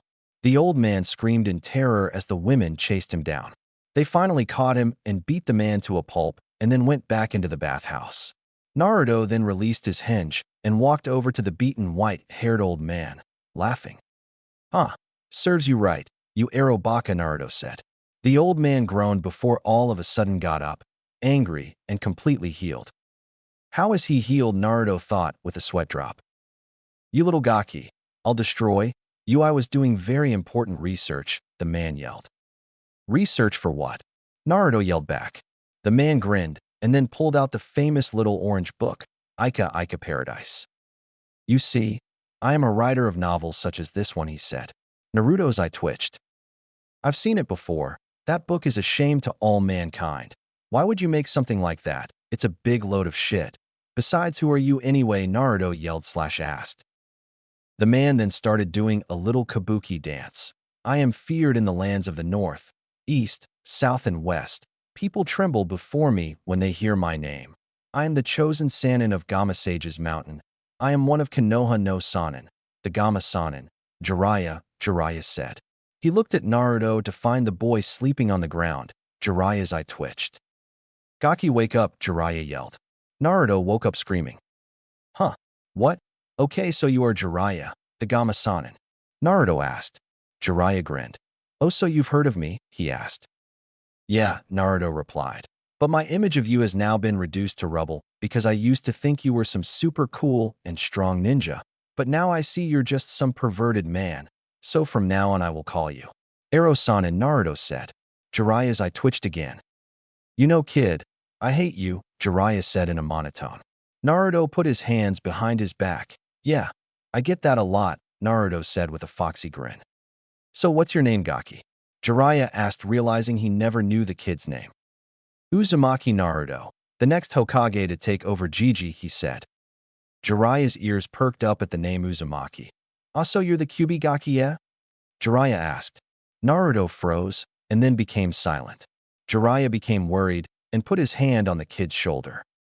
Hey Naruto, don't be ashamed of the QB. He's a gift, not a curse, Jiraiya said with a smile. Naruto looked up. No, it's not that. It's just that people always tend to want to beat me up because of him, and I thought you were one of them. I mean, the Yondaime was your student, and I thought you might want to take revenge by hitting me, Naruto said quietly. Jiraiya sighed. You really had it bad before you became a ninja, didn't you, Naruto? Naruto nodded. Well, if you need anything, just tell me. I can help, Jiraiya said, and turned to leave. Mateo/wait, Naruto called. Jiraiya turned to face Naruto. What? Well, you see, I am participating in the Chunin exam finals next month, and my sensei is helping to train my teammate. So I need a sensei who I could relate to, and you seem so much like me, so I was wondering if you could be my sensei. Naruto asked. Jiraiya looked shocked. What kind of teacher would abandon their student like that? Who's your sensei? Hatake Kakashi no Sharingan, and my teammates are Haruno Sakura and Uchiha Sasuke, Naruto replied. Jiraiya nodded. I see. So Kakashi needs to teach the kid with the Sharingan. Well then, seeing that you don't have a sensei, I will take you on as my apprentice, Jiraiya said. Naruto looked at the Gama-sanin with a shocked look. Really? You'll make me your disciple? Naruto asked. A/N. I think it's nice whenever you make the title a line in the story, Jiraiya nodded, and then Naruto started jumping up and down in excitement. Now time to start your training. We'll stop at sunset, okay, Jiraiya said. Naruto nodded. Jiraiya then removed the scroll from his back and unrolled it. There were the names of Jiraiya and some guy named Namikaze Minato. Hey, who's this Minato guy? Naruto asked. Jiraiya looked at Naruto with a grin. Namikaze Minato was my most treasured disciple and the Yondaime Hokage, Jiraiya said with pride. Naruto was shocked. So that's the Yondaime's name. Now then, I will teach you Kuchios no Jutsu, Jiraiya said. Naruto looked at Jiraiya and said, Gomen, Ero-sanin. But I already have a contract, Naruto said. Jiraiya looked surprised. Really, which one? He asked. QB Tusen gave it to me. The contract of the legendary Kitsunes, Naruto said with a proud tone and sticking out his chest. Jiraiya was slack-jawed and then composed himself. You mean to tell me, you were given the contract of Kitsunes and called the very demon that tried to destroy Konoha, Tusan? Jiraiya asked with anger as he tried to control his want to outburst at Naruto. Jiraiya was then knocked to the ground and had a fist surrounded by wind. You dare disrespect QB Tusan again, and my Kaze Kiwa/Wind Edge will turn that face of yours to shreds. For you never heard the real story that Orochimaru brainwashed QB into attacking the village, Naruto said with killer intent in his voice, his eyes flashing from blue to red and the winds of the Kaze Kiwa swirling around his arm ready to annihilate Jiraiya. Jiraiya then kicked Naruto off of him and then dusted his clothes off and saw the winds of the Kaze Kiwa disperse from Naruto's arm. Gomen Naruto, I didn't know, Jiraiya said. Naruto got up and dusted himself off and then walked back up to Jiraiya. It's okay. I just don't like it when people disrespect him, Naruto replied. Now then, about that Kitsune contract. QB gave it to you, meaning that he thinks you are the one believed is trustworthy enough to summon them, Jiraiya said. Naruto nodded his head. Jiraiya sighed, and then rolled scroll back up, and then reattached it to his back. Well, guess there's no point in teaching you how to use the QB's Yukai and how to summon. So I guess I'll just teach you some ninjutsu that may counter your opponent. By the way, who is your opponent?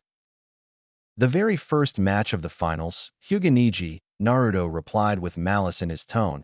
He hurt Hinata-chan during the preliminaries. Hinata's a Hyuga to Naruto said. Jiraiya nodded. Yeah, I never liked some of those Hyuga anyway. So now then, in order to counter a Hyuga, you're going to need some long-range jutsus. So tell me, which jutsus do you know already, Jiraiya said. Well, from the Forbidden Scroll, I learned Kagebunshin no Jutsu, Karawinden, Suryuden, Raryuden, Doryuenden, Furinden no Jutsus, Raikurai no Jutsu, Kaze Kiwa which I made myself, and am able to do without hand signs after 7 weeks of practice, Katan. Gakakyu no Jutsu, Mizubunshin, Kazebunshin, Kage Shuriken no Jutsu, Futon, Daitapa, Oryoke no Jutsu, and Doton. Dorihiki. I think that's it, Naruto replied. Jiraiya nodded. Okay, so you know a lot of elemental jutsus, so I guess you have all 5 elemental chakras. Based on that, you know all 5 elemental dragon jutsus like me, Jiraiya said. Naruto nodded and then asked, how do you have all 5 chakra elements? Well, you see, when I was young I attempted the Kuchiyos no Jutsu, but I didn't have a contract and ended up being sent to the mountain of the Toad Sages, and there I trained to be a Toad Sage. And when you become a Toad Sage, you become one with nature and gain access to all chakra elements and the ability to do elemental fusion, Jiraiya explained. Elemental fusion? Naruto asked. Elemental fusion is the ability to fuse 2 elemental chakras and create a new one. For example, High/Fire and Tsuchi/Earth chakras fuse to create Yoton Jutsus/Lava-style Jutsus. Jiraiya said. Naruto nodded and then said, teach me elemental fusion Ero-san, Naruto said. Stop calling me that and first show me that Oryoke no Jutsu, Jiraiya said with a perverted grin. Will you teach me elemental fusion if I do? Naruto asked with a cautious tone. Yeah, sure, whatever, just do it, Jiraiya begged. Naruto sighed. This man has no shame, he said, and then hinged into his Oryoke form. Jiraiya stuffing tissue paper up his nose to prevent from getting a nosebleed when he saw the totally hot, blonde, and not to mention nearly completely nude female in front of him. Sugoi, you are a genius, my boy. I knew it was the right thing to train you, Jiraiya said, quickly taking notes. I can already see my next bestseller, he said with a giggle, and then fainted from the pressure of blood being backed up. 30 minutes later, 3:30 p.m., A/N. Naruto and Jiraiya talked for like an hour. Okay, we'll leave it at that for the time skip. Jiraiya woke up from being hit in the face with a bucket of ice-cold water. Cold, cold, cold. Oh dear Kami-sama, that is so cold, Jiraiya said, shivering. You'll pay Gaki, he said, glaring at his apprentice. Gomen, Ero-sanin, but you wouldn't get up after the first 29 minutes of me slapping you in the face, Naruto said with a chuckle. Jiraiya then used an evaporation jutsu to dry his clothes, and then got serious. Okay, Naruto, we'll be training for the entire month, stopping only to use the bathroom, eat, and sleep, so don't expect me to go easy on you, Jiraiya said in his serious tone. Naruto nodded. You have the same rules as Kyubi-san for when he puts me up with serious training, he said with a chuckle. Well, great minds think alike, Jiraiya said, and then told Naruto to go home and get ready for training, and make sure to get plenty of sleep and meet him at the top of the Hokage monument tomorrow. Naruto left with a smile. He was going to be trained by Ero-sanin, and he would be able to get strong enough to take down Neji for hurting his Hinata-chan.